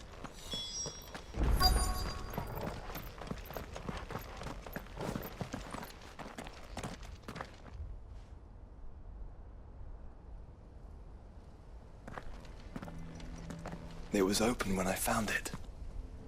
Someone was in a hurry. 3 guesses as to who. Then this must be their way into the tower. There's only one way to find out.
It seems somebody's woken this place up. The question is... who? Well, I can tell you who it wasn't. Unauthorized biometrics detected. Someone's here. Initializing security scan. Safety protocols disengaged. I don't think that was someone, Clive. I think it was the tower. Either way, it doesn't sound like we're welcome. Keep your guard up.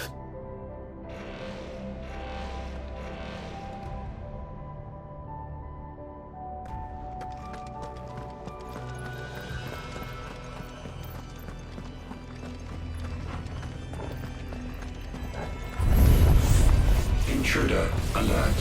Intruder alert. I think my powers have returned. You? There's ether here. An abundance of it.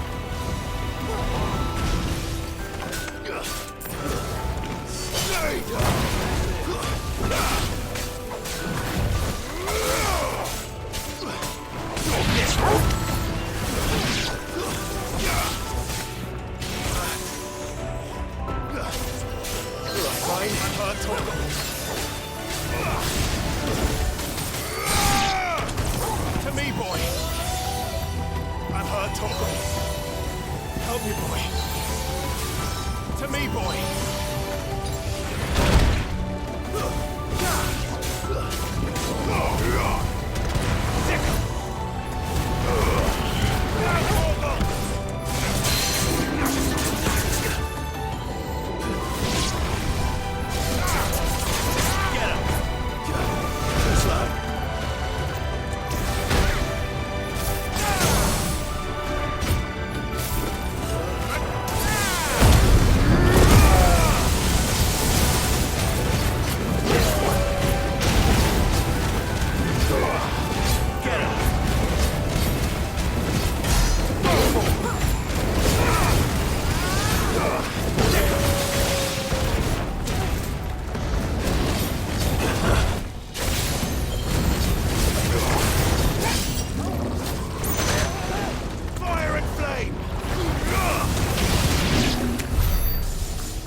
This one. To me, boy.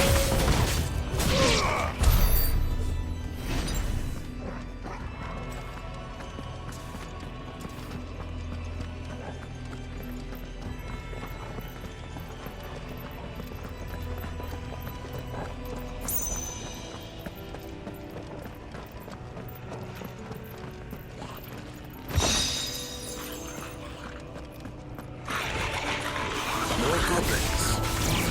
So now we know where they got their weapons. And how long have they been hiding here? Over here! Stay down!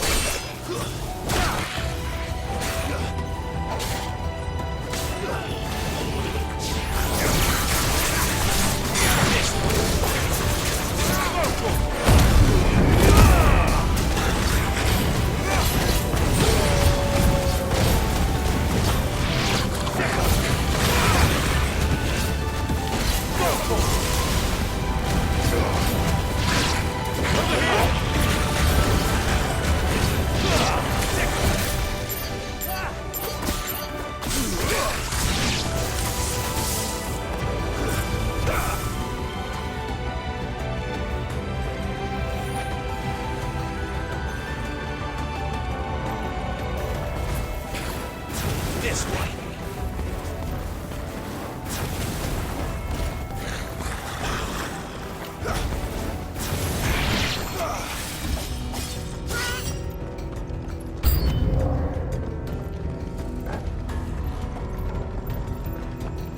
Attack! Go for it! Get him! This one. Get him! Sick him! Go for it!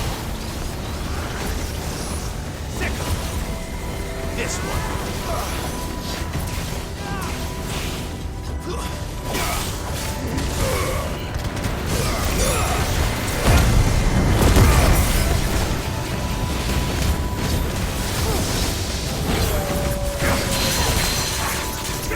This one.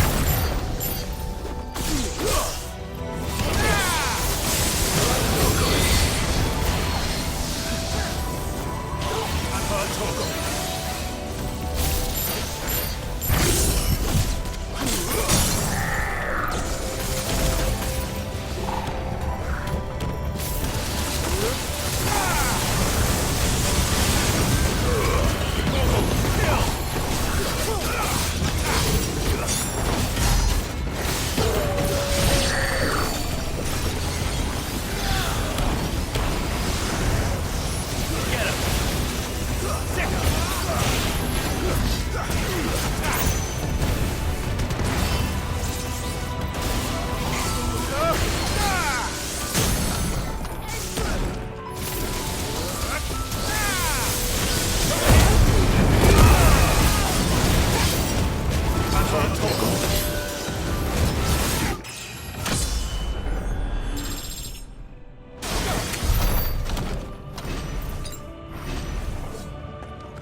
Crystals everywhere. Well, that's one mystery solved. But there's no mother crystal. Yet. We still have plenty of tower to explore.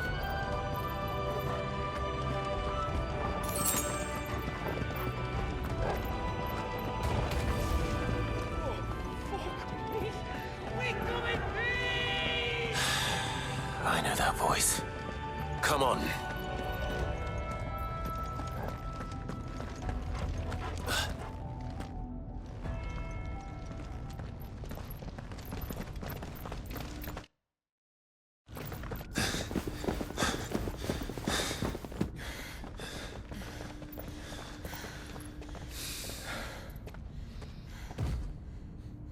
Well, look who it is.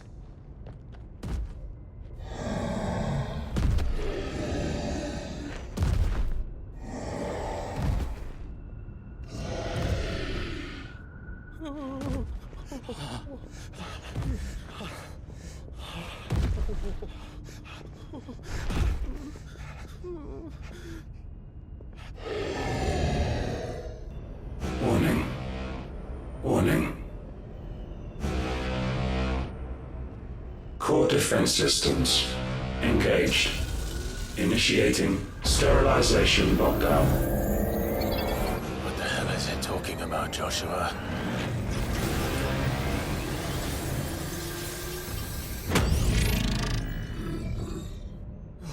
Good things, lads. Good things.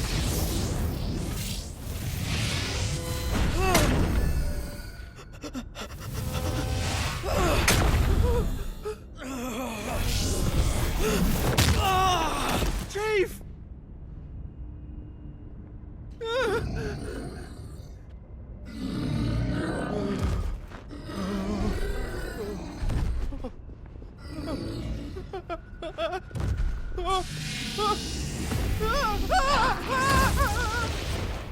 Hey!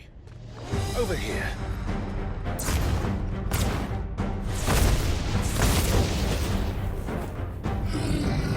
Take your friend and get out of this place. Now!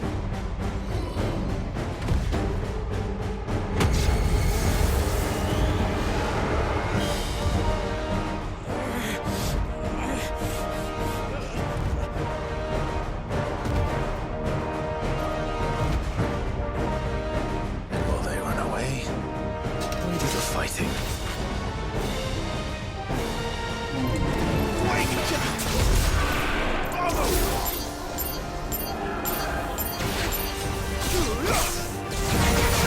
I think you've made it angry. The fireball to the side of the head will do that.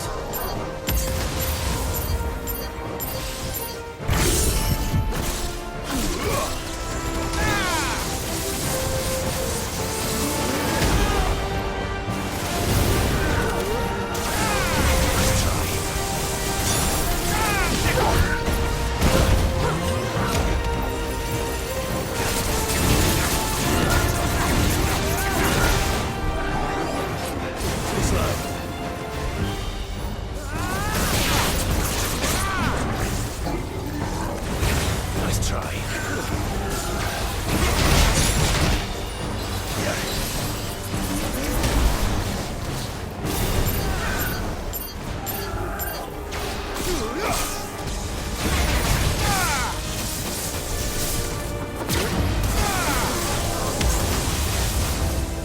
Help me, boy.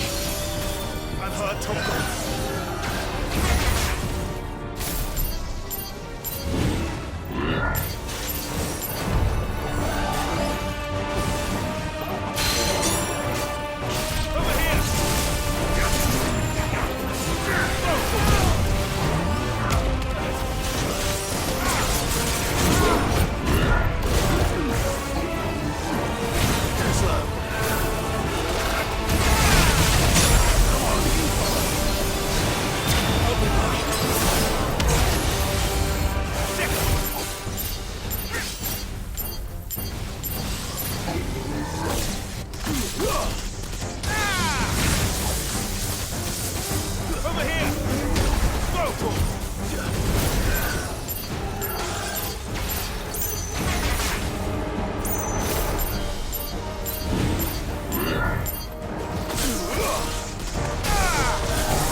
Security Sentinel 503 offline. Initiating Emergency Core Relocation Protocol.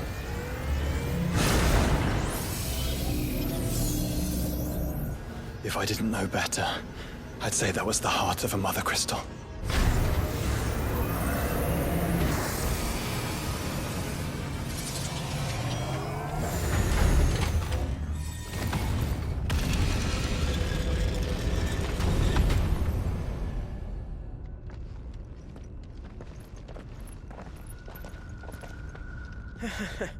I knew that fallen thing was no match for you. Allow me to apologize for earlier. That was, ill-played. All born of a misunderstanding, though. Can we start again? We don't need your apologies. We need answers. And you're going to give them to us. I suppose you'll be wanting to know about the tower, then? Isn't the first time we've been here. Fact is, my people have been coming to this place for centuries. Have they now? To these ruins in particular? Aye, well, they, talked to us, told us what this lot was all for. And what is it for? Well, believe it or not, the Fallen were actually using this place to make their own, Mother Crystal. Though, despite years of searching, all we ever found was shards. Then, Harpocrates was right. It would seem that the Fallen did indeed acquire the god's ability to craft crystals. I wouldn't go that far. The shards aren't exactly divine. They're not even what you'd call decent. But they're better than nothing, and nothing is what our people had before we found them. So we've been coming here ever since. But these dust crystals have only recently appeared on the black market. What made you decide to start selling them? The skies. Once they went dark, the crystals started growing back, till there were more than you could count. And with the mothers all cracked, anyone with anything that could muster so much as a spark had people queuing up to take their coin. Yes, at a cost to us all. Quality apart, these crystals are no different from the ones the world has been using since the dawn of time. And it cannot continue. No, it cannot. While this is clearly none of Ultima's doing, there can be little doubt but that it serves his cause. Then our path is clear. So let's do what must be done. Wait, you lot aren't thinking what I think you're thinking, are you? Oh, I think there's a good chance we are. But what about the tower's defenses? That thing you just fought, it won't be the last one. And the further you climb, the worse they'll get. How about we head back to Martha's before someone gets hurt, eh? That is sound advice, which I suggest you take before someone gets hurt.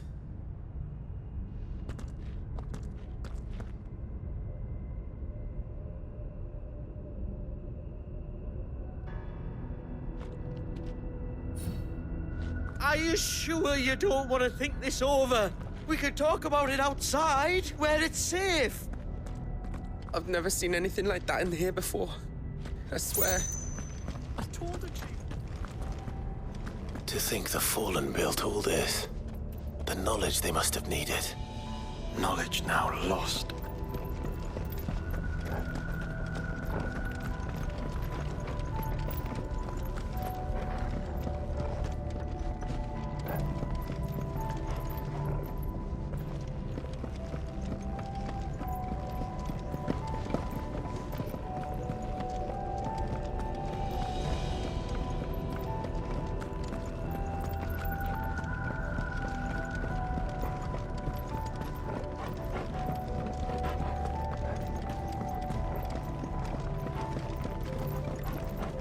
If this is like every other Fallen ruin, Then there'll be a lift.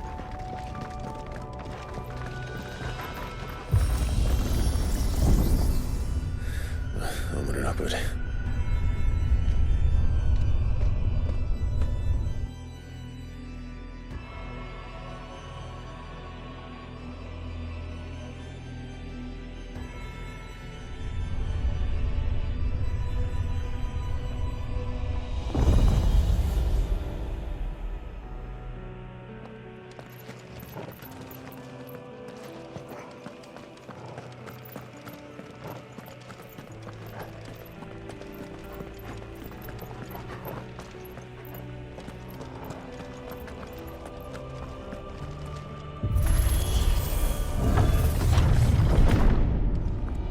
Any idea what those are?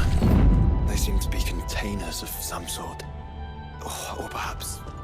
cages. Like some sort of twisted menagerie. But why here?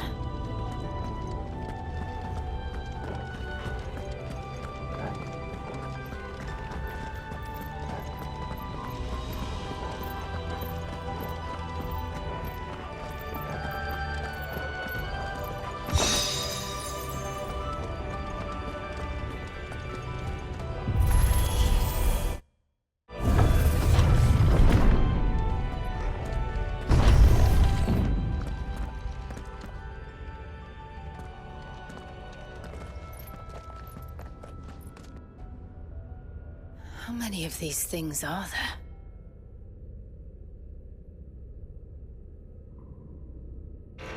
Contaminant detected. Releasing subjects Alpha to Epsilon. Wait, they're still alive. But this tower is more than 15 centuries old.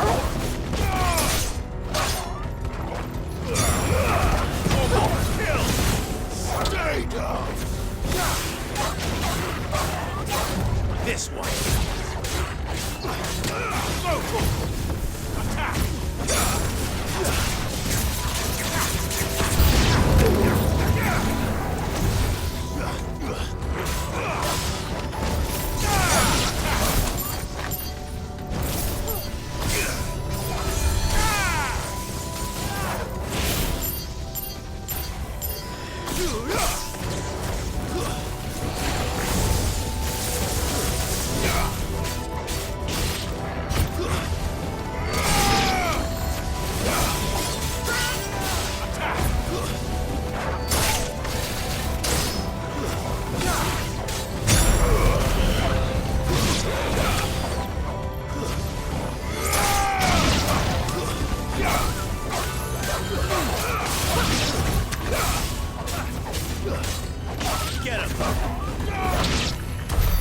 If they built this place to grow crystals, why imprison creatures here?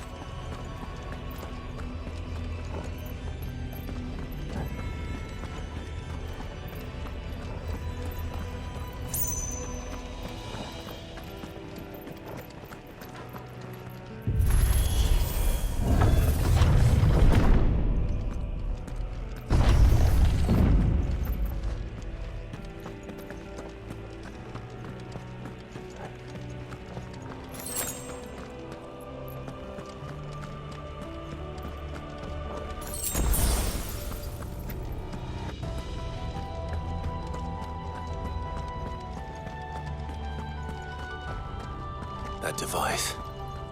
It glows just like the doors.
creatures in these cages have been here in Valasthea for 1,000 years. Well, here's to 1,000 more.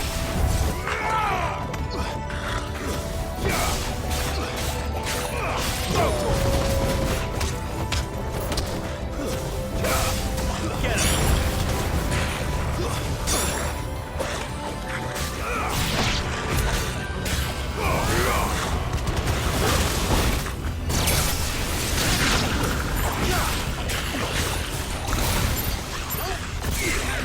Too slow.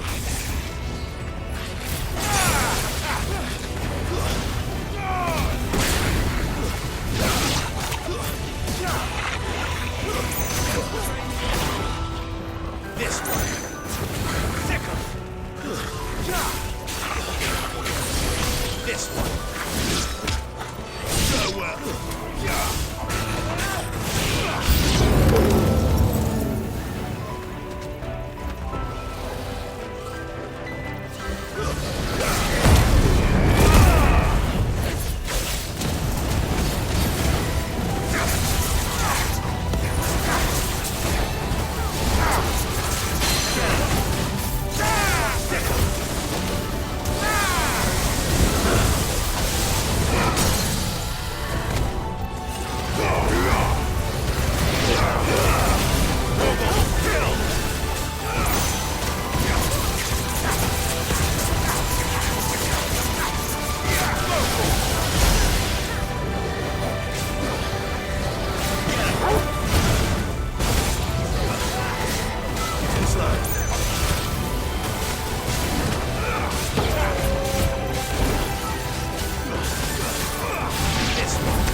Of course they built more than one.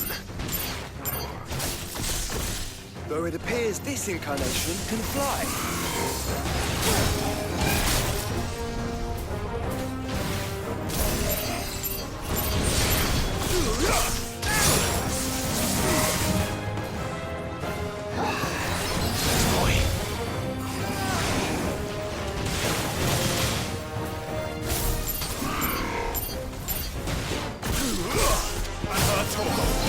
No good. To me, boy.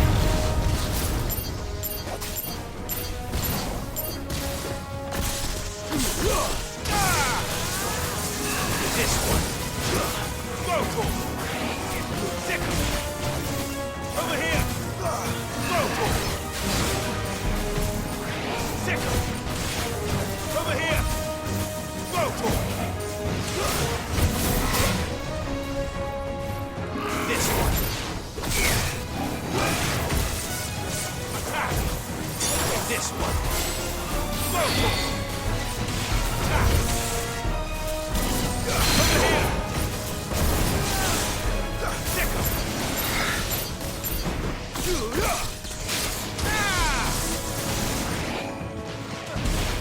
Over here. Whoa.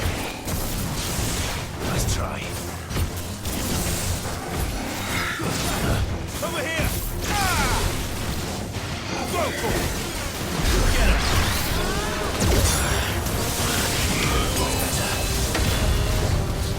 Whoa. This one. Over here. Attack. Whoa. Get him. Help me, boy. Over here. Nice try.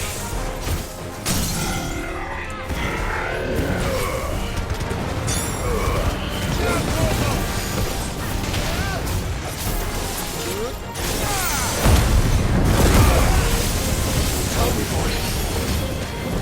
This one. I'm hurt, Coco.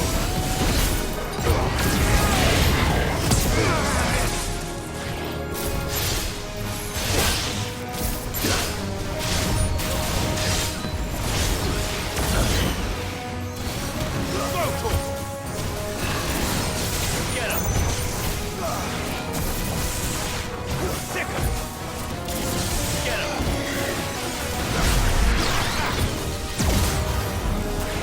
Over here. Attack. Get him. Stick him. Attack. Let's try. Whoa. This one. Whoa. Too slow. Over here. Give me someone. This one. Get him.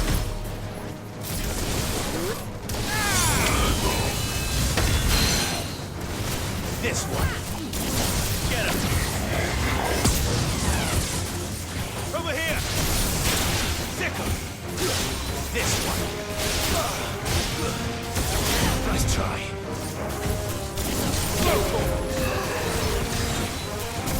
This one.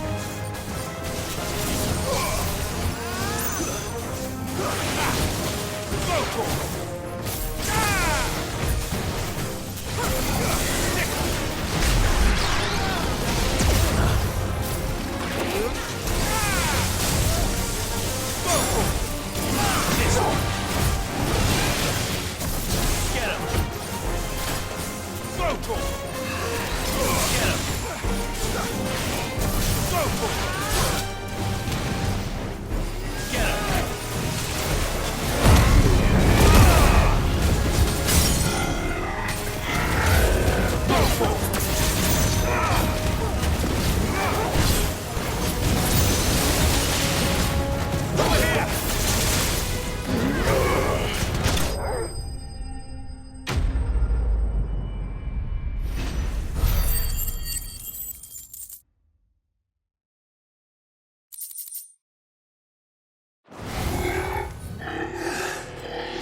And that makes 2. Yes, but of how many? Well, that depends on how determined they were to conceal their activities.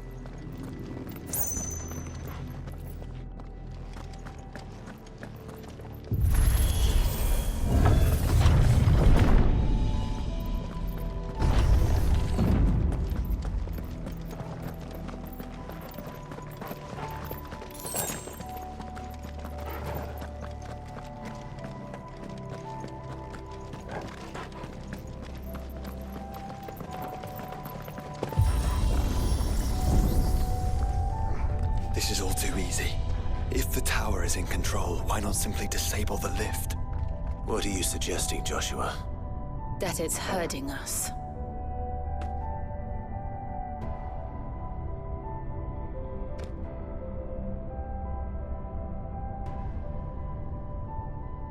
There's an entire fleet.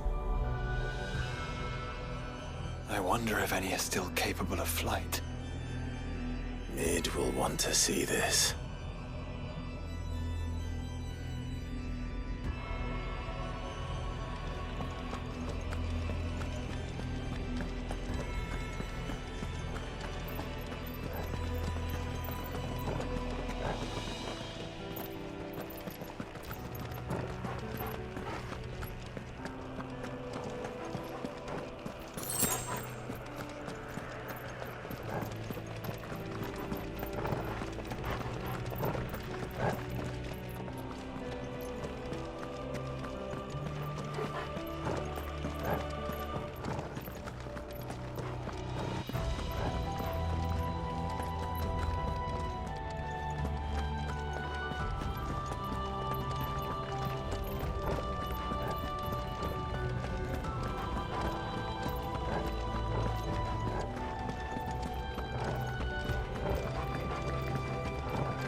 me, boy.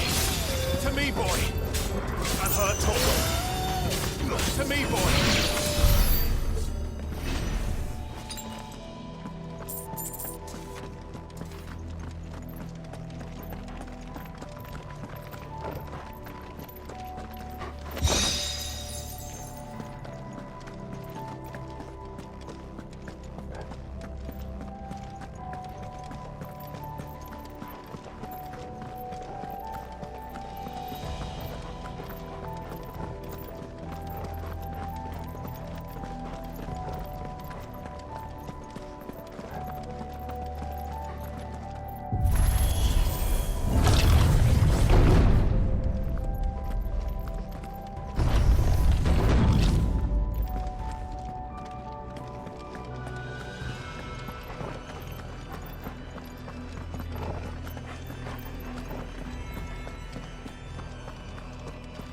Anomalous activity detected in Hangar Bay. Mobilizing Aegis units. We're being watched. Then let's show them what we're capable of. Over here! Attack! Get him! Nice try.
Transferring Sentry Prototype AM2 to Stasis Silo West.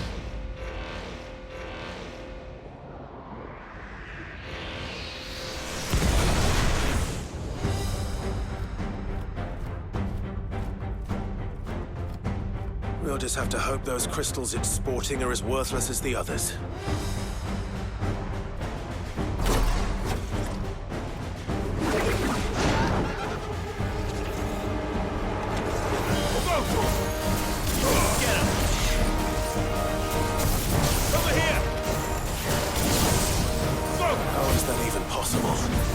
Better not to think about it. Get up!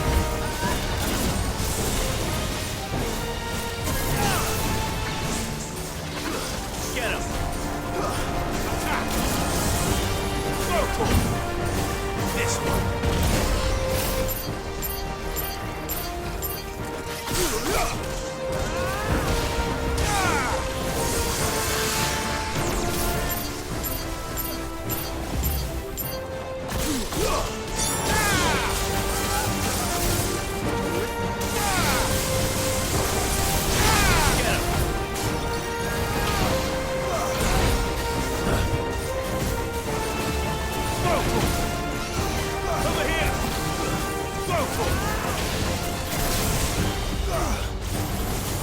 This one. Over here.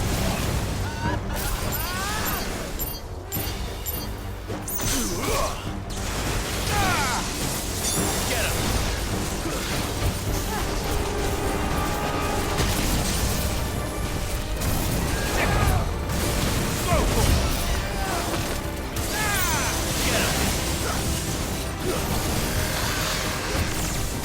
Get him. Over here! Main blade!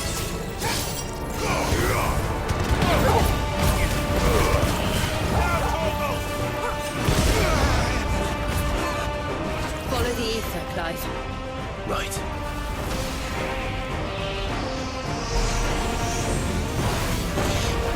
Get him!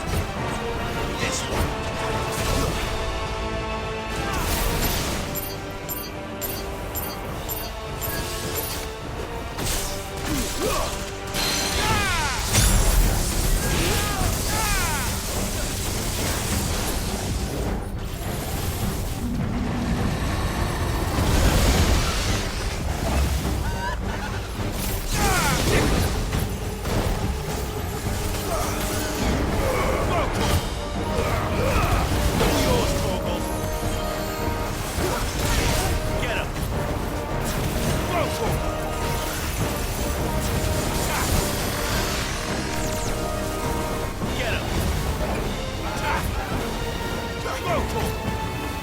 This one.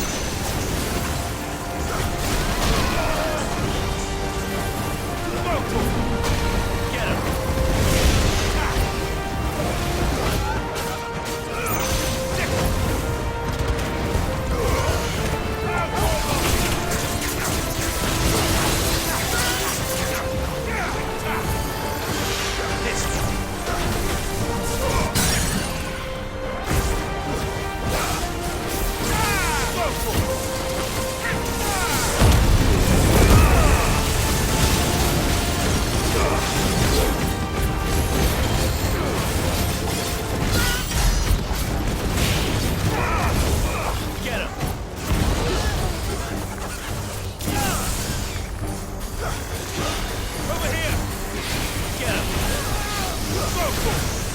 Too slow.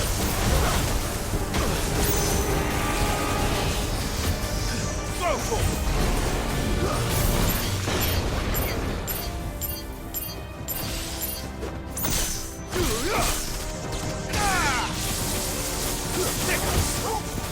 this one. To me, boy. This one. Over here. Go to him. Get him. Over here. Stick him. Go to him.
Neural link lost. Re-establishing connection. Imagine an entire war fought with these things. The quantity of ether required to animate them all would be unfathomable. No wonder they were trying to manufacture their own crystals. Unable to establish connection. Raising threat index. It seems we've made an impression.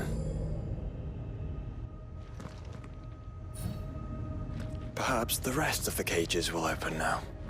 Don't tempt fate, Joshua. Forgive me, brother. They may not.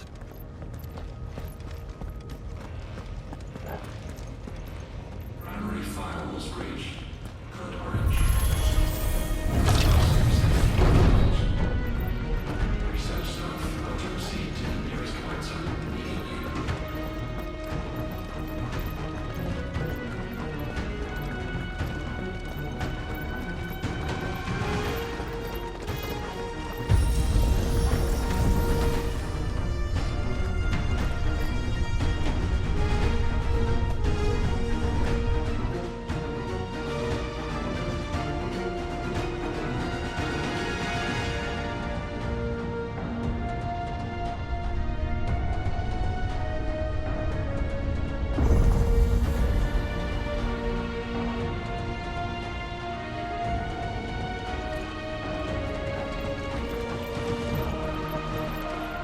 Is that living flesh?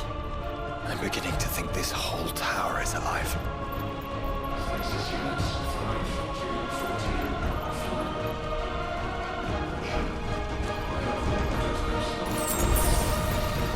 Scanning facility for concerns.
This one.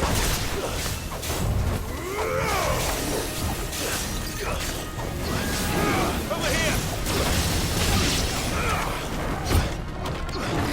Over here!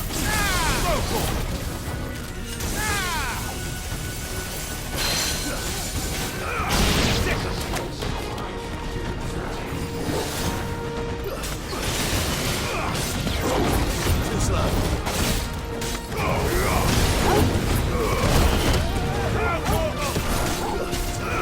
Fine hand. I'm hurt, Torgal. To me, boy. Throw for. Get him. Wakened winds.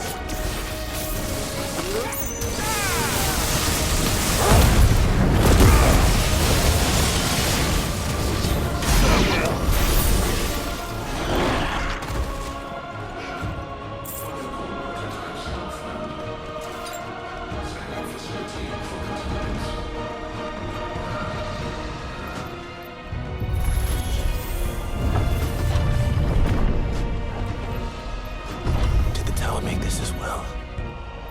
Or is it some sort of corruption? I don't know, but wouldn't you say it looks oddly familiar?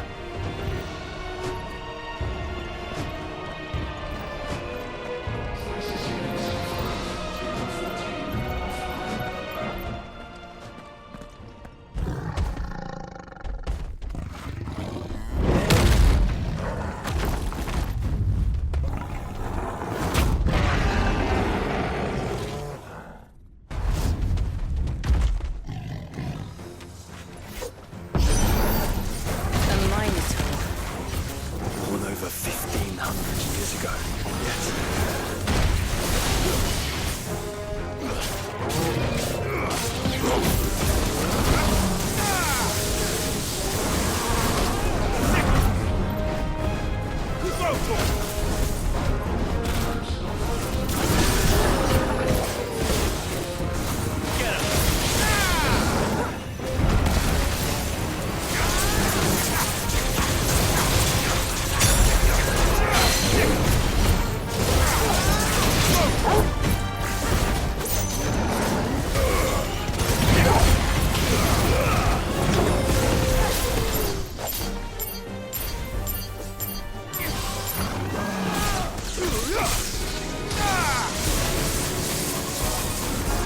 Get him. This one. Stick him. Over here. Stick him. This one. Get him.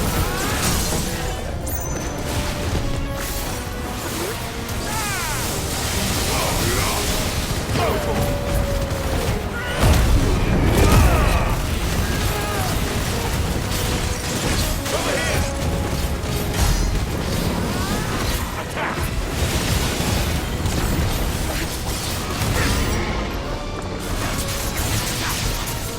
This one.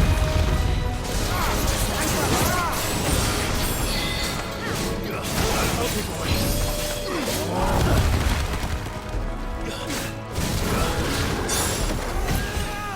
Go for it. Over here. To me, boy. Attack. Nice try.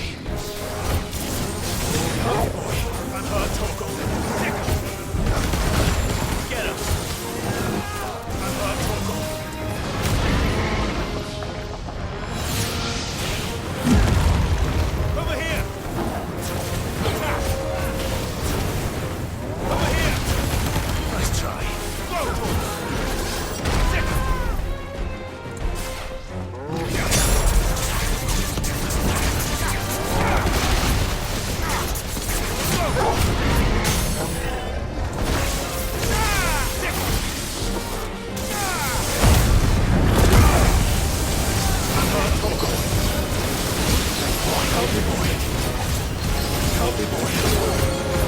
To me, boy. To me, boy. Over here.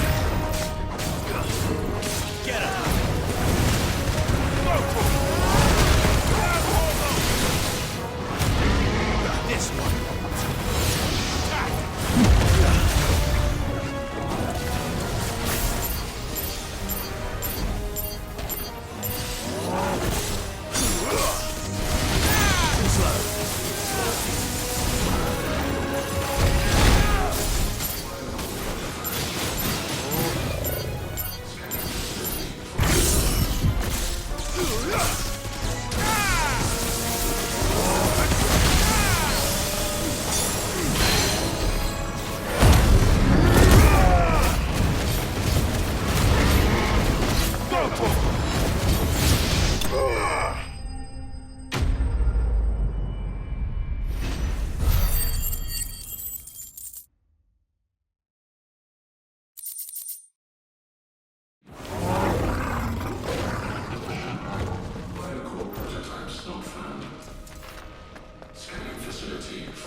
Emergency subroutines. Diverting reactor power. I think it's getting ready to receive us. Stasis units 5 to 14 offline.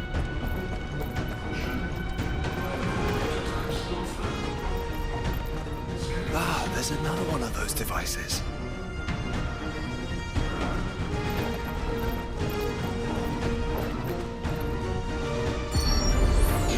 Log entry 750501. Average improvement of crystal resilience 492% when biological core exhibits high ethereal congruity. Specimens with a congruity rating of 7 or below are to be sent to B level for military repurposing. Waste not, want not.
Then they were closer to attaining godhood than we ever imagined. No wonder Ultima struck them down.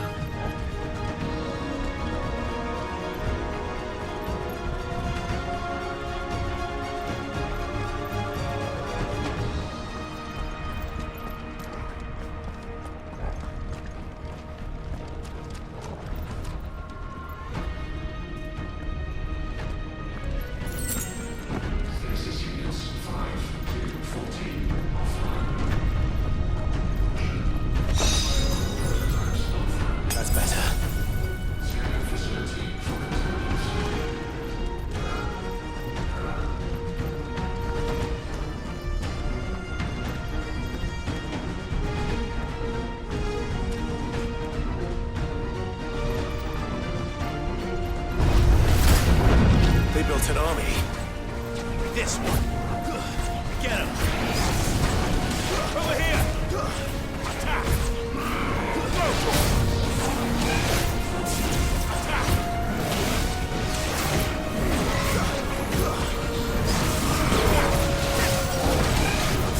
This one.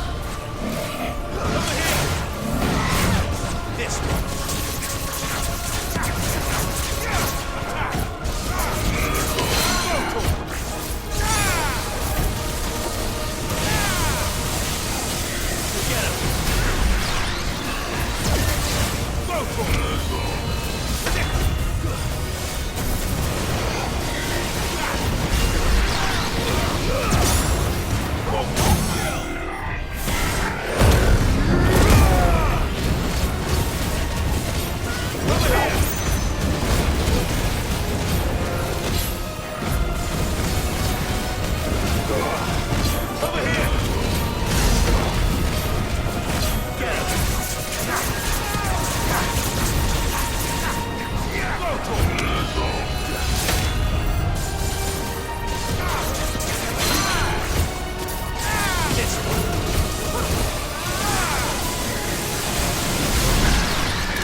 Tertiary firewalls breached. Code red. Code red. The heart must be close.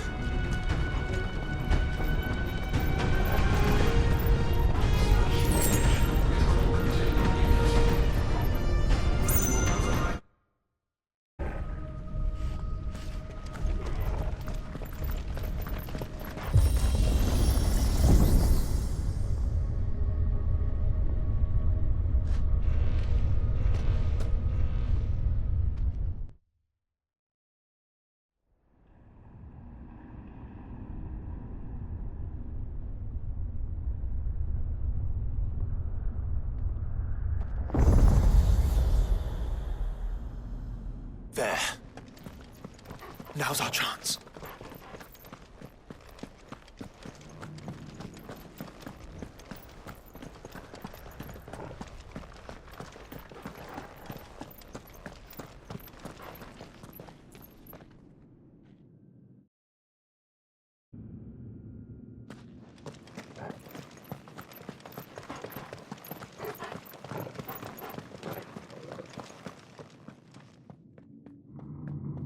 Unauthorized entry detected.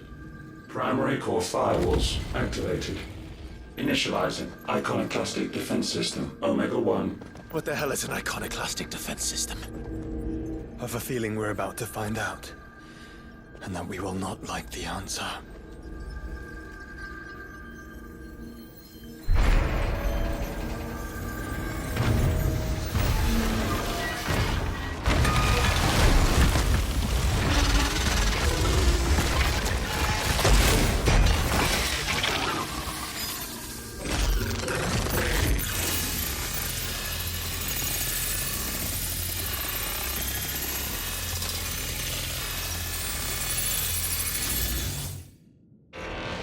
Core containment complete. Authorizing environmental sterilization protocol. Well, at least we know where it is this time. Quite. And if we want it... If we want it, all we have to do is kill an icon. Safety routines disabled. Weapons armed. Stand clear.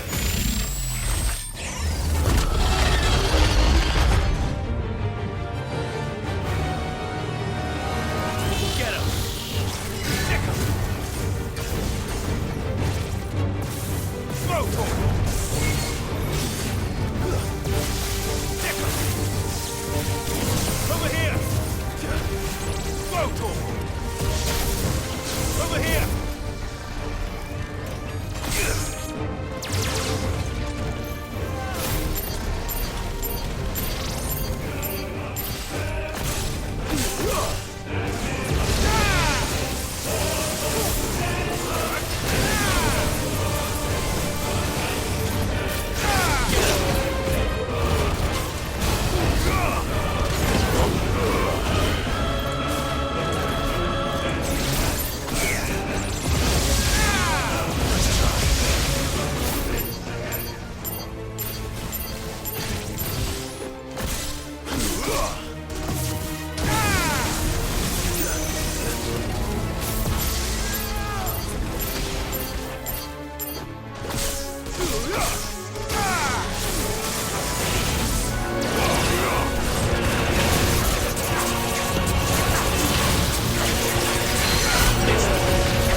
Is it over?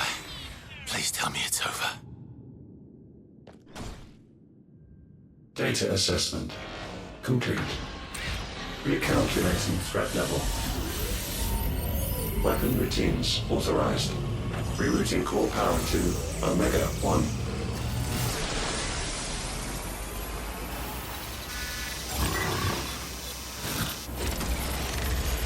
Not yet.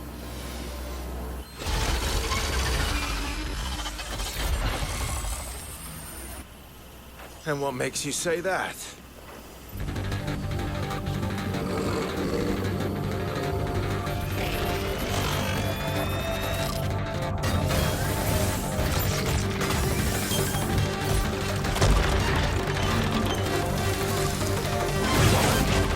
Those new arms, for one.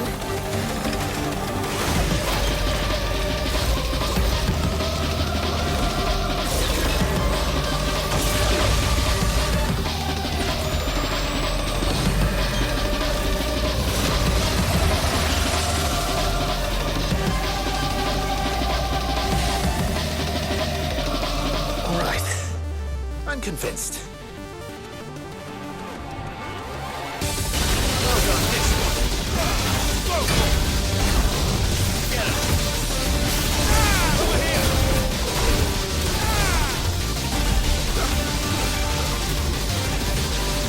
Get him!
overheat, brother. Seems like it still has some fire left in it.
safeguards removed, commencing dimensional compression.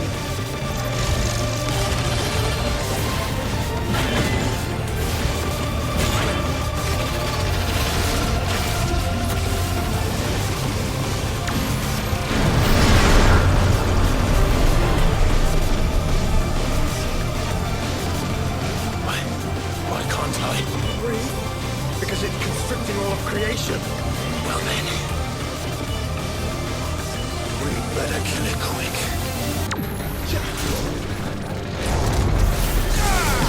Guys, we're running out of room. Just keep fighting. Pull your sword.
Omega Control Unit. Offline. Initiating emergency core extraction.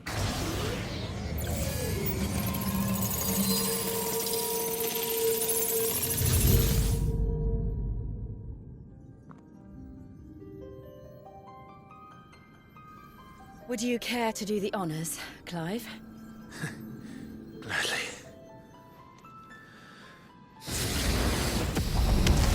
Wait!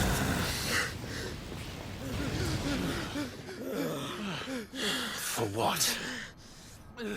I thought I told you to leave this place. What must you ruin us all? I cannot let you do that. We need these crystals. They're all we have. And just who is this we?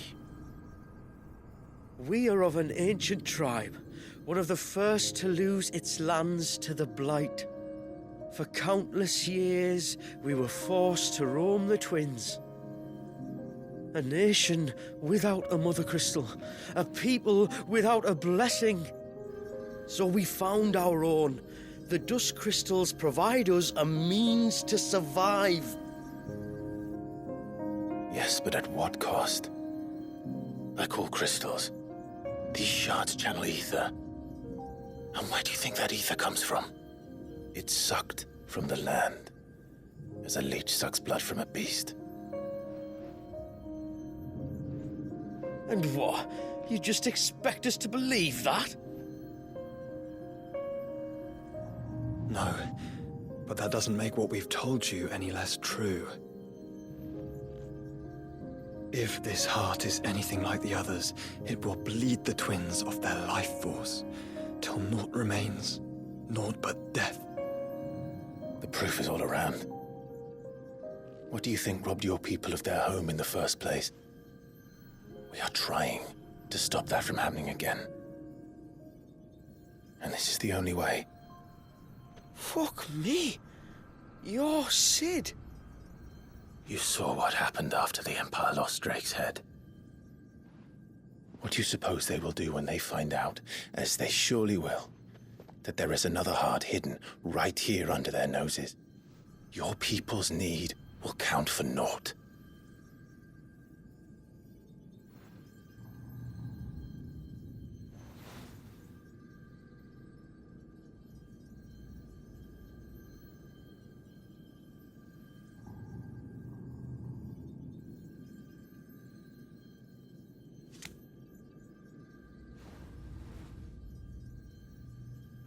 Damn it. It doesn't look like we have much of a choice. But you said you didn't believe him, Chief. I don't. But the man does have a point. There's no keeping this place a secret now.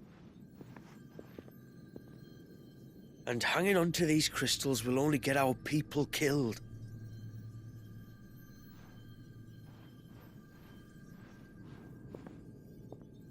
Have it your way, then. Just promise me you'll leave my people out of it. Stand back. It's about to get hot in here.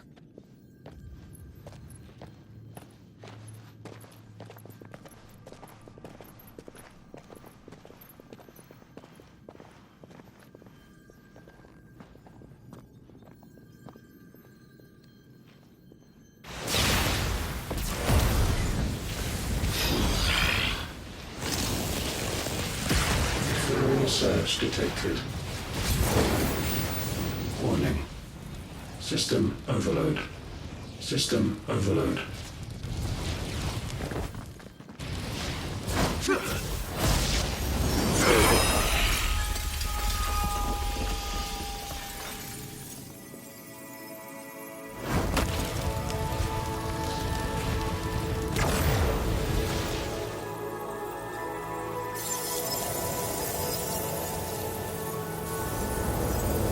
Error.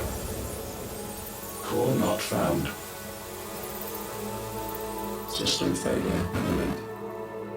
System failure.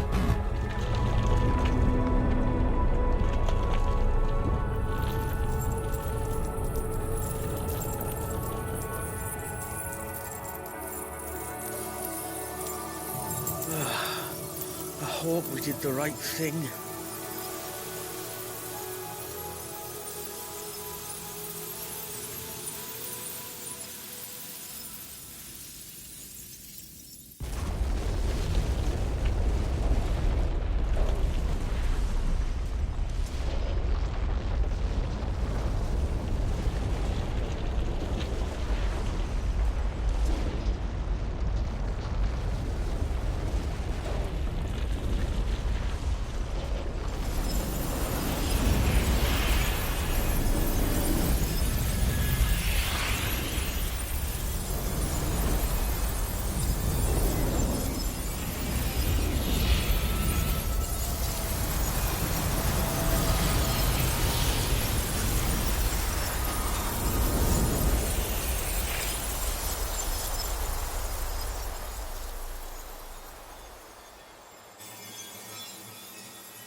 all saw the crystals fade, but what of the cages?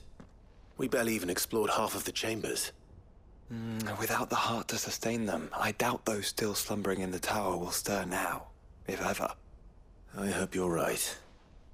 The last thing the world needs is one of those six-legged pests running around wreaking havoc. We have more than enough two-legged pests to deal with as it is. However blameless they may claim to be. What? Oh, two-legged. Right. Sorry. I was just wondering what I'm going to tell the village elders when we get back. I suppose I'll just beg them for forgiveness, and when that doesn't work, give them the slip and lie low for a year or two. You're planning to run away? Again? What? It's got us this far, hasn't it? I mean, we may have had a bit of help, like. Kind of you to remember. Will you and your people be all right? Oh, we've made do without before. I reckon we'll survive.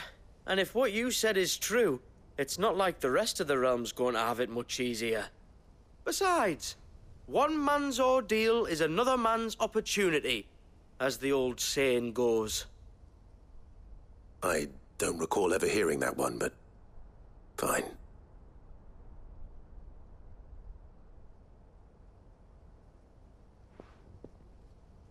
Now, if you don't mind, we've got places to be. We do? I mean, we do. Thanks for everything. I said we've got places to be.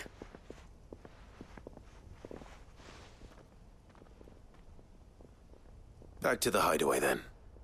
Karen and Hippocrates will want to hear about this. I was thinking we might first return to the tower and see if we can... Back to the hideaway, then.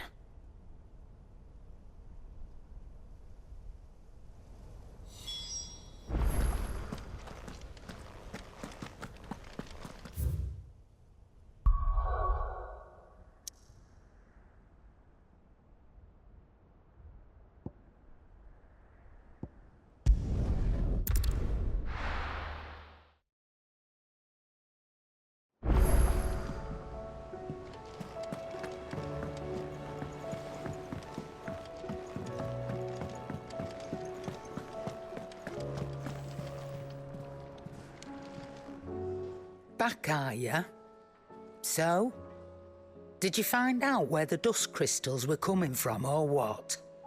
It's, a long story. And perhaps one better told in the shelves.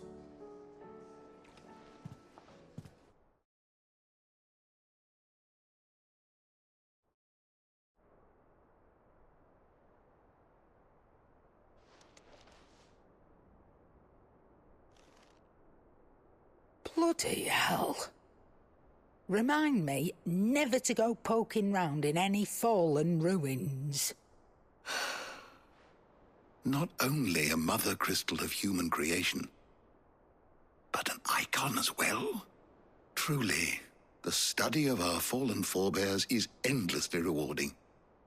The wonders of which they were capable never ceased to amaze. They came as something of a surprise to us, too. You can say that again. We had no idea what we were getting ourselves into when we set foot in that tower. We only knew the old stories. Of a people so consumed by greed that they sought to overthrow the gods. And I'd hazard the thing we found in that tower was conceived for that very purpose. Omega, the offspring of the Fallen's boundless knowledge and unchecked ambition. A dangerous combination for all concerned. And Ultima crushed them. It was he whose secrets the Fallen coveted, let's not forget. He whom they strove to dethrone. Just as we strive to dethrone him now. Without their knowledge. And without their weapons of war. Clive. This power I've been given may exceed even theirs. But if I use it, as they did, who's to say things won't end the same way? Come now, brother. I think the events of recent days have made it abundantly clear that we are not our ancestors. As well you know. You're right. They made crystals. We destroy them.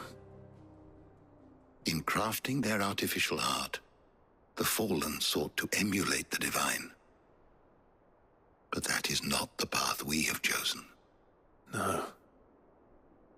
We don't want to be gods. We just want to be free. Well said. If one does not learn from the mistakes of the past, one is doomed to repeat them. And so, I mean to write down everything you told me to the very last detail, that those who come after might learn from our travails, and perhaps, just perhaps, forge a brighter future for our descendants.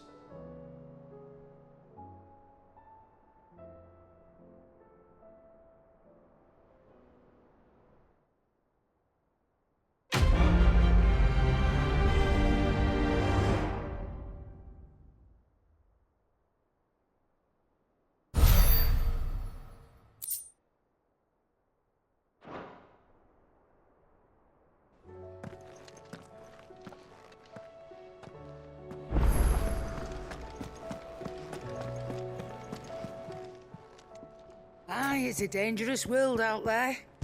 Best so.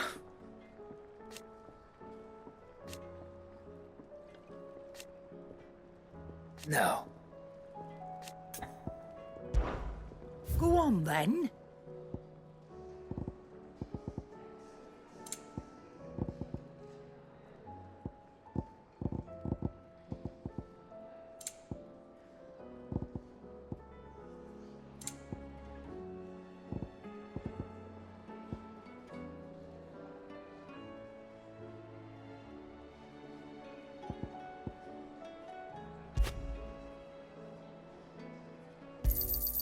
You're rubbing me blind, you know.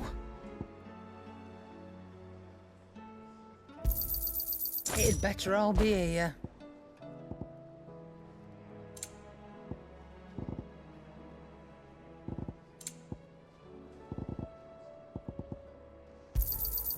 You're rubbing me blind, you know.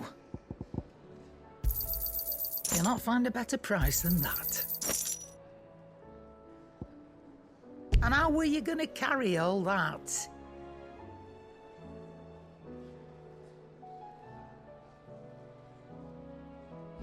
Come again.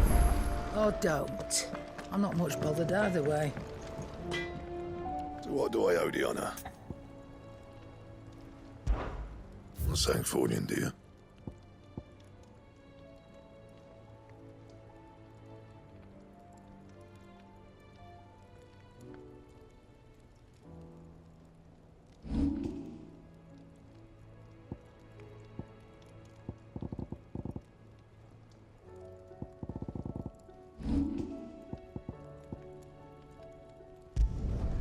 No scratches, all right?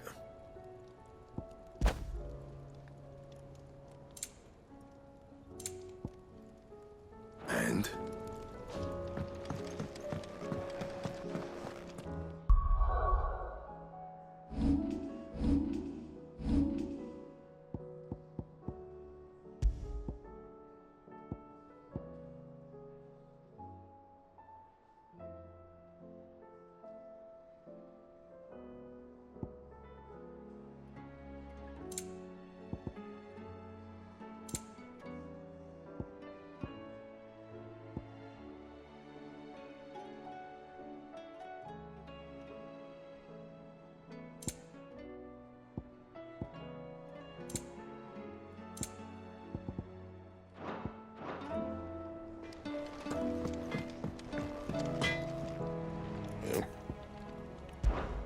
So, what'll it be?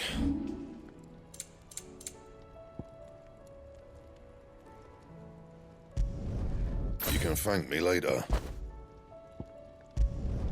Not my best work, but it'll do. Yeah, that should do you. Not my best work, but it'll do. Yeah, that should do you. Not my best work, but it'll do. You can thank me later. Not my best work, but it'll do. Yeah, that should do you. My best work, but it'll do. Yeah, that should do you.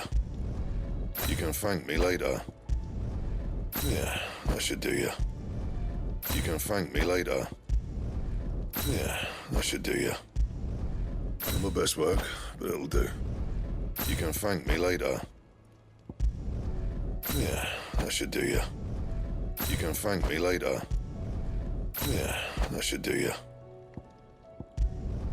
You can thank me later. My best work, but it'll do.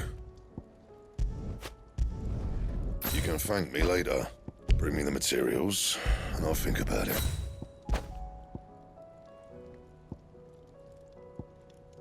That it? Fine.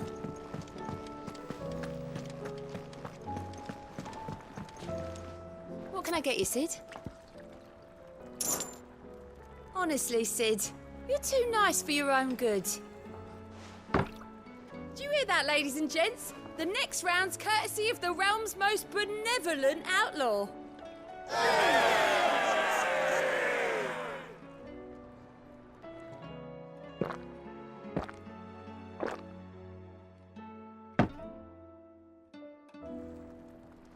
Oh, you're not leaving already, are you? Welcome back, Sid. Don't be a stranger, Sid.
Leviathan the Lost.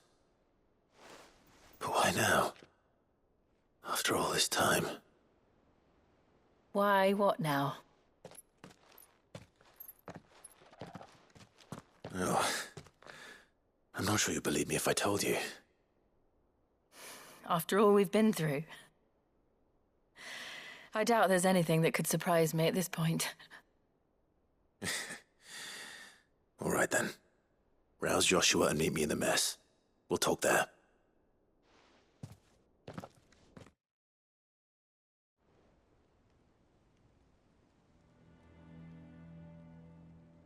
I see we're all here. So, what is it this time? I'm not sure yet. The letter delivered to my chambers omitted a few crucial details. Do we know its provenance? That was one of the details it omitted. But whoever the sender was, it seems the Dame held them in high enough regard to point them in our direction. The Dame? Well, she's not one to waste our time. It must be important. Important might be an understatement. If the letter is to be believed, Leviathan's dominant is in danger. And someone wants us to save him. Leviathan? So the Warden of Water has finally returned. What has it been? 100 years? More. The Lost moniker dates back at least that long. Even our venerable lawsman would not have been so much as a glint in his father's eye when last the mighty serpent brought his crashing waves to bear upon the realm. But why the gap? I know it can be a few years before a new dominant's born. But over a century? Should the dominant of Water's bloodline have been severed somehow, it could have prevented a new dominant from awakening. But if one has awakened now, he couldn't have chosen a worse time. Every nation in the realm has lost its dominant. If word gets out that there is still one to be had, they will stop at nothing to claim it for their own. And the twins will be at war again, just when humanity most needs to come together. Did the letter say anything else? Only that if I wish to know more, we must meet in person. And that the Vale can arrange a meeting. If nothing else, you can be certain it ain't a trap. Famous last words. I'm coming with you. As am I. Thank you. Both of you. And Otto? Yeah. I'll keep an eye on things here. Didn't fancy coming anyway. Thank you. I shall leave the Invincible in your capable hands.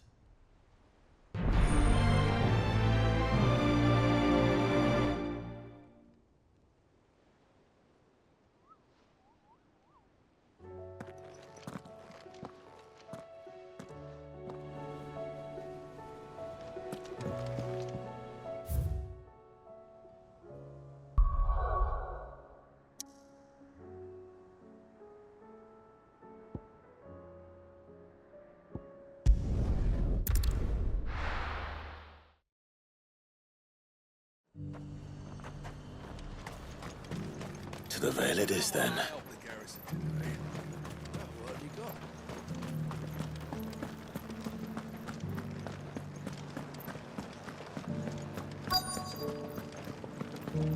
Looks like you've got a thirst. But enough talk.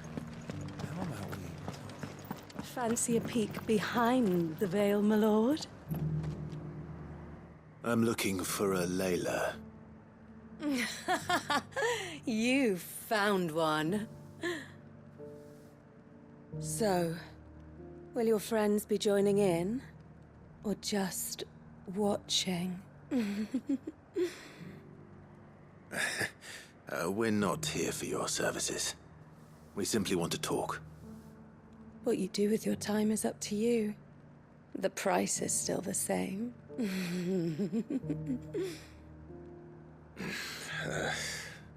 We're here about the letter.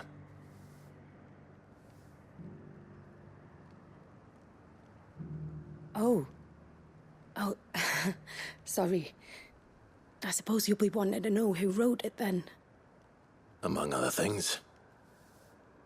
Look, I'm just the messenger here. There's only so much I can tell you. Specifically? A location, north of town, on the shore of Isle of Feist Bay. There you'll find a tent and the woman who can answer your questions. And that's all? Nothing else? Actually, one thing. There's more than flowers in the meadows these days. So keep that sword of yours to hand.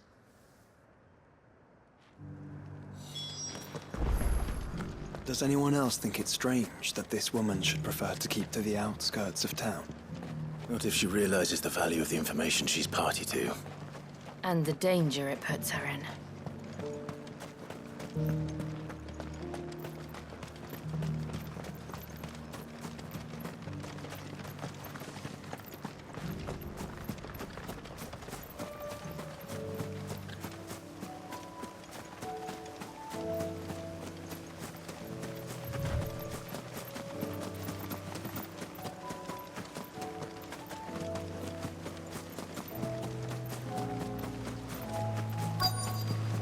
The tent is where Layla said it would be.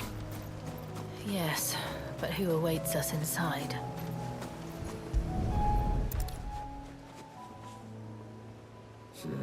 It's empty. Why am I not surprised?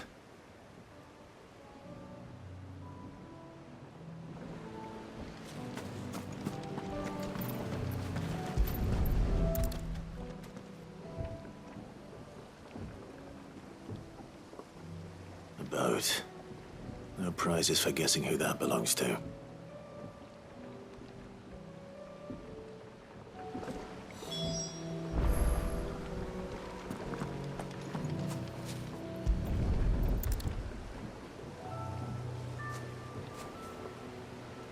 The embers are still warm.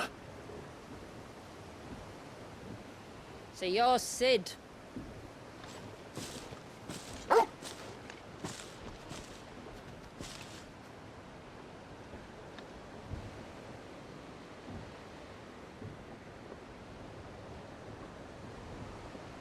I suppose I must be. Which means you have me at a disadvantage. Apologies. I am Shula, tributary of Mysidia, final haven of the Moats of Water. The Moats of Water. The very tribe into which it was believed Leviathan's dominant was born. A people notable for their sapphire eyes and ivory hair. Yet that would be impossible, since the tribe famously... vanished. Was exterminated. Despite the best efforts of both church and state, we are still very much alive. Though we've managed to keep that fact hidden from good Grieger's faithful for over a century. Along with Leviathan's dominant.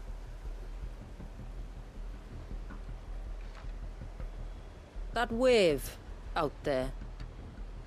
What do you know of it? The surge. Only that it's been there a long time. Since the fall of Drake's Eye almost a century ago.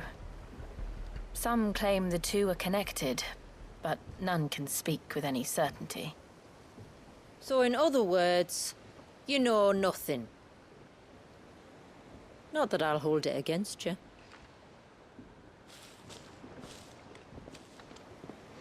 The wave was raised by Leviathan in an act of rage.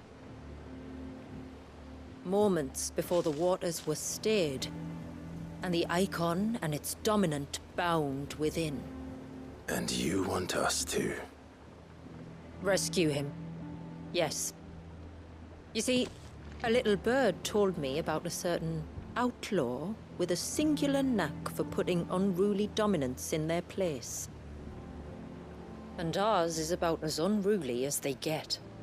For years, we've searched for someone who could hold their own against an icon. Someone just like you. So what do you say? Will you help us? What exactly did your dominant do to warrant this punishment?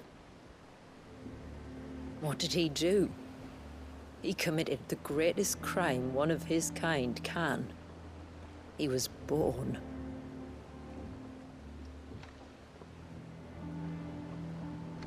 But he deserves a better fate than the one my people forced upon him. He deserves to be free. As do we all. Very well.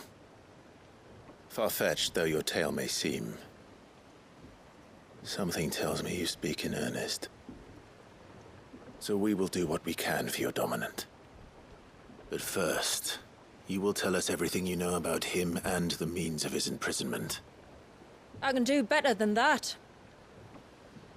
I can show you. Care to take a trip across the bay? My people await you there. Lead the way.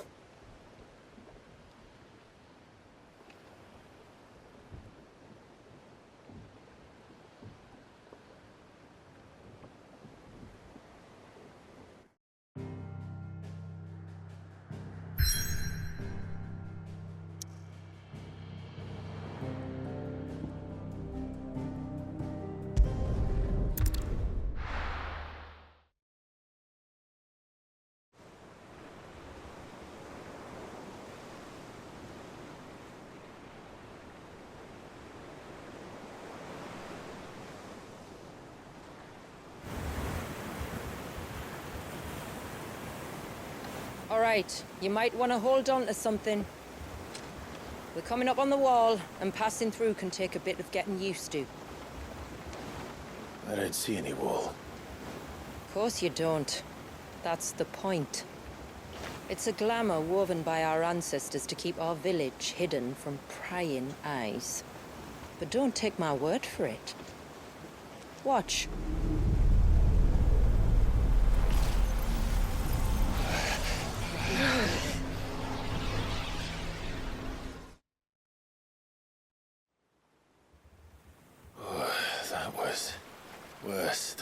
slug of Bacchus wine. Clive, the sky. It's blue, but how is that possible? You do know what a glamour is, don't you? Ours just happens to work both ways, and a good thing too. I wouldn't fancy staring at those sickly clouds every day.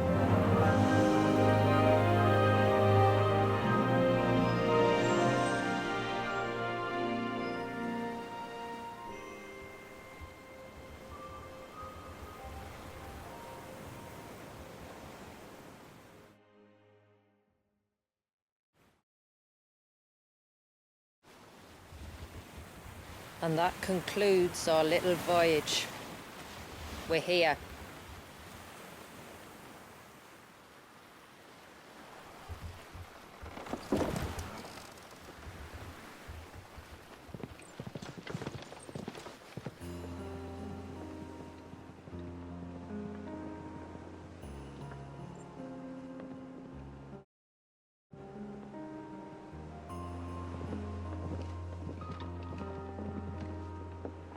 It's a long slog to the village, and a hard one.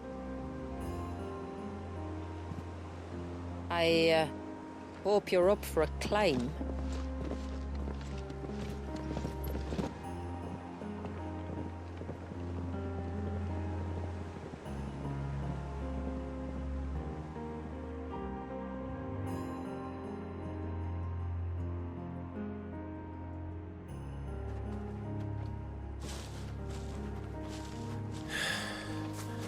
Finally. What? You didn't think we'd arrived, did you? The village isn't up here. It's on the other side of the mountain. Of course it is.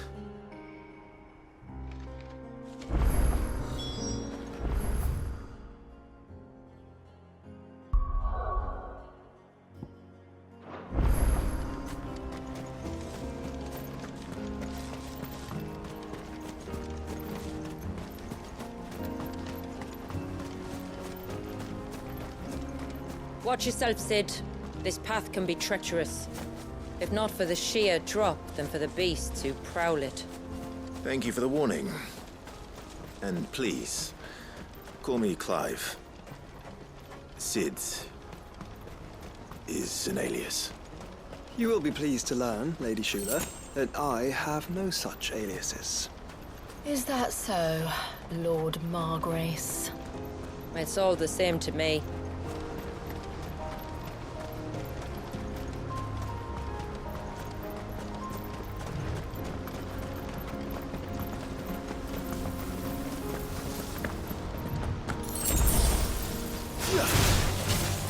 I was wondering when they'd pick up our scent. Stand back.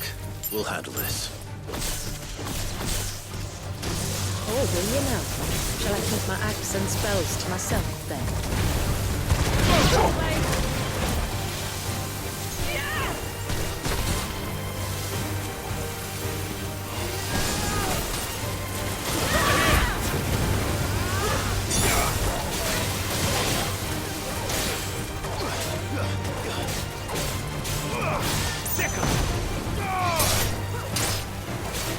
Too slow. This one. Over here! Get him!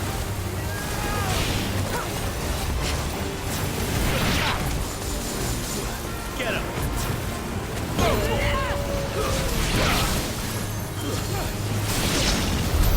Earlier you mentioned spells, yet I see you carry no crystals. Since when did a bearer ever need crystals? But then, where is your brand? Waiting for me in Sunbreck, if I ever get careless. Then it's in for a long wait.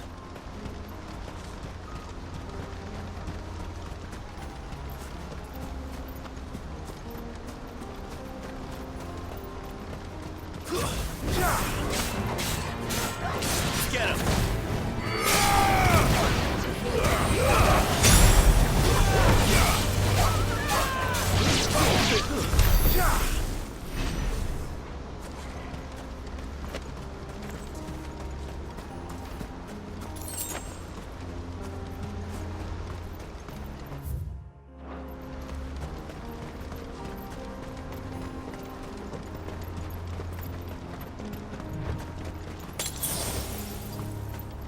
We're almost at the summit.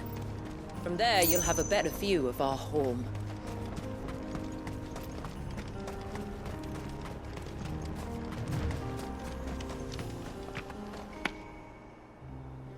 Few have ever set eyes on what I'm about to show you. Just so you know.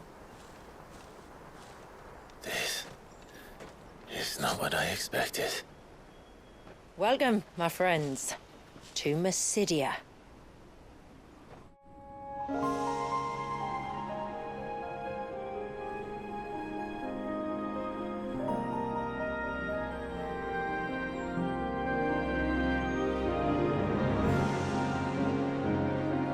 It's been a long time since I saw the North looking so alive. I'm sure you have plenty of questions, but it's been a long journey, and I expect we could all do with a rest. Our humble village is only a short way from here, if you'd care to accompany me. Let's get ourselves in front of a fire, and I'll tell you everything you need to know.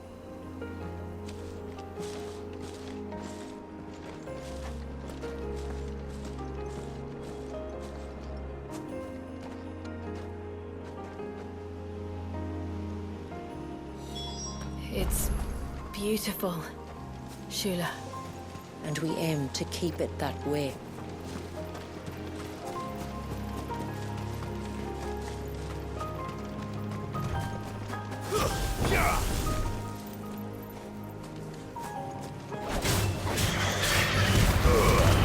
All yours, Torgo!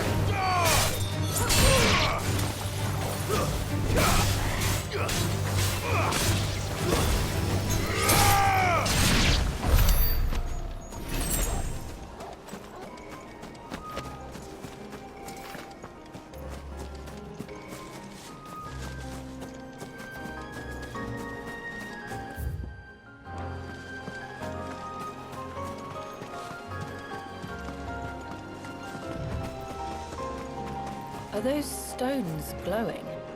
That's one of the cairns which maintain the glamour. Steer well clear.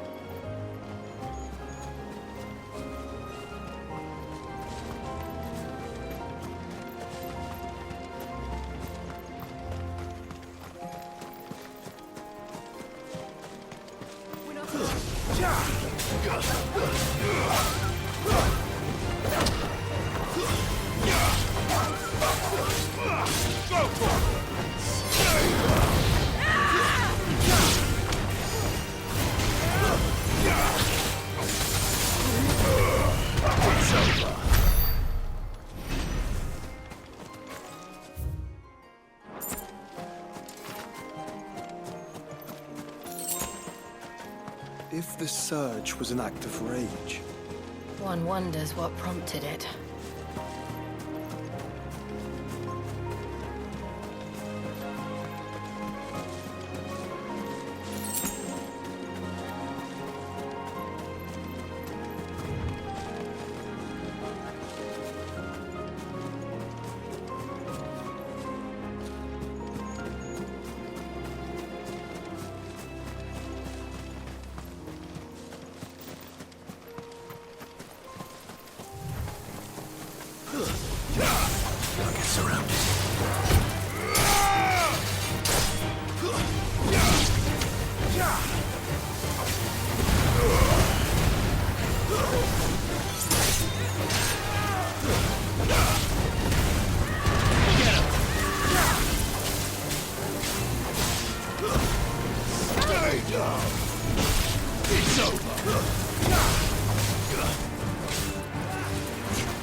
Could we not have spared ourselves the mountain crossing by landing further north? In clear view of the bay?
On evening tides.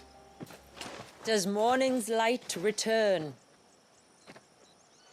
Open the gates! The tributary is home!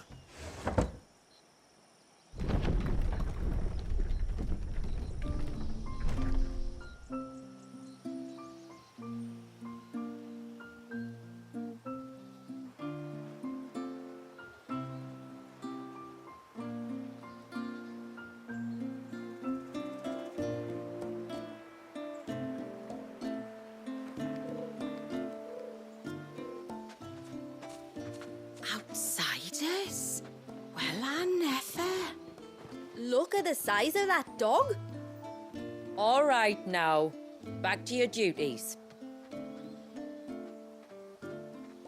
You'll have to forgive my people their curiosity. We don't get many visitors. Or any, truth be told. Then we are honored to be the first. This is quite extraordinary. Like stepping into another world. So do you believe me now? You've made it difficult not to, my lady. But how did your people chance to settle here in the north? Unless I am much mistaken, the moats of water long called the coasts of southern Ash their home. Until Drake's Horn fell and the Blight forced them ever inland, where... We met our doom, along with our dominant. I see you've read the Gregorian Church's account, but perhaps you'd like to hear ours. That building over there is the Witten Hall. It's where my people gather to discuss matters of import. We can speak more inside, once the place is ready to receive you. It shouldn't take long, but you're welcome to explore the village while I see to things. Thank you. We'll do just that.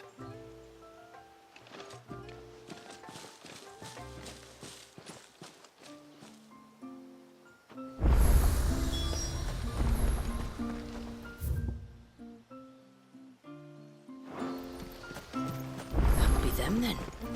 Don't look like much. Look! That one's got a black cape. Do you think he's the leader?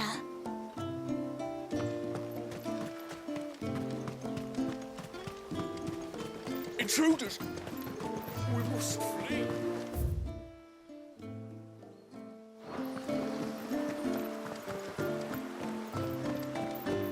Oh, do you think he may?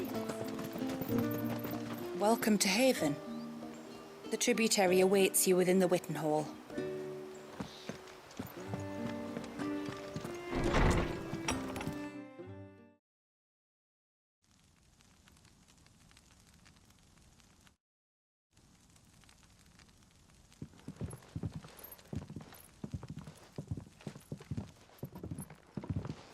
So what do you think of our little haven in the woods? It might not have all the comforts of a southern settlement, but at least it's ours. And there's a lot to be said for that. It can't have been easy keeping this place a secret. Not easy, no. We've dedicated our lives to maintaining the glamour that conceals us. Us and Walias. This man, Walias, Is he Leviathan's dominant? That's right.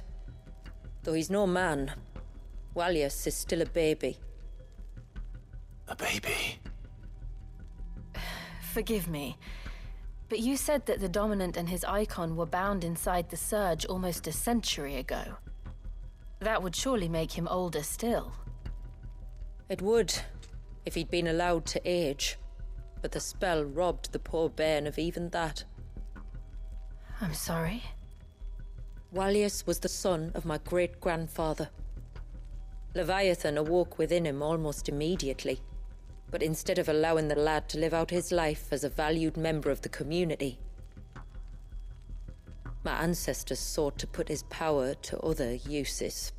Sadly for them, the icons sensed their treachery and summoned a wave so large it would have swallowed the entire village if my ancestors hadn't stopped him. Then it is not the surge that binds the child, but time itself. Yes. Forgive me. I'm still not sure I understand. I'm not surprised. It isn't the easiest thing to explain. Which is why it might be better if I took you to see him. Show you exactly what he has to endure. That is why we came. Then let us be off. There's a road that leads north from the village. It'll take us right into the Surge.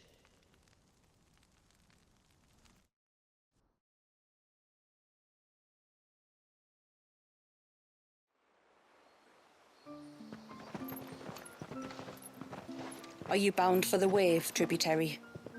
We are, Delina. Have you spread the word about our guests? I have. Everyone knows to treat them as family. You shouldn't have any trouble now, but just in case, I would have you accept this symbol of our people.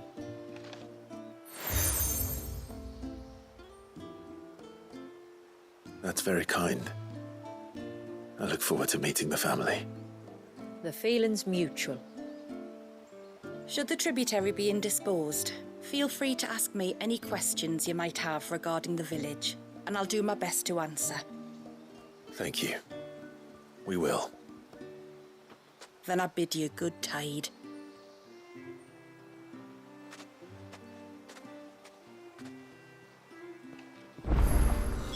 Our storehouse lies across the bridge. If you're short of supplies, you may find what you need there. Though we will have to ask you for recompense, poor as we are.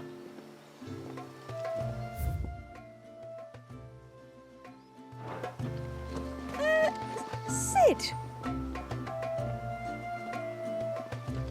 You are Sid, aren't you? The man the tributary told us about? I wonder if you could help me. With what exactly? Oh, nothing too troublesome. Do you know my husband, Pavat? He's the village smith, among other things. Anyway, his name day's not far off, and I wanted to make a gift for him. He's a craftsman, you see, and he's been fretting about running low on the flowers he uses for dye making, so I wondered if you might collect some for me and give them to him. Would this gift not be better coming from you? Perhaps, but it can't, for reasons I can't go into. Please, I know it sounds daft, but I'd be ever so grateful.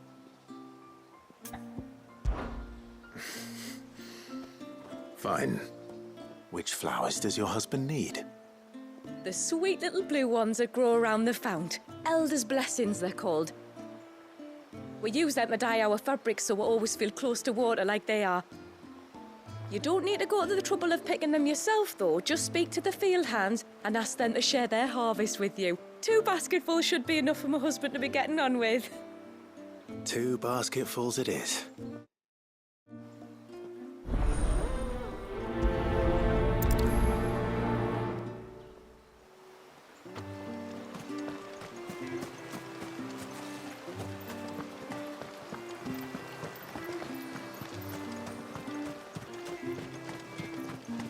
I'm not arguing.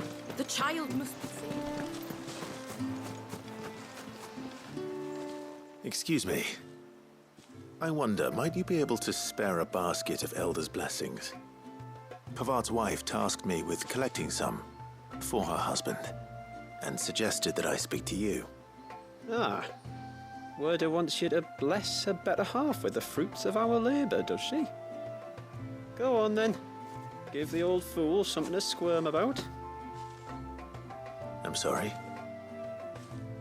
Ah, don't worry about it. An old fool Pavard may be, but if you come bearing gifts, he's not fool enough to turn you away. I'm glad to hear it. Thank you.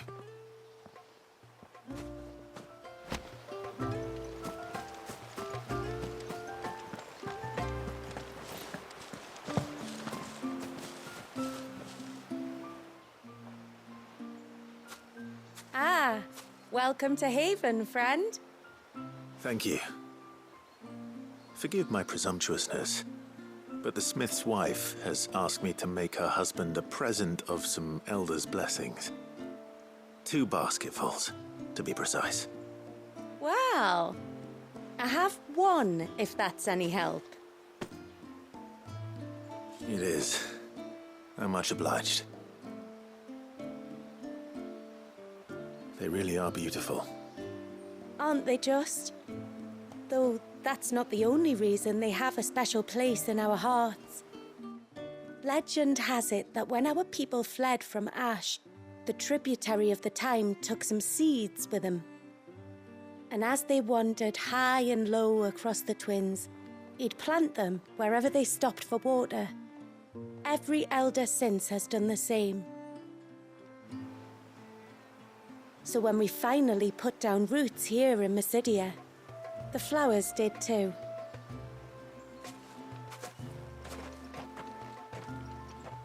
Well, that's 2 basketfuls.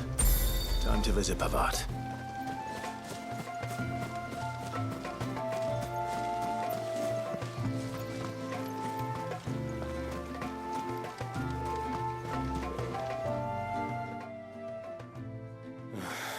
What do you want? Your wife asked me to bring you these flowers.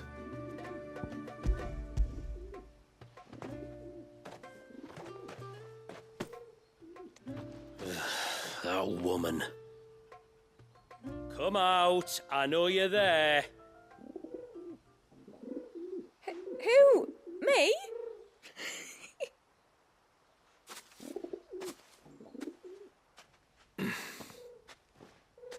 Would either of you care to explain what's going on? I'm sorry. I didn't mean to deceive you. It's just, my husband can be a bit standoffish at times, and I thought this might be a good way for the 2 of you to get acquainted. What with you being a swordsman like, and him being the only smith in the village. It'd be a shame if you couldn't turn to him for help. The only reason he couldn't turn to me for help is because I had my hands full with all the orders you lot dumped on me. I'm pretty much done with them now, though. But, for the record, the tributary said that we were to lend you outsiders our aid, and that's exactly what I was planning to do. With or without my darling wife's meddling. Still, here we are. Acquainted. So, if there's out you need, just bring us the materials, all right? All right. All right, then. And tar for the flowers. I was running low. You use them for dyeing, I hear. Aye. Crush the petals and it makes a fine and lasting blue. We use it to stain the cloth for our tunics and pennons. To remind us where we come from, like. As modes of water. Children of the sea. That's right. The pattern, too, was left by our ancestors. The Ceaseless Rill, it's called. It symbolises the river of our tribe, with the strength of Leviathan running through it. And no matter how that river has ebbed and flowed, changed its course, the flowers have always been with us, growing on our banks. I should get back to work. If you need something crafting, let me know. Oh well. It was a pleasure to meet you. Wasn't it just?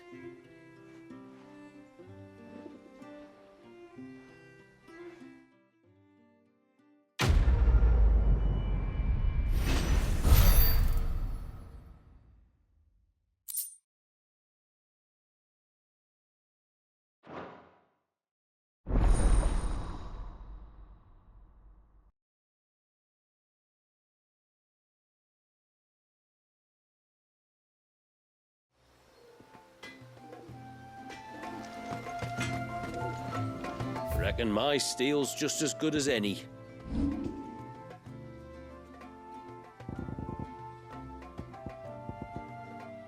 Can't be done. I'll need more than that.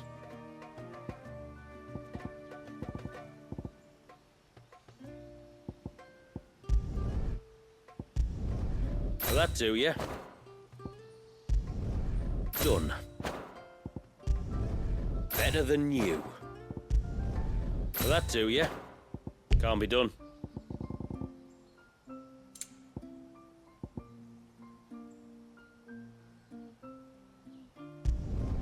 Better than new. Done. Better than new. Will that do, yeah? You can't expect me to make something out of nothing.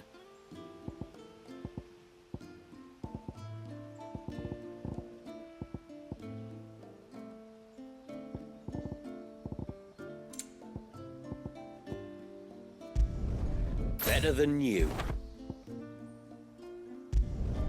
Done.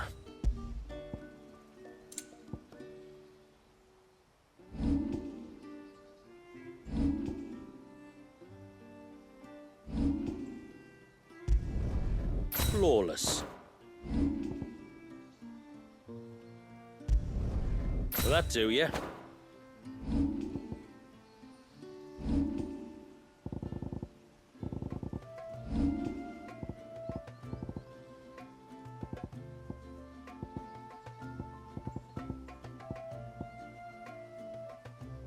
A good tide to you.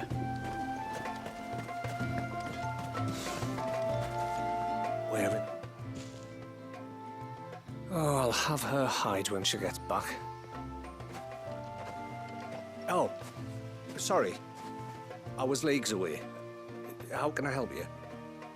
If you're after something from the storehouse, it's actually my wife you'll want to talk to. She will have to charge you for the goods, though. Not that we'd fleece you or anything.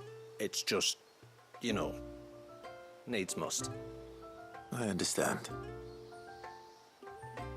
Saying that, she might not be able to get anything down for you for a bit.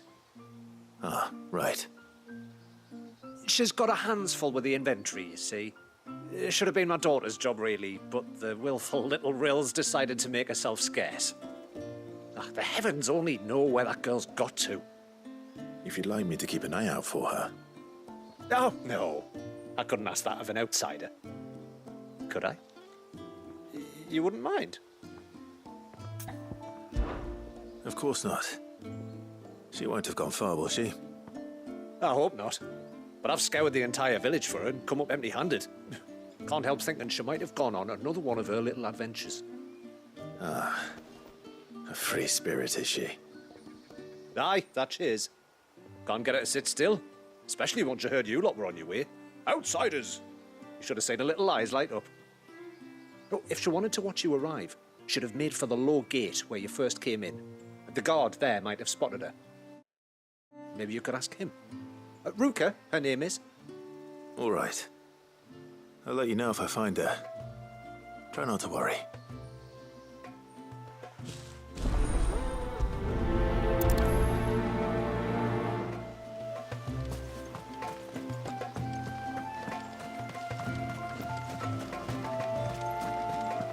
Hear me, mine ancestors.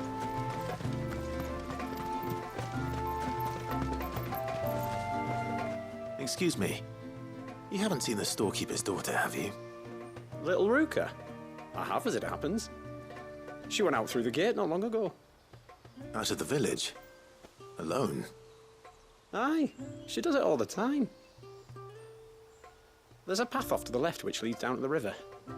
Nice little spot, that. It's safe as you like. The beasts of the mountain don't dare come so close to the village. That's where she'll be. Go and have a look if you don't believe me. I will.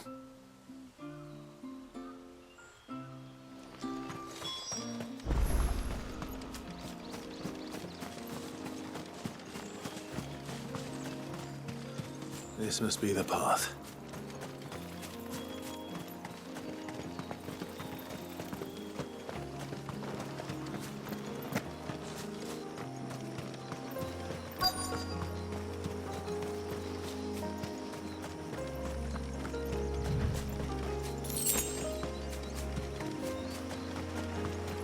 They're not here either.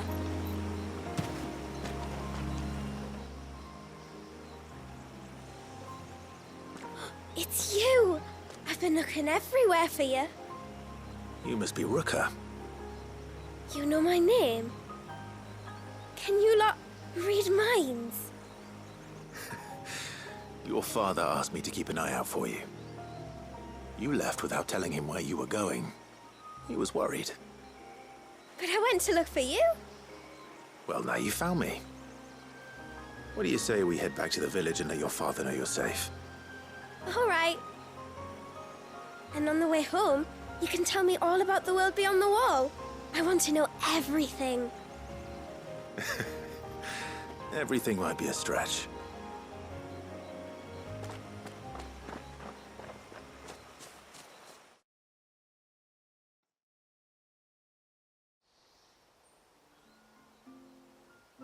Thank you for bringing her home. And sorry for the trouble. Oh, no. It was a pleasure. Daddy, did you know that there are villages 10 times as big as Haven in the outside world? 10 times! Cities, they call them. And in these cities, they have great big walls and towers and castles. Oh, to think I was worried. You can tell me all about the outside world later, Sweet Pea. Now go and help your mum with the stores. All right.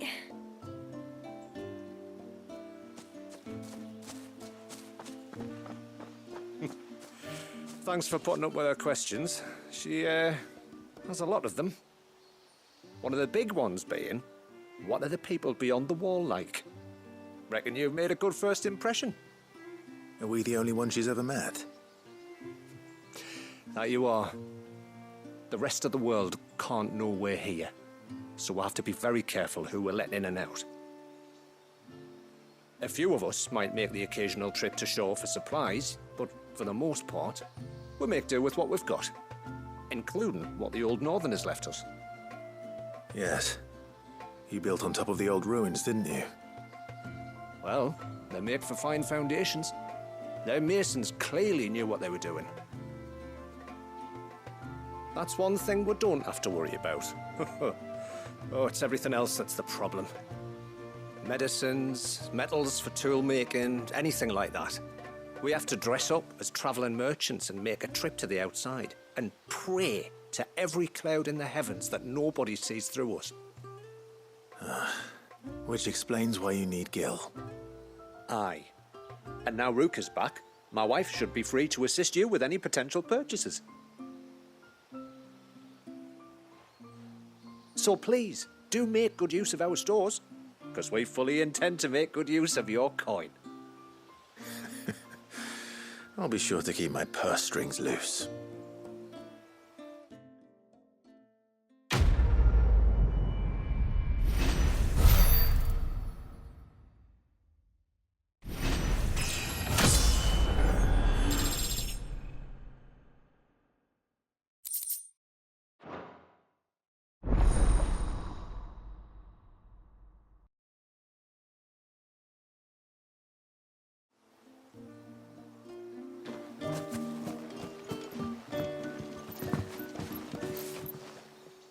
Thanks for bringing me daughter back. I don't grudge her looking for adventure, but she's got to pull her weight like the rest of us. Anyway, now we've got the inventory done, I can attend to my own tasks, like seeing to our visitors' needs. So, was the route you wanted?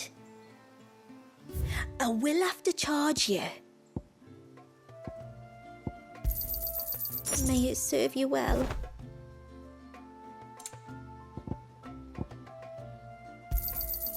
Well, if you're sure you need it. Very well.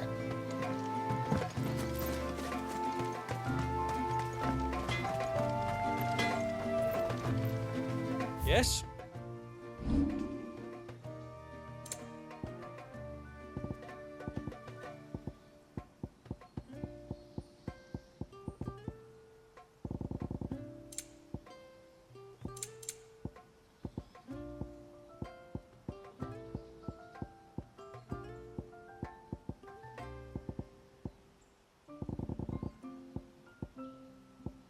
A good tide to you.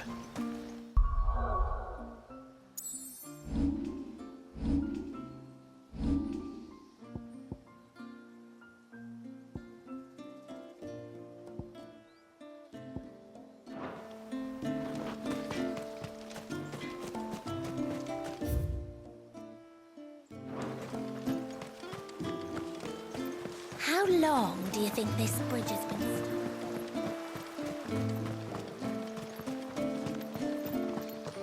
Suddenly, there were curls everywhere.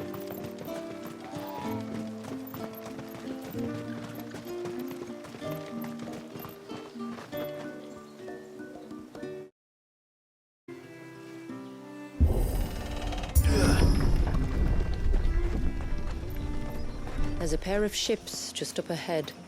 Ships? But are we not still leagues from the shore?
The quickest route to the surge is due east, past the second galley. Shula, how did these ships come to be here? What do you imagine happens when an icon of water gets angry? Really, brother, did you have to ask?